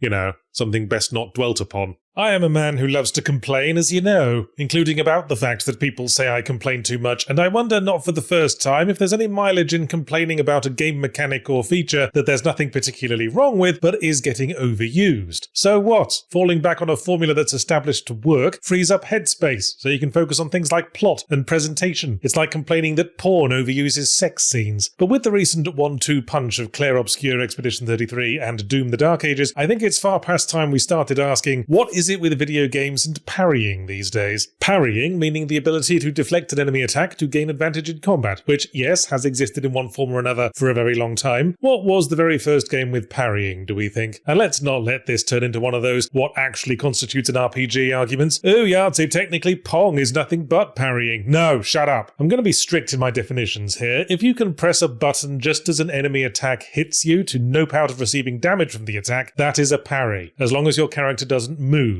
If they move out of the way of the attack, that is a dodge. If you can follow up the parry with a response attack, either automatically or organically, that is a riposte. It is only the cancel of the incoming attack that constitutes a parry. Yes, I imagine the word parry is going to start sounding weird by the end of this. So again, what was the first game with parrying as we now understand it? The first one I can think of is the original Prince of Persia. I had an alarming moment recently when I mentioned the original Prince of Persia to someone, mentioning no names, Nick, and they assumed I meant the Sands of Time. No, original Prince of Persia. Come on. MS-DOS, Jordan Mechner, turquoise walls, seamless cream-coloured pyjamas, you remember. In the course of the, for its time, surprisingly well put together sword fighting system, you could press up to parry incoming strikes, and it was the secret technique for winning every fight, besides pushing them back onto the wobbly floors. I think parrying has been a thing in fighting games for a very long time too, which isn't my genre, so I can't speak authoritatively. Mainly I'm going off that one famous pro Street Fighter video, where the one dude playing Ken parries all of Chun-Li's kicks and wins the match, and the audience completely pisses itself. Let's move on to the question of why parrying is so endemic now. I mean, I think it would be quicker to list the games in the last few years that focused on close-range combat and didn't have a parry mechanic. It's part of the standard template: light attack, heavy attack, dodge, block, and parry if you block at the moment of impact. Dark Souls probably did a lot to crystallize that formula. There's been no end of debate over what specific elements make up a Souls-like, but that's distracting from the fact that Dark Souls' success mainly comes down to having a really bloody good core combat system. And while parrying was only one part of it, there is a certain emphasis. Famously, the final boss of Dark Souls, Lord Gwyn, is essentially a final exam to determine if you figured out how to parry yet. And then of course there's Sekiro, which was saying, hey, we noticed some of you didn't take the hint with the Lord Gwyn thing, so here's an entire game you can only win by parrying a whole bunch. But yes, I see some of you yelling it at the screen. If we're going to portion the blame and or credit for making parrying popular, a big heap of it needs to be shoveled onto the doorstep of Batman Arkham Asylum. In contrast to Dark Souls, including parrying as part of a solid showcase of varied combat mechanics, Batman Arkham Combat holds it up first and foremost as the beating heart of proceedings, no pun intended. It makes parrying very easy to grasp, with generous windows and obvious icons which did the job of making the combat very accessible, but it also doesn't feel like it's doing all the work for you. It's still an engaging challenge. It's satisfying to pull off a big combo of hits, flowing from attacker to attacker, and the focus on parrying is a big part of creating that sense of flow. Arkham Combat took off because it demonstrated how parrying is the fast track to creating a thrilling sense of mastering a combat system, and it's largely thanks to flow. So it should always be at least theoretically possible to get through combat without taking damage. Mandatory damage is one of the two buttocks of the bum-faced god of asshole game design. The other buttock I leave as an exercise for the viewers. But without parrying, avoiding all damage comes down to dodging, or just not being in the way of the attacks. And the thing about dodging is that it's an interruption, a mini disengagement, so you can rally when the enemy next exposes themselves. The advantage of the parry is that it allows damage avoidance while staying in the flow of the fight. Not to mention the fact that a parry and riposte is very gratifying from a contextual perspective. Someone tried to hurt you, but you turned it around and hurt them instead. It's it's instant karma. So, that summarizes why parrying became popular, and why it's a good thing to have in a combat system. To bring things back to the start, is there any reason to object to its presence other than the fact that it's overused? Well, one commenter on my Claire Obscure review had one, which ended up sparking this whole video if I'm honest. They stated that they hated that the combat in Claire Obscure basically necessitates parrying and dodging to win, because they were someone who enjoyed turn-based combat, and were kind of hoping this game, ostensibly featuring turn-based combat, would be about turn-based combat, i.e. thoughtfulness, preparation and strategy, rather than a bunch of timing and reflex puzzles. And I hadn't thought of that. I'm a living in the moment kind of guy, as you know, so I've always liked that Mario RPG-style reaction hit thing in turn-based combat, but I guess not everyone wants every single game to turn into timed reaction challenges like it's fucking Guitar Hero. Some people want to exercise other skills. And while parrying does create a sense of being a skillful combatant, that's not always something consistent with the desired tone. It wouldn't suit, say, a survival horror game where you're ostensibly a clueless everyman trapped by horror. Just look at Silent Hill Homecoming, where they felt the need to open quotes improve the combat, so you had your traumatized everyman protagonist fucking dodge rolling all over the place and doing little spinny flourishes with his knife attacks, and it all came across a bit silly. Digressing a moment, did they add a parry mechanic to the Silent Hill 2 remake? It says something for the ubiquity of parrying and the impact that game had on me that I'm genuinely not certain. Secondly, the problem with parries I've often observed in the less tightly designed combat systems is that it makes the game completely reactive. I've been replaying Assassin's Creed Black Flag on and off lately, and much like many games of its era that cribbed off Arkham counter-based combat, all you have to do in that game is wait for the enemy to attack, counter, then win. It really does just reduce things to Guitar Hero. I'd say Arkham itself avoided that with the combo system. If you stop to wait for incoming attacks, your combo resets, and you go back to doing shit damage. But as is so often the case, the imitators rip off the more visible element without understanding all the lesser ingredients that make it work. As in many fighting games and the Silent Hill example, a combat style is part of a character's visual personality, and it can create a tonal clash if it differs from how the narrative presents them. I'm thinking of Kay from Star Wars Outlaws, presented by the story as a helpless schmoll bean tossed by the vagaries of fate, but can somehow effortlessly one-shot Imperial soldiers in combat. So when everyone's got a parry, everyone's got the same personality. Parry person, the instant karma avenger. Maybe you'd rather characterize your hero as more proactive, someone who'd rather wade in and throw the first punch, maintain control of the battlefield. There's another way such a person might be able to avoid damage: stun locking. See an attack coming, focus damage on that attacker to knock them off balance. Something more like the fights/knights in tight spaces approach, where your main focus is keeping every potential threat under control for at least the present moment.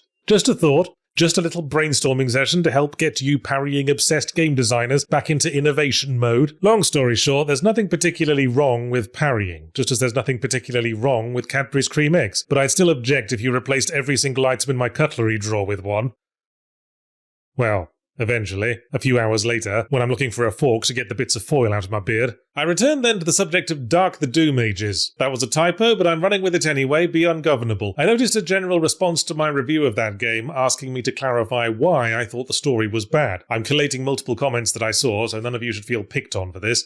He says the story's bad, but doesn't explain why it's bad. I knew it, he secretly really likes the game, and is only saying otherwise in accordance with his instructions from the Elders of Zion. No, really, the story is bad. I apologize if I didn't make my feelings clear enough on that. Sometimes it feels like I'm standing in front of a big pile of nails on a train track, and I'm pointing and saying, this train track probably shouldn't have all these nails on it, and everyone's going, why is that? Explain why you hate nails so much. Maybe I should be more mindful that certain things might be less obvious to people who haven't played 100 million bloody video games in their life, so let's take a closer look. There's a certain faction who at this point will say that the problem with the plot of Dark Age Doom, and that of many boomer shooters along similar lines, is that they have a plot at all. Who the fuck needs a story? It's Doom. Kick-ass marine shoots a load of demons from hell. Any kind of story element threatens to get in the way of the purity of the experience. After all, the whole modern Doom renaissance started with Doom 2016, which famously opens with the protagonist smashing the shit out of a monitor because a support character is trying to tell him something story-related and he'd rather just get to the killing. See, I don't buy that. The plot doesn't matter is an argument I frequently hear in response to me criticizing the narrative of anything gameplay-centric, and each time I offer my usual counter-argument. People never say that when the plot is good. The fact is, a good plot elevates the material, and a bad plot is a missed opportunity. Prince of Persia: Sands of Time would have been merely good if it had only had the innovative time-bending parkour stuff and if we held our noses for the combat, but the fact that it also contains my favourite love story in all of gaming history is what pushes it over the line into all-time classic. See, core gameplay is important in the moment, it'll sell the game in a well-edited trailer, but the story is what you take away. It's the thing you still think about afterwards, and the main thing you remember. I mean, you remembered Doom 2016's intro pretty well, didn't you? And if its intended message was that you're not supposed to care about the story, it was really inconsistent with that, considering later in the same game there's a prolonged sequence where we're forced to stand around in the support character's office like an angry lemon while he gives us a fucking performance review. Doom has always had story. It's not always been front-facing. You had to go to the manual to find the one for the original Doom. Hang on, I'm going to dig it up.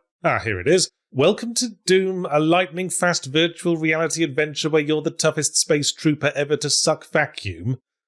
Fuck does that mean? Surely the vacuum is the thing that sucks. Is this one of those Soviet Russia jokes? Anyway, here's the story page, and there's actually quite a lot of interesting detail here. It transpires the Doom Marine assaulted a superior and was punished with deployment to a space base in the arse end of nowhere, and there's an implication that he spent most of his time there watching porn. Demons invaded as a result of teleportation experiments in a slightly Event Horizon-y kind of way, and there's even an explanation for why you only start the game with a pistol. It's because you were left to secure the perimeter, while all the dudes with the cool guns went into the slaughter. So, Doom has a plot, and Doom 2016 has a plot, one that I rather enjoy.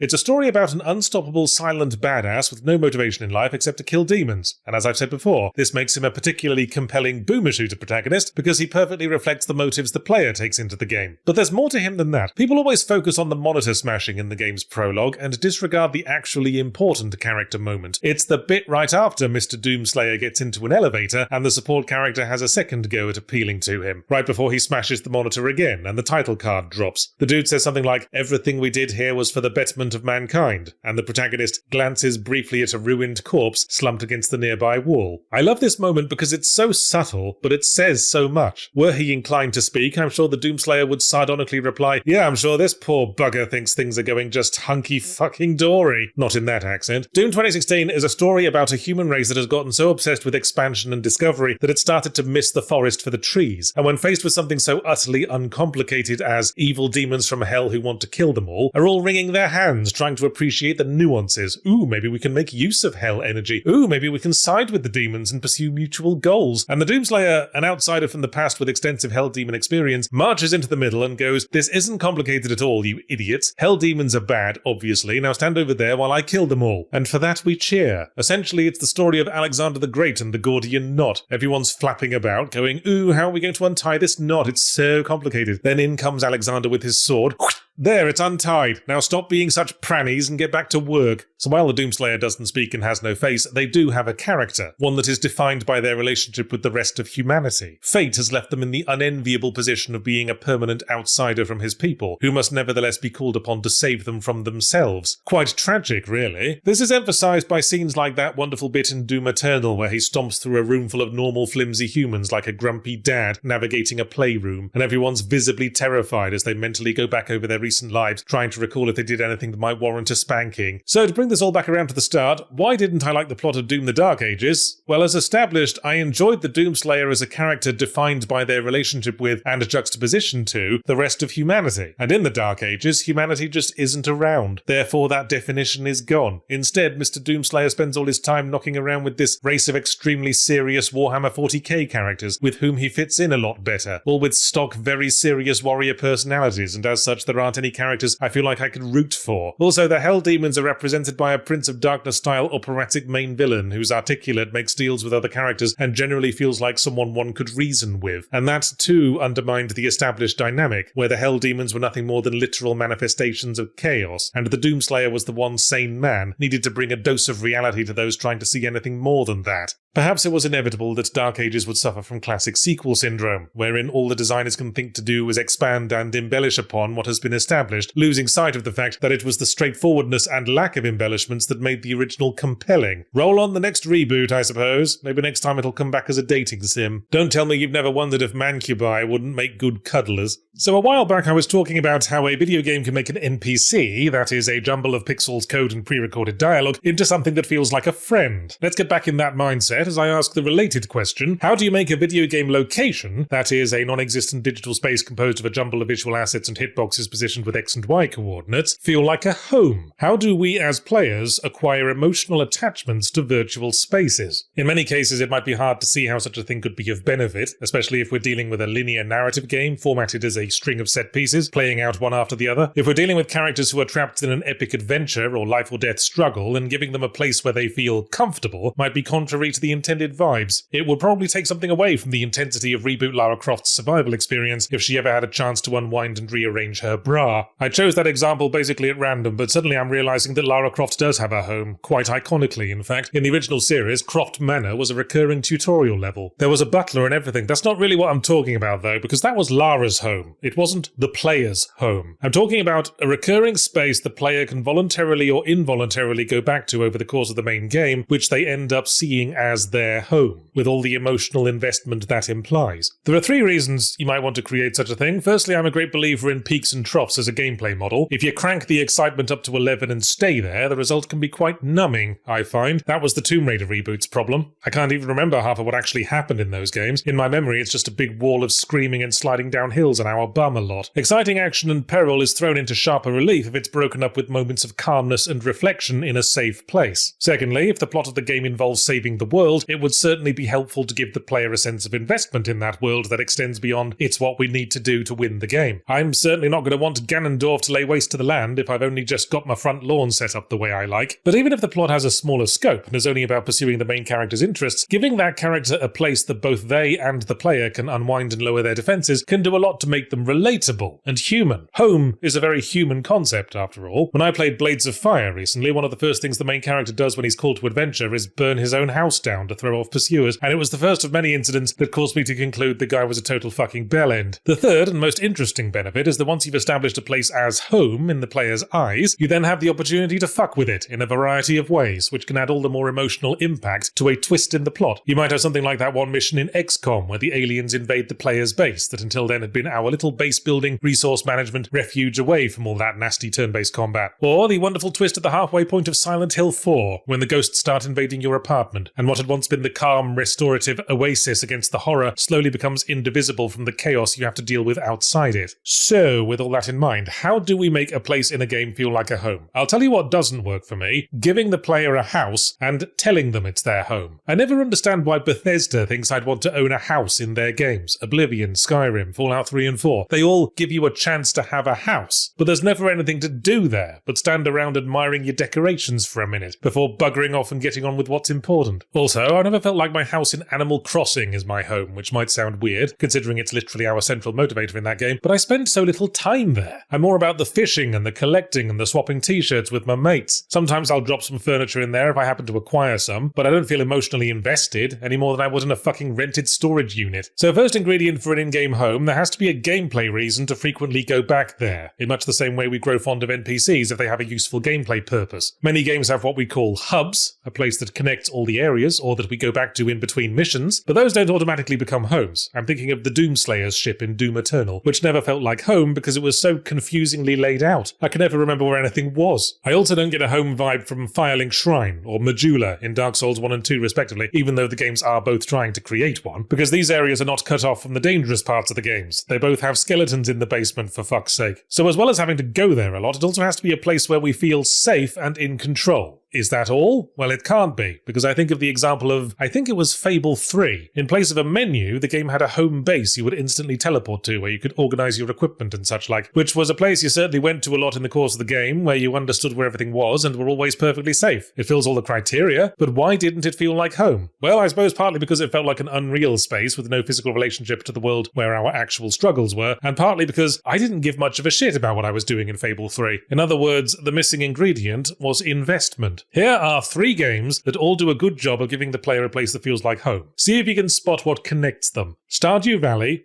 Persona 5, and The Alters. Side note, fucking play The Alters. It's one of my favourite games this year. Did you spot the mechanic they all have in common? That's right, a very specific kind of day-by-day timekeeping, wherein we have to down tools, return to base, and go to bed in order to end the current day and resume work in the morning. More importantly, in all 3 cases, this is also how we save the game. And in terms of creating a safe space, it doesn't get much better than literally being the place where we save. Have you ever noticed, as I have, that it's quite difficult to stop playing such games because you have to save before you can quit, but after saving, you wake up in your comfortable bed, a new day has dawned, a new list of tasks tasks lies ahead of you. The act of quitting the game suddenly feels like a wrench. So much easier to just go with the flow. I could do another day. I've practically already started it. Insidious, really. But it rather illustrates the aforediscussed benefits of making the player feel at home. The Altars is also a base building game, of course, and if any game genre is running give the player a sense of investment in a location on easy mode, it's base building. Hard not to be invested in something you literally invested your resources into building, but that's not quite the sort of investment I'm talking about. I built bases in Fallout 4 and games like Ark Survival Evolved, and I didn't give a shit about those, partly because they were fixed in place, and those games are not about staying in one place. The home bases in The Altars and Spiritfarer feel like homes because they are mobile. They are means by which you get to places, and your safe, reliable haven against the ever-changing outside world. But that's also not the kind of investment I mean. It's not the layout or the practicality, it's the memories. The kitchen module in The Altars isn't just the place where we dice carrots, it's where we shot that amazing music video at about the game's midpoint. My ship in Spiritfarer doesn't just have a prow, it's got the prow where me and Alice the Hedgehog used to hang out. And look, there's the spot where Juliet the Honey Badger tried to nibble my arms off. Feel free, of course, to nominate in the comments the places in video games that most feel like homes to you, but to summarize all this meandering, I think it comes down to 4 ingredients. It has to be somewhere that's useful enough to gameplay to require regular visits, somewhere you can fully get your head around, somewhere where you can expect not to be attacked, and that you associate with pleasant memories from the game's story. Application, reliability, safety, and emotion. Remember the acronym,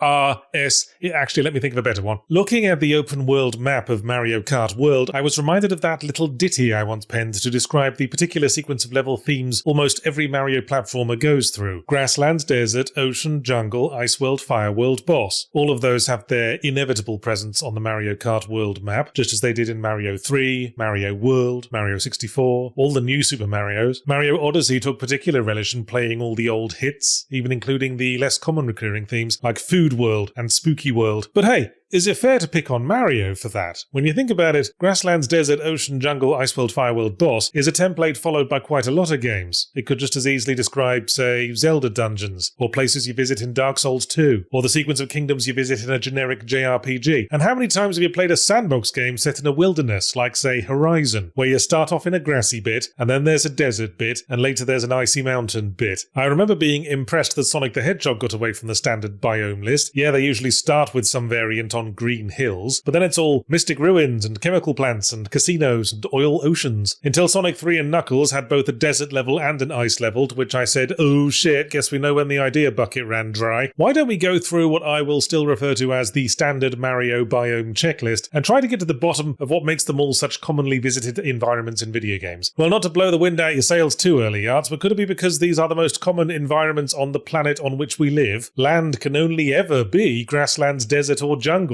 really. Surrounded by ocean, of course, with ice worlds at the top and bottom. And as for Fire World, you live in California, just go to an outdoor gender reveal party in late summer. Well, yes, obviously that's part of it, but why in video games do they very often seem to come in a certain order? Why is the desert world almost always World 2, for example? I want to talk about the associations that these environments have, why they function so well as a means to differentiate video game areas, and what they bring to the structure of narrative/gameplay design. Okay? Okay. Now sit there while I explain to you why grass is nice.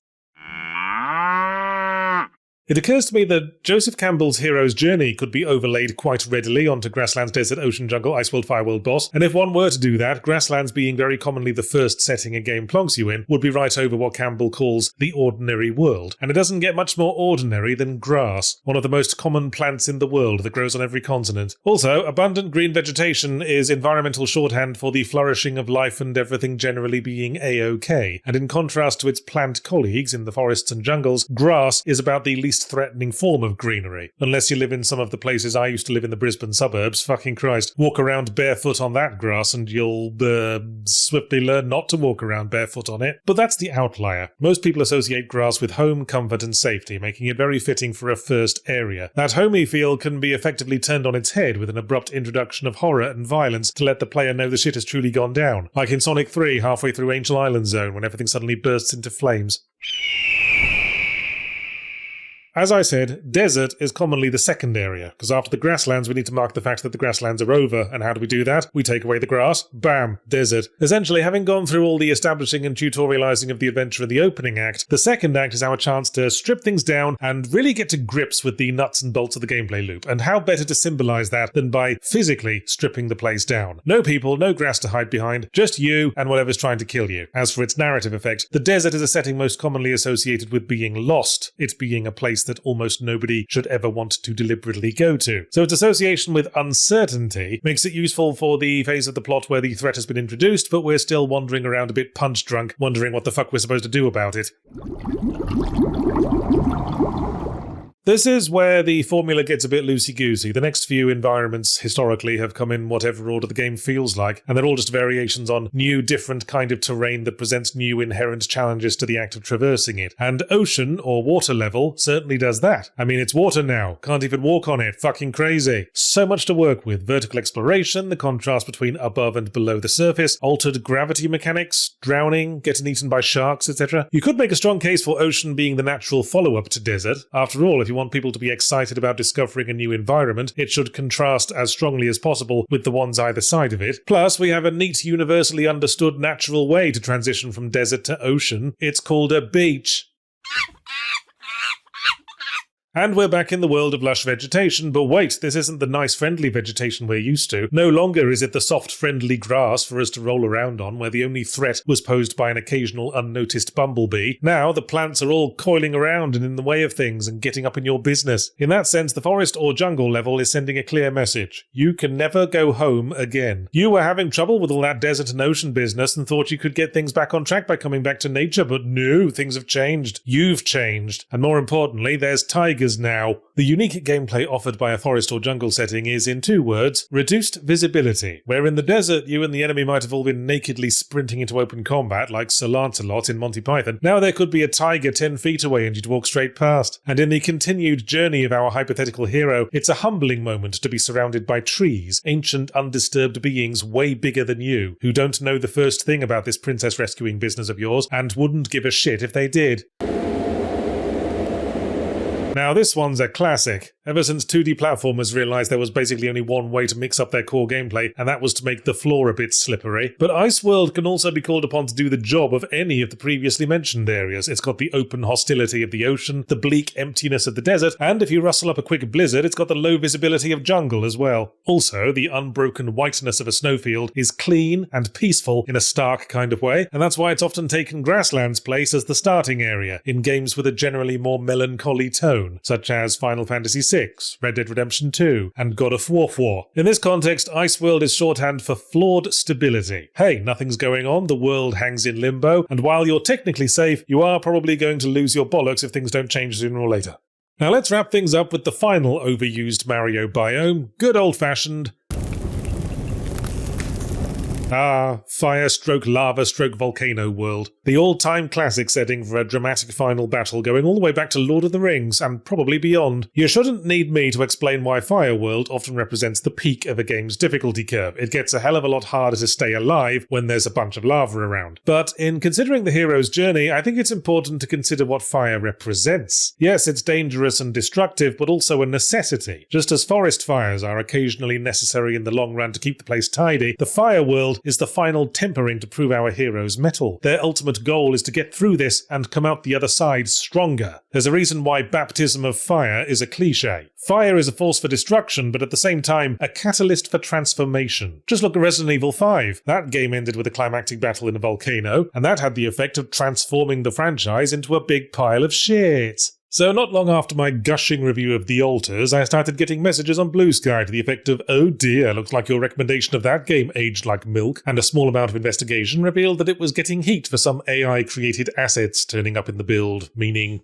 two AI-created assets, which was enough to start a social media backlash, apparently. I found this very frustrating, because I was immediately split. On the one hand, it's 2 fucking assets, which according to the devs were placeholders that accidentally got overlooked in the typical mad scramble leading up to launch. All those people going, ooh, using AI takes jobs away from artists. Bitch, it was probably the artist who did it. I very much doubt it was one dude's entire job to make one wall texture and a background text asset. And even if you don't believe the line about them being overlooked placeholders, do you really want to throw the baby out with the bathwater over this? It doesn't change the fact that The Alters is a singularly good game. While playing it, I wasn't thinking, boy, this game's okay, but I think it's that one wall texture and background text asset that really pushes over the edge into a masterwork. No, it's a phenomenally well-designed game with a really engaging story, and it would still be that if you replaced all the textures with various colours of plaid. It's got many lessons to teach us on narrative game design, and frankly, if you boycotted over this, you're missing out on a lot more than it is. And frankly, I feel bad for the no doubt large percentage of people on the dev team who lovingly put it together and didn't even know about the AI asset thing. There was a famous tweet by Google's hastily someone called Stuart Neal that said, AI should be used to help creative people do tedious work, not tedious people do creative work, which I agree with, and The Alters seems like a case of the former. Why bog the human artists down with making 14 slight variants on featureless cement wall textures when they could be drawing avatars of smiling puppies? The AI art police are getting a bit overzealous online. If you object to art assets not being human crafted, are you going to jump up my butt for using Photoshop's cloud render function to create a sky texture for Starstruck Vagabond? Not current Photoshop with all the new AI bullshit, mind. The cloud function in my ancient turn of the millennium era version of Photoshop I still insist on using, and which continues to astonish me by still working in Windows 10. Do you complain about procedurally generated maps in roguelikes taking jobs away from level designers? Where is the dividing line of acceptability? Then again, do we believe the developers when they say this was only 2 placeholder assets they'd intended to take out? You know what they say, for every rat you see, there's probably 10 more in the walls. And besides, why would you use AI to create placeholder art in the first place? What's wrong with leaving it as a flat colour with a few pixels scribbled on in MS Paint? Wouldn't that make it much easier to tell what placeholder still needed to be replaced before final release? And there are plenty of valid moral objections to letting any use of AI-generated art slip by, because the whole concept of AI-generated art should be existentially terrifying to any human being who values culture. George Orwell wrote about novel-writing machines in his book 1984, and I don't think he included it as an element of his horrifying totalitarian dystopia because he thought it was a really neat idea worth exploring. And let's not forget the environmental concern. Generative AI eats up a lot of power. Every time you ask ChatGPT to summarize the school book assignment you couldn't be bothered to read, you might as well just light a tree on fire at the same time. And it's too easy to tell ourselves, oh, 2 AI assets aren't going to cause much harm in the long run, but no one snowflake accepts the blame for the avalanche. We're at one end of a slippery slope. This is like when Diablo 3 was always online and Oblivion started selling horse armor. We complained, yeah, but we didn't complain enough, and now all that shit's been completely fucking normalized. We're the metaphorical frog in the slowly heating water. If we don't pick on even the slightest use of AI in games, we'll all have our heads forced into the slop bucket before long. So as I say, I'm split. My advice would be to play and enjoy The Alters, but stay mindful of the AI thing, and remember to make an at least equal fuss next time someone tries to get away with it. But I do sympathise with the devs. Not too long ago, I needed to script up one of my trademark irreverent incogni ads, and I was stumped for ideas, so in a no such thing as bad suggestions sort of mood, I went to ChatGPT, and I asked it to write a 60-second ad for incogni in the style of Yahtzee Croshaw. Yeah, sorry, trees. But you know what? The result actually helped.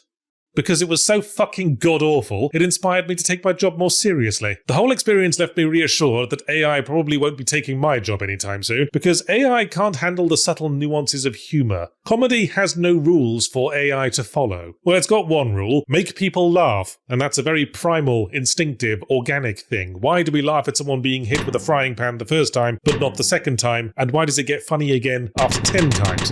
Let me demonstrate. I'm going to go to ChatGPT again, once more. Sorry again, trees. And I'm going to type, write a 30-second indictment of AI-generated art in the style of Yahtzee Croshaw. Let's see how it does. Here we go. AI-generated art, the uncanny valley's landfill of mediocrity, where soulless algorithms vomit out infinite variations of woman with glowing eyes staring into middle distance like a caffeinated tumbler with a paintbrush.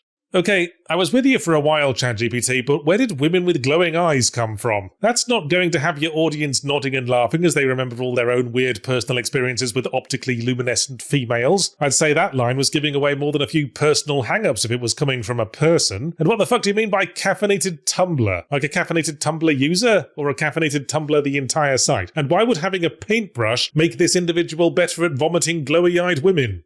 It's creativity without the creator, a spectral parody of human expression where nothing is said and everything is wallpaper, the digital equivalent of tracing with your eyes closed while screaming, "Look, I made a thing." Boy, the fact that this came from an AI is adding more levels of irony than I can count. And it still doesn't sound much like me. There's so many missed opportunities to say something inappropriate. I just replaced tracing with something related to daubing human shit onto the side of a horribly neglected racehorse. Yeah, that's how you do non sequiturs, bitch.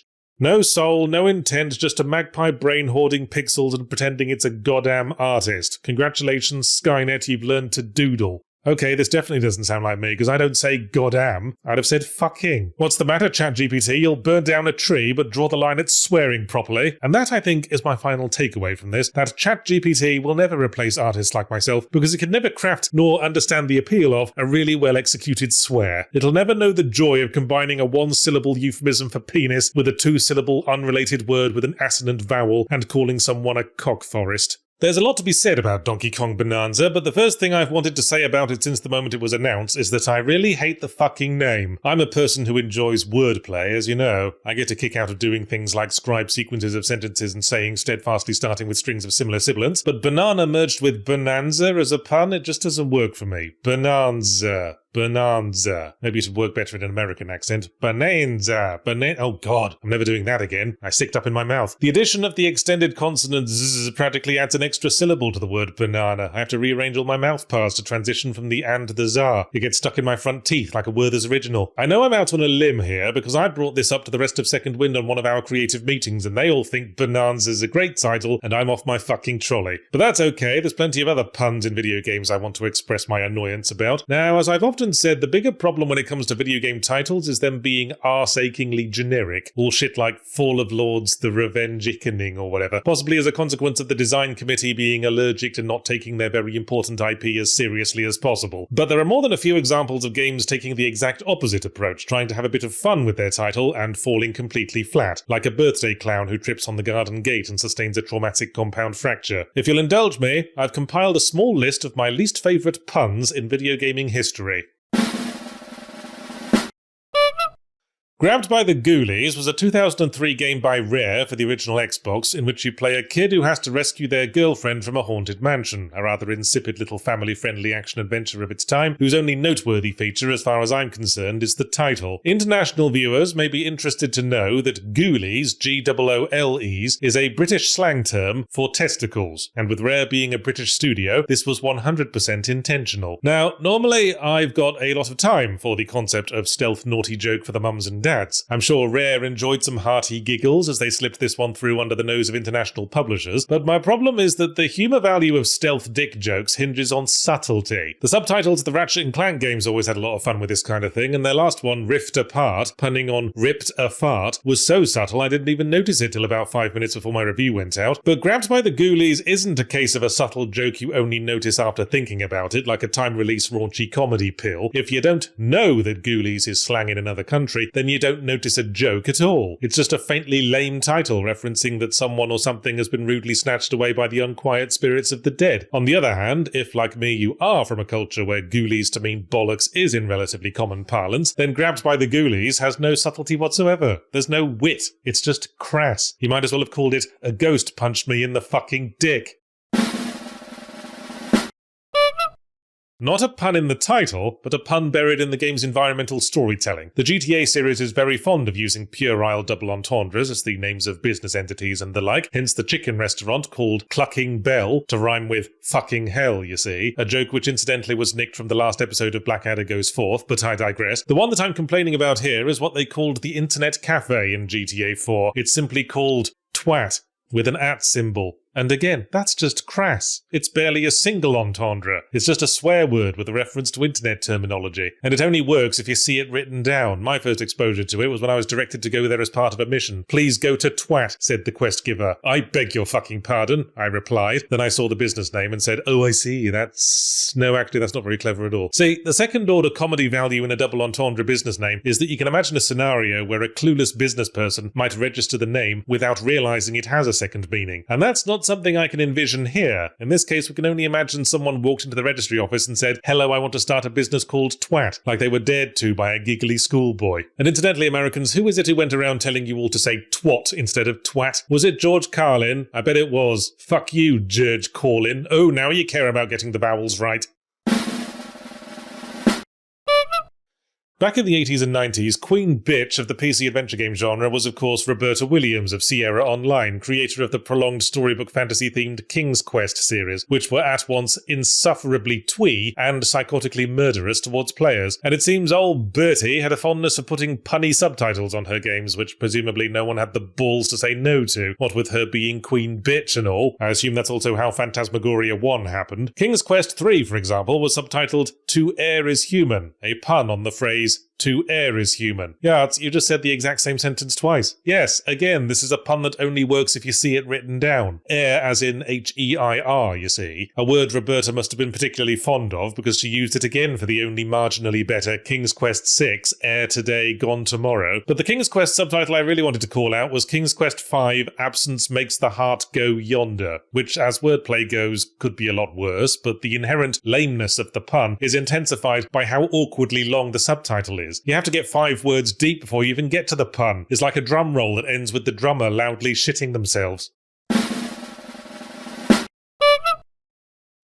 In the latter half of the 2010s, the publisher THQ engaged in a brief internal competition between some of its Xbox 360-era action-adventure franchises to come up with the cringiest puns imaginable for their remastered editions. 2018, for example, saw the release of the Red Faction Guerrilla Remastered edition. The game's set on Mars, so the pun checks out, but to my mind, if you have to write down a punny name with dashes either side of the punny bit, then it's going to come across a bit tortured. And then there was the Darksiders franchise. Darksiders 2 brought us the Darksiders 2 Definitive Edition, after the main character, Death. I always have to concentrate very hard while pronouncing that, it's a bit of a consonant obstacle course, but as far as the wordplay goes, I almost respect it, in stark contrast to what they came up with for Darksiders 1. Are you ready for this? They called it the Darksiders War Mastered Edition, and fuck you if you're expecting me to explain why that sucks. In what depraved, incorrectly formed universe does the syllable re sound anything like the syllable war, with its completely different vowel and completely different consonant? Would it have taken so long to go to thesaurus.com and find a different word that means new and improved into which the word war would fit more smoothly? Look, I'll do it right now. Here we go. How about Darksiders Wargmented Edition? No, that sucks. Sounds like it's referencing wolf monsters. Warpotheosis Edition? You know what? Fine, it's a difficult syllable to work with. But we're dancing around the real issue here, to wit, I don't understand why it was so important to shoehorn a pun into the title in the first place. I think what we've learned from this video is that puns have their place, and that they should be contained to those places, forcibly if necessary. Those places include dad jokes, greetings cards, the fake tombstones out front of the Haunted Mansion ride at Disneyland, and J.K. Leeds videos. It's the natural law of the creative industries, or indeed any industry actually. The moment something proves successful, everyone's going to start knocking it off. I mean, it makes sense. You can either wait for a world-beating idea to strike, or just copy what the last big world-beater did, try to leech off their market share, and cross your little fingers in hope that the last big world-beater gets outed as a Nazi or something. But copying stuff takes a lot less savvy than coming up with stuff in the first place, and lately I've noted there are many successful video game mechanics that have been knocked off by multiple hopeful imitators, but the imitators in their lack of savviness tend to leave out little core ingredients that are essential to make the mechanic work. I've brought up before that the Batman Arkham games popularized counter-based combat, but every game that copied it forgot to include the combo system that also incentivized you not to just sit there waiting to respond to attacks, like a bored switchboard operator. Then there's the Batman Arkham games popularizing stealthy pick-em-off one-by-one Predator missions, and everyone knocking those off forgot to create the sense of escalating tension as you thin the numbers so things don't turn really anticlimactic. And here's another non-Batman Arkham related one, Papers, Please. I've played 2 horror-themed Papers, Please imitators recently, The Last Report and Static Dread, both vying for the Papers, Please sorting paperwork and checking for discrepancies crown, and both of them forgot the vital ingredient that makes Papers, Please work, being on a fucking timer. You're trying to cram as many document checks into the day as possible so you can earn enough money to feed that parade of whiners back home. You're working against the pressure, making you panic and overlook important details. Give us all the time in the world to double check the numbers, and you might as well give us a deck chair and a pina colada and a little half coconut. This sort of thing is very annoying for an appreciator of game design like myself, as I watch these schlubs trying to reinvent the wheel in the name of innovating or differentiating themselves from their inspiration enough to avoid legal action, and ending up fucking the whole thing up. It's like watching someone declare they're going to reinvent the table by sawing 3 of its legs off. And there's one very popular game mechanic that's been particularly needling my inner thighs lately by the thoughtless way it's so often implemented. 3 words, ladies and gentlemen. Skill tree. Zzz. Here is a short list of every kind of video game that can justify having a skill tree. Games with deep RPG-style character customization, where the player is expected to specialize in certain kinds of problem-solving ability.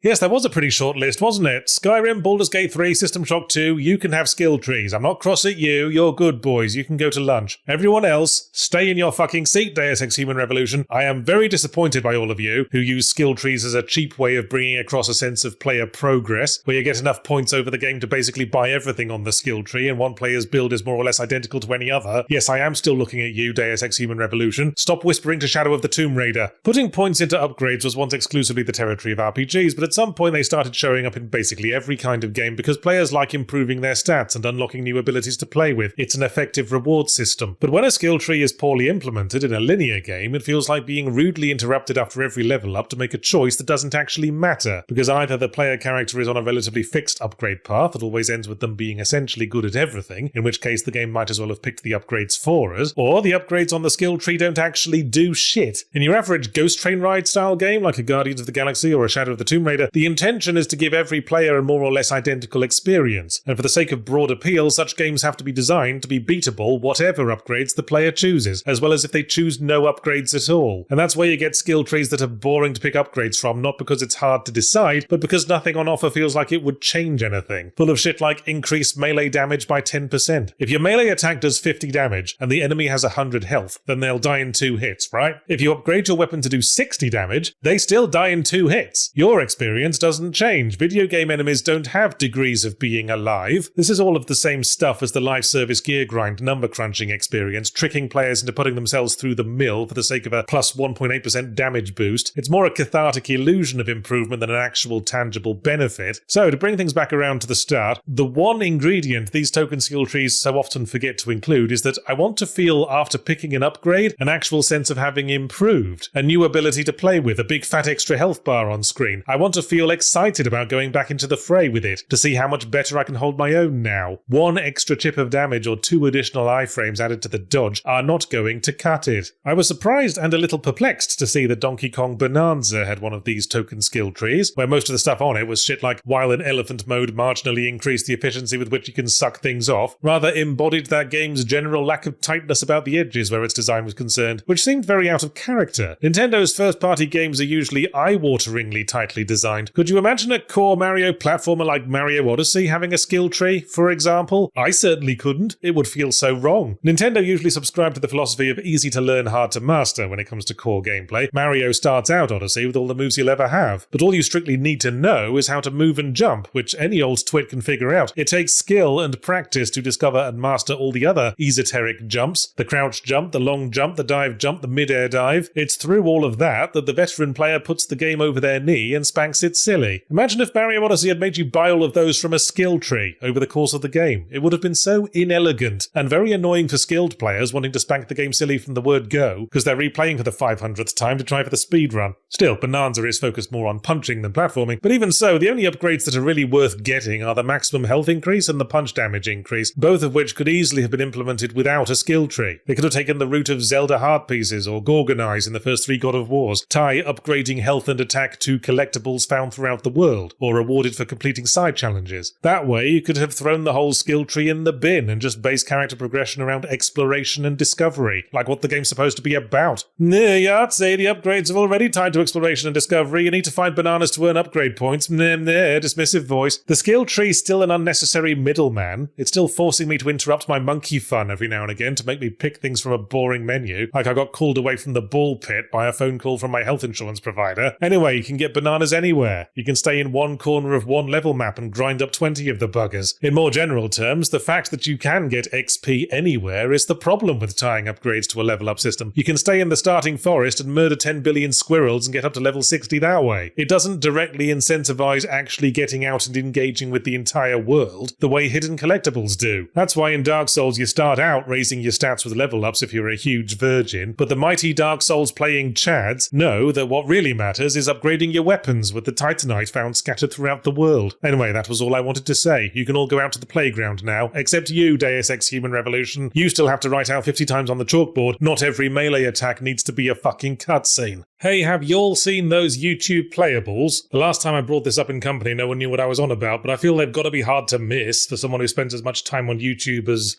well, most of Western civilization, I think. All you have to do is go to YouTube's front page in a web browser and scroll down a bit. They might not look like much, but I play them a lot, to the point that I'm extremely ashamed to admit it. Basically, they're little games you can stream through your web browser without needing to download anything. And I think it was very savvy of YouTube to introduce them. I've frequently spoken about my love of listening to podcasts while playing games, but I think that habit might have warped my ability to passively engage in media. Now I can't watch a YouTube video without wanting to fidget with something. Previously, I'd dig my phone out and work on a nonogram, but these days I'm more likely to open up a second browser and click away at a YouTube playable. And I hate myself for it, because I like to think of myself as Johnny Video Games, who champions them as an art form and wants to lift them up as objects of cultural importance. But here I am wasting my time with absolute hacked out rubbish. It's like if Roger Ebert blew off watching some new films because he wanted to watch animated GIFs clipped out from SpongeBob episodes. I've tried. I really have tried. I installed Hollow Knight on my Switch to play in my off hours with the TV on in the background, but I couldn't stick with it. All the exciting combat and complex exploration was too much for my brain at those times. It's the end of a long day at work, I'm mentally exhausted, all I'm in the mood for is the digital equivalent of blowing bubbles with my spit. I feel bad about it because I feel like I'm not encouraging creativity and solid, thoughtful game design. I don't want to litigate the whole question of what is and is not a real game, but whatever a real game is, YouTube Playables are fucking well not it. A lot of them are ports of mobile games, and you know how fucked mobile games are these days. All rampant iterations on every marginally successful formula, hacked out with stick figures and featureless polygons and art blatantly bought or stolen from asset libraries. The very kind of thing you always see in mobile game ads presented in a way that looks halfway fun until you download the game yourself, you poor sucker, and discover how profoundly unrepresentative of the actual experience the trailer was. YouTube Playables are all the snacky, immediate, no activation of the actual brain necessary gameplay of hacked out mobile games, but without requiring nearly as much investment. You don't have to go out of your way to download them to go through the process of discovering they aren't nearly as fun as they look. Plus, they aren't constantly interrupted by ads for other games that also aren't nearly as fun as they look. All you have to do is click, play, realize it sucks, move on to the next. Game criticism has never been more efficient. Most of them suck, yes, but I'm not asking them to suck less. Indeed, I've seen games on there that do put some effort in, with unique artistic theming and relatively in-depth mechanics, but I don't want to play those. Those overload my brain when I'm in zone out and listen to videos for an hour or so before bedtime mode. Let me talk you through some examples of the games I do find myself coming back to. Let's start with Flappy Dunk. And let's appreciate the advantage of YouTube Playables in that if you're watching this on a computer, you yourself can now bring it up in another window and start playing it as I'm talking about it. This is one of legions of Flappy Bird clones that still infest the digital world like a yeast infection, except you're a basketball with wings trying to get through hoops. And for each successive swish, that is, a hoop without touching the sides, you get a point multiplier. The hoops gradually shrink and get slanty and start to move around. I think that happens over time rather than how high your score gets, which isn't how I'd have designed it. It means you're only in with a chance of a high score if you get a good streak going early on. But the point is, that's all there is to the game. A ball goes in and out of hoops. You unlock cosmetics for completing certain hidden objectives, but I only equip those so I don't seem ungrateful. There's another game I play probably more than any other called Gym Stack. This is a variant of the old 2048 merge formula, where you combine two things with the same number on to make a bigger thing with twice that number on. This time in a Tower of Hanoi but not really sort of arrangement, where you're stacking barbell weights onto 4 poles. The game hands you weights, you stack them up. If two of the same kind touch, then they combine and become a double-sized weight. If you create a 1-ton sized weight, it destroys the entire stack. If you can't add any more to any stack, you lose. That's literally it. You could write a 10-line computer program to play it for you. There's no unlocks. You can't apply cosmetics to the barbells or upgrade your putting things on poles ability. There's no design or reasoning behind what discs you're given. It's just random. You could have 4 nicely assembled pyramids going and the game will just dump a 500k weight on you and expect you to know what to do with it. Not that that matters, because you can just quit to menu, immediately reload your save again, and resume with the 500k weight vanished from memory. The moment I discovered that, my higher brain realized there was officially no jeopardy or challenge in the game at all anymore. So why the fuck do I keep playing it?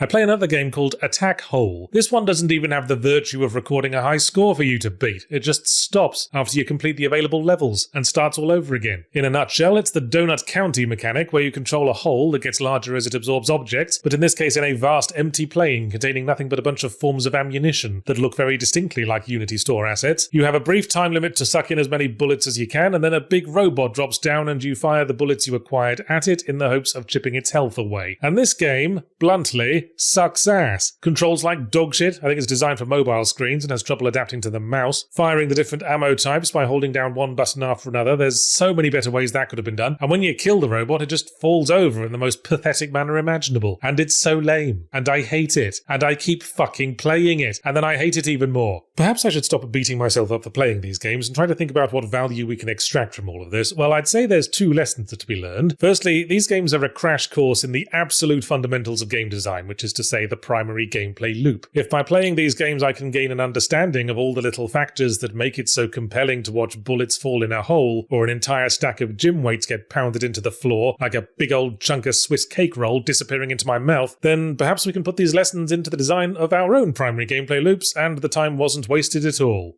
Was it?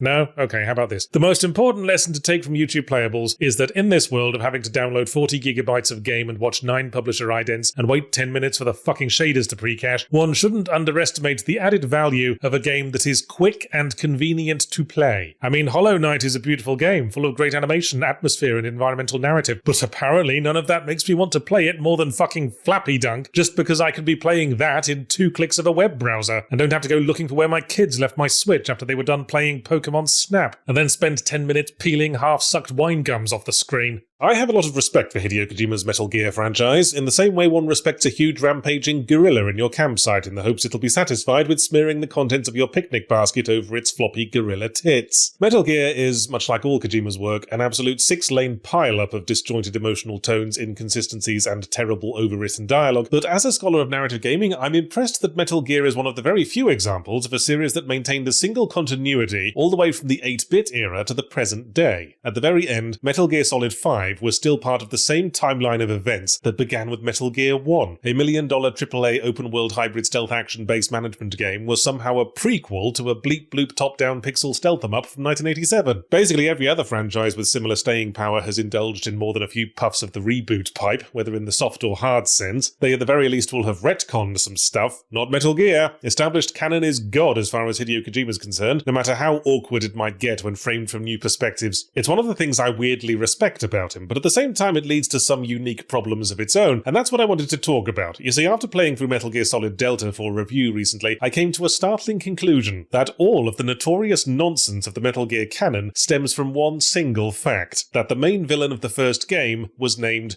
Big Boss. And this is something I can only marvel at, considering what little thought must have gone into that decision at the time. The original Metal Gear was a relatively standard G.I. Joe versus the evil global terrorists action movie plot, and while I don't pretend to have any particular insight into Kojima's thought processes, I'm confident in saying he probably didn't write it with the eventual full extent of the Metal Gear canon in his head. I think he just called the villain Big Boss because that's what he was. At first he's Snake's commander and main support NPC, and at the end he does a classic turncoat twist, but either side of that he's still a stock character, just goes from Big Boss as in Stern Commander to Big Boss as in James Bond villain. And let's not pussyfoot around it. It was really fucking stupid to flat out call the Big Boss character in the game Big Boss. That's something a 6-year-old would call themselves if they were playing heroes and villains on the school playground. But Kojima did it, and subsequently committed to it, which brings us to the next game, Metal Gear 2 Solid Snake. What about Snake's Revenge? Yeah, we don't talk about Snake's Revenge around these parts, kiddo. One of the recurring aspects of Kojima's writing is that many of his characters are utterly defined by their code names. Who, for example, was The Fear in Metal Gear Solid 3? Scary dude with crossbow and detachable shoulders, yeah, but what was his real name? What school did he go to? Has he ever fallen in love or owned a hamster? None of that matters. All that does is that he's called The Fear and consequently is a scary bloke. And when Kojima named his villain Big Boss, he inadvertently wrote himself into a corner because then no other character could occupy the role of Big Boss in the plot. There was no one called Bigger Boss, and so inevitably Big Boss had to return as the main villain of Metal Gear 2. And after Big Boss finally died at the end of that game, every villain that followed in the subsequent Metal Gear Solid series had to in some way stem from Big Boss, whether it be his son, or his clone's son, or his unrequited obsessive gay admirer, or his unrequited obsessive obsessive gay admirer being possessed by his clone son. It was all Big Boss all the way down. I can see why then it made sense to Hideo Kojima to do a prequel. He must have realised that Metal Gear as a franchise had done so many laps of Big Boss's butthole that it was getting samey, and the only logical next step would be to pull out of Big Boss's butthole, explore the origins of the character, and try to figure out what had been so enticing about his butthole in the first place. And as we've already established, code names are what define everything in Kojima's world, so the process of exploring the character's backstory inevitably involves the backstory of the code name. In Metal Gear Solid 3, we are introduced to Jack, or John, another name choice that probably didn't require much thinking time, but it doesn't seem to matter much. Big Boss before he was called Big Boss, and was merely a jobbing infiltration expert mentored by a hyper-competent female soldier named The Boss, which seems to be some kind of official title rather than a nickname, one that is acknowledged globally, as she's well known to all the Russian characters as well. Christ only knows what international body bestowed it. We don't know what her real name is. Again, it doesn't seem to matter that much. The point is, The Boss goes rogue and Jack has to kill her, after which the fucking president shakes his hand and says, with a straight face, since you surpassed The Boss, now you get to be called Big Boss. And Big Boss responds with a mildly disgusted look, somewhat mirroring my own, as I thought, don't tell me that's what this whole thing was leading up to.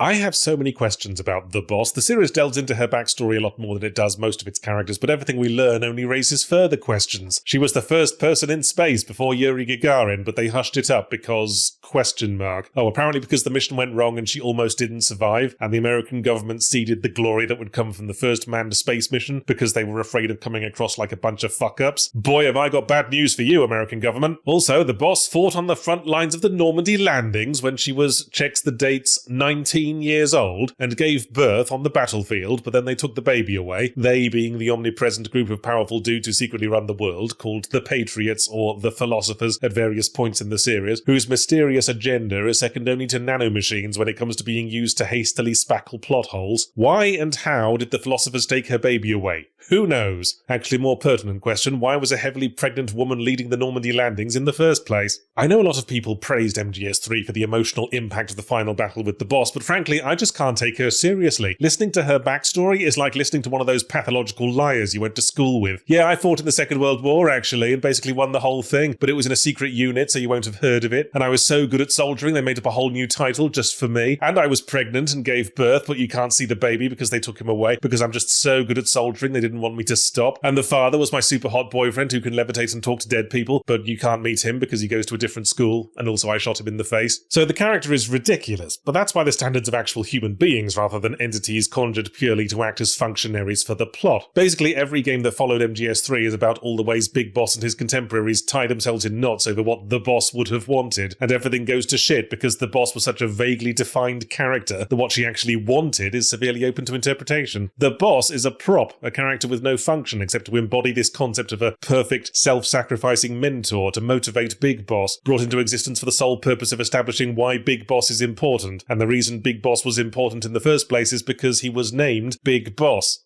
That's basically my thesis, and again, how astonishing is it to think that an entire franchise's worth of continuity could sprout from one single throwaway decision to name a villain the way a repressed office manager would name their penis. Imagine how differently the series might have formed if Hideo had called him, I don't know, Randy Andy. Just goes to show, I suppose, even the most labyrinthine of canons have to start somewhere. Famously, the entire Terminator franchise grew out of James Cameron having a nightmare about a robot skeleton rising from a fire. Think of everything that led to. Jimbo has one nibble of cheese too many for supper one night, and 25 years later, Christian Bale gets really angry on a film set. I always love being able to pinpoint the very moment that a game has sold me. When the game crosses over the line from more or less enjoyable to the realms of this is something I'm going to be giddily talking people's ears off about for a while. I'm thinking of the music video in the middle of The Altars, or the music video at the start of Pirate Yakuza, or the first time you go back in time in Return of the Obra Dinn, to give an example that isn't music video related. And on the other end of the scale, I also love being able to pinpoint the moment a game completely shits its pants. The moment when I know that there is nothing the game can do now to restore my faith in it. It's also cathartic, just not in quite the same way. It's a sort of feeling of relief, knowing I don't have to put the effort into keeping an open mind now, and that I'll have plenty of material for the upcoming review. Examples include the ending of 12 Minutes, and the first time in Ride to Hell Retribution, where the main character reaches fully clothed screaming orgasm with a random lady. The electrifying game is good moment and the opinion souring game is shite moment. The twin Valkyries that carry games from the marshes of mediocrity, whether it be the joyous Elysian fields of love or the energizing angry Tartarus of hate. Or so I thought.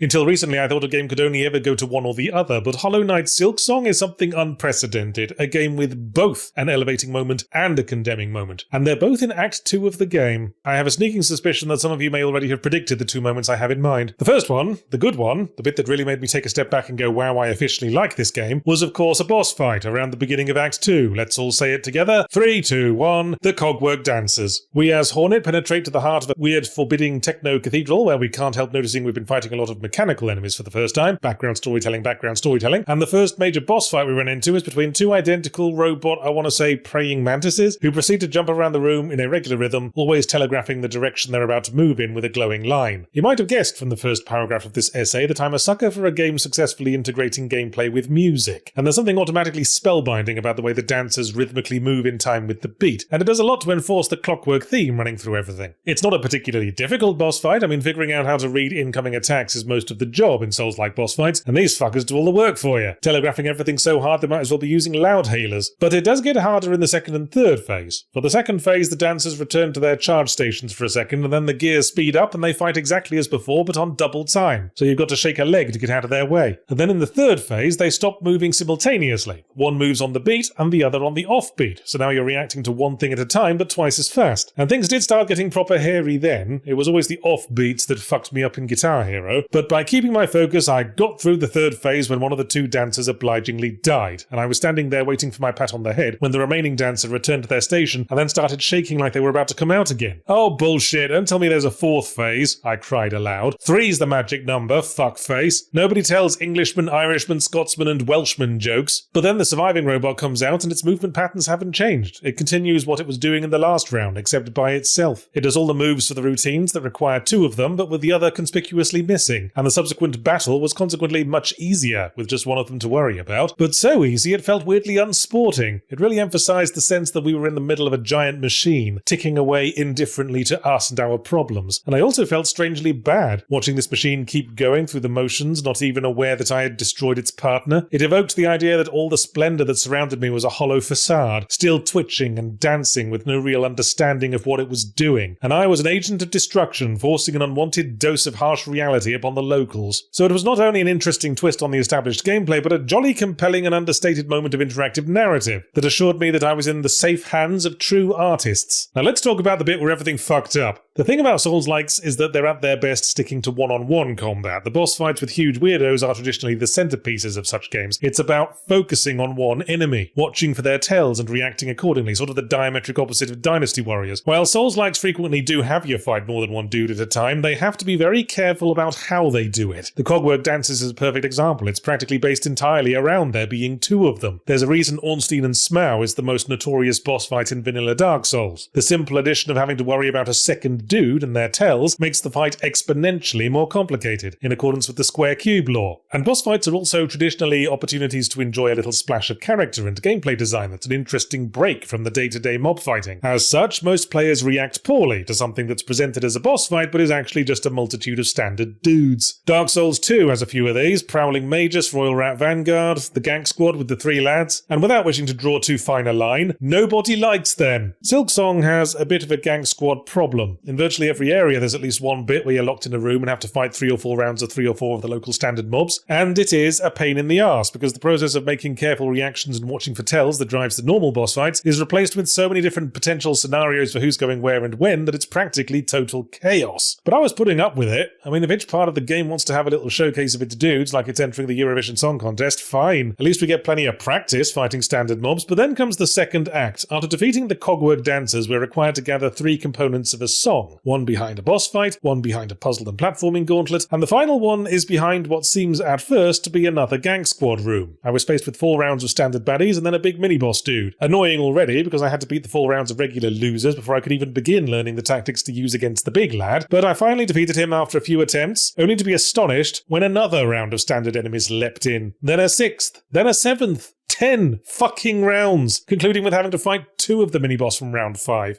10 is even less the magic number than 4. No one tells Englishmen, Irishmen, Scotsmen, Welshmen, Yorkshiremen, Cornishmen, Liverpudlian, Mancunian, Geordie, whatever they call people who live on the Isle of Wight, jokes. I was stuck on this encounter for hours. I don't even get to the final round every 5 or 6 attempts and would then have a matter of seconds to experiment with tactics before getting pounded into hornet gravy. I'm not complaining that it was hard, I'm complaining that it was hard in a very boring way. No interesting character designs or curveballs beyond rearranging the sequences of baddies round to round. This was more than just a speed bump. This was right up there with the ending of 12 minutes, a moment that totally poisoned my feelings about a game that up until that point had been broadly speaking tough but fair. After I finally beat it and brought the 3 songs to the centre of the cathedral, I was immediately brought to another boss fight in a flower field with that recurring fencer lady. I made an attempt, she killed me, and on the way back to her I realised I was going to have to take a slow elevator ride for every attempt at the fight. And finally I broke. Oh, I can't be bothered, I said aloud, and have not returned to the game since. After that one gauntlet, I literally went back to the already written draft of my Silksong review and rewrote it to end on a more negative note. And of course I got it in the neck from the commenters. Of course you had trouble with it. It hadn't explored every area, acquired all the possible upgrades, and pulled that one lever in that one secret room that makes all the enemies' bollocks fall off. I had other shit to do, alright? And besides, from everything I've heard, the Act 2 High Halls gauntlet is only the tip of the bullshit iceberg that awaits in the back half of the game. To return to the point, please understand what an unprecedented thing this is. It used to be so simple. Some games go into my top 5, some into my bottom 5, and some into the bland 5. What the fuck kind of list do I use for a game that I think is really good, well designed, and artistically compelling, but which I also hate and don't recommend? I'm not about to start an ambivalent 5 list. It'll just be Silksong and then every game by Hideo Kojima. I was struck by one of those game design dilemma questions recently, like in the very first Semi-Ramblo, where I was talking about if a game should get easier or harder as you go through it. And this is another difficulty-related question, actually. Answer me this, fellow scholars. In games that have side content alongside the critical path, should the most difficult challenge in the game be the final boss or an optional boss? Some games take the obvious route and have the final boss be the most difficult challenge in the game. There's too many games to list that do that. 9 Souls was the first one to leap to my mind, probably because I stopped playing at the final boss and watched the ending on YouTube because I couldn't be asked. But another school of thought says that the ending to the story should always be accessible to any level of player, while the hardest challenge should be an opt-in choice for only the most hardcore and invested of users, keen to prove their mettle. So you have things like the Pit of 100 Trials in Paper Mario 2, or Galamoth in Symphony of the Night. I know From Software's attitude is to save the hardest bosses for the DLC, which I guess puts them in the optional camp. There's an understanding that if you buy a DLC that you're thoroughly invested in the gameplay loop and keen to show off your mastery. But if the optional boss is harder than the final boss, how does that make sense in context? Why wasn't Lord Gwyn being protected by Knight Artorias, the much harder boss fight? Come to that, why didn't Knight Artorias just kill Lord Gwyn and take that motherfucker over? Actually, that's a bad example. I'm pretty sure most of the boss fights in Dark Souls could take Lord Gwyn. But the real question hanging over this matter for me is, if beating the hardest challenge isn't the very last thing you do in your time with the game, then what the fuck are you gonna do after that? Victory laps? Saunter over to the real final boss wearing your crown that's bigger than his and laughingly give him a wedgie? Related question, what do you reward the player with for beating the optional most difficult challenge in the game? Traditionally, you reward the player with some kind of gameplay boon that increases their power or something, but if there are no harder challenges left, what's the point? They've just proved they don't need it. I guess you could reward them with a silly hat with no purpose except bragging rights, but there's not going to be much chance to enjoy the spectacle of yourself wearing the silly hat, because you're probably about done playing the game now. It seems to me the answer to my question comes down to when the player should consider themselves done with the game, and that depends on the player. Some only consider themselves done when they've 100%ed everything and mastered every challenge, including any super hard optional ones, but some, like myself, want to be done when the story's done. I'm a narrative guy. I want to end on a high note, and when completing the story is made too easy so that everyone gets a participation award, and the real challenges can be saved for what I fondly refer to as post-ending fuckabouts mode, I feel disappointed. Borderlands 4 did that to me. I was struck by how easy the final boss fights were. It felt like the story was something the game was trying to hastily get over with, so we could move on to the part where I pointlessly grind up numbers forever. An attitude we should probably just call Monster Hunter syndrome, but as a story hound, I find it impossible to feel invested in the challenges if it's not in aid of a final goal. And if the final boss isn't the culmination of everything we've been preparing for, then what on earth was the point? I appreciate this is a me problem, and kind of rooted in the overly rigid attitude that games can only ever be linear sequences of challenges strung together by plot, but really I'm talking about this so I can talk about something else, and that's the whole question of what the word optional even means when it comes to video games. It's become a bugbear of mine. Surely the answer's obvious, Yachts, I hear you cry. It just means whatever you don't need to do to finish the story. But what is the story? And what constitutes finishing it? Let me throw a couple of case studies at you. First of all, Batman Arkham Knight, an open-world game with a relatively straight case of main story campaign and ton of side content. You beat the main story and defeat Scarecrow, and of course Batman plops straight back into the sandbox to finish off everything else. But here's the rub. That's not the end of the story. The actual story ending with closure only happens after you've done all the side content as well, and brought in all the supervillains, meaning all of those repetitive militia bases and fucking Batmobile challenges, and lest we forget every single fucking Riddler trophy, including all the ones the Riddler really phoned in, like he just stuck them in a girl's bathroom or something. And this rubbed people up the wrong way, because by the definition of quote optional content being stuff you don't need to do to finish the story, all of this tedious side content of interest only to fully invested completionists is magically rendered non-optional by the addition of a second story ending. And so all the story hunters who might feel they could at least skip bringing the Riddler in, because he's not going to be much trouble trapped underneath a floor strapped to an industrial washing machine, have to get dragged through it all as well. I don't think people would have complained as much if the game had simply cut out the second story ending and let post-ending fuckabouts be post-ending fuckabouts, like it was in Arkham City.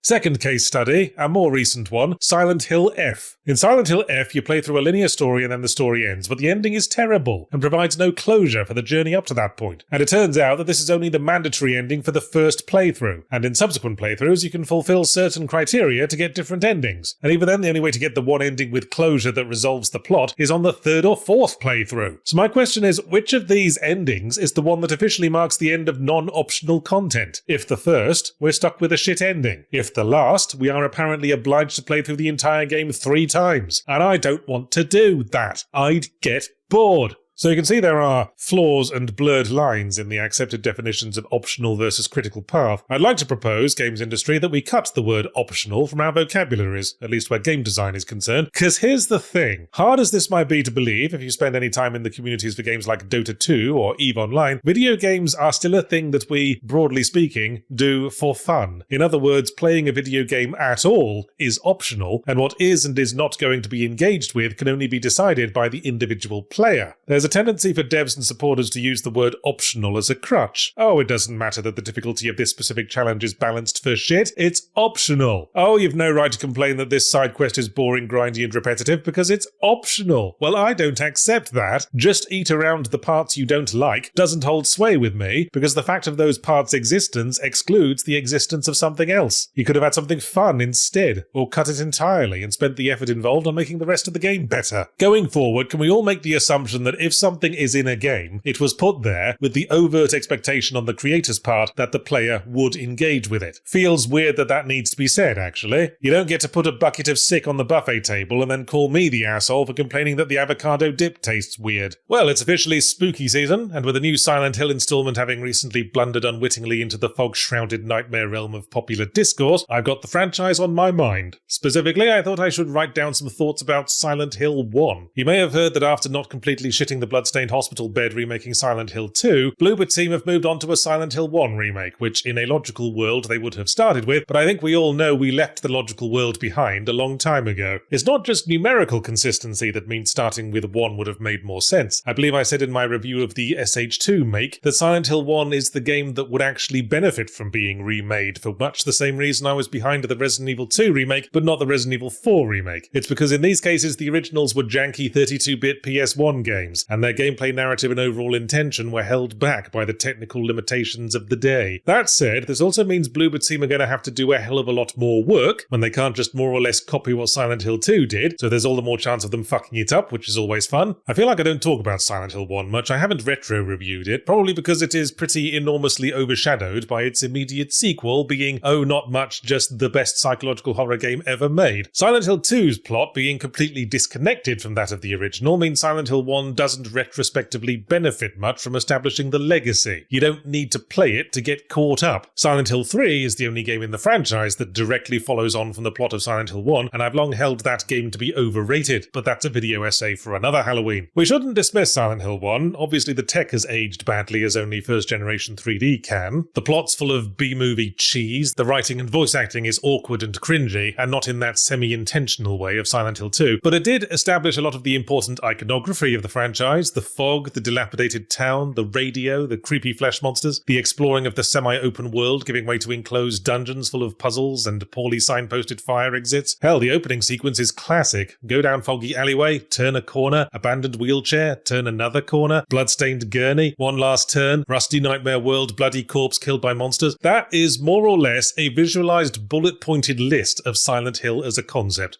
Well, it was, as Silent Hill F establishes, and indeed Silent Hill the short message. Yeah, I know you forgot about that. Calling a horror game Silent Hill now doesn't mean much, except that there'll probably be fog in it. And as I keep saying, I've stopped caring. By all means, slap established IPs onto completely unrelated games if you must. Who gives a shit, as long as the games are good? Maybe there were only ever a couple of good games to be extracted from the original idea of what Silent Hill was. I'd come to terms with that. Nevertheless, I remain intrigued by the concept of a Silent Hill 1 make, and would like to note down some speculations and predictions for the benefit of future I Told You Soing. Before we do that, though, I should head the know-it-all twats off at the pass and acknowledge that this isn't the first time Silent Hill 1 has been remade, because Silent Hill Shattered Memories is a thing. That was very much more in the realms of reimagining, though. It only took the opening premise of dude loses daughter in haunted town and then went off on entirely its own direction. It was interesting and experimental, even if its big ideas for psychological gameplay didn't quite pay off. Let's face it, Bloober's Silent Hill 1 remake isn't going to be remotely as risky as that. It's going to be a nice straight same but with HD graphics affair, because that's what makes the money. So I feel confident in saying that the SH1 remake will be another bloody third-person over-the-shoulder Resident Evil 4 glued to the bum chase camera situation, because that's what literally every remaster of every classic survival horror game is now, not to mention every survival horror game generally. And right off the bat I can see how that will fuck with the vibes of the original. The streets of the town in SH1 were packed with highly mobile aggressive enemies, and the quintessential gameplay moment was hearing the static on your radio and looking around in a panic, not knowing where it was coming from, when suddenly one of those pterodactyl fucks screams in out of nowhere and knees you in the balls. That won't happen with an over-the-shoulder camera, because it means you can just, look at things. But the real challenge for the remake will be the story, and adapting the personality of the protagonist, Harry Mason, to the expected standard, which is to say, giving him one. Harry Mason was a classic non-entity protagonist, just a bland, short, dark-haired dude with a universally understandable two-word motive: save daughter, wandering around expressing confusion at everything. Which might have been appropriate because the game was about the town, not the characters in it. Harry's job was to be Alice in Wonderland, a blank audience stand-in to look at all the weird shit around him and say things like, "My goodness gracious me." Come to think of it, that's partly why Silent Hill 2 had the impact it had, because everyone was expecting a similar arrangement, that James would be a non-entity, play a surrogate, who'd never do anything as interesting as, very insistently press his wife for an opinion on the new bed linen he picked out. But the world of Silent Hill is now too familiar and well established for the remake of Silent Hill 1 to fall back upon introducing it as a crutch. It's all been pretty thoroughly codified. Speaking of which, the remake's also going to have to retroactively change some things to better reflect how the series later evolved. See, the town in Silent Hill 1 was fairly non-specifically haunted. It was Silent Hill 2 that introduced the core concept of the town being a purgatory that reflects the darkness in your own subconscious, crafting metaphorical monsters following the prevailing themes within. That was a standard facet of every Silent Hill game that followed, but in Silent Hill 1, it's not really there. The monsters in Silent Hill 1 are pretty random, most not particularly representative of anything. There's zombie dogs and zombie pterodactyls, which some parties tried to explain after the fact as representing how Alessa, the girl at the heart of the narrative, was scared of dogs and,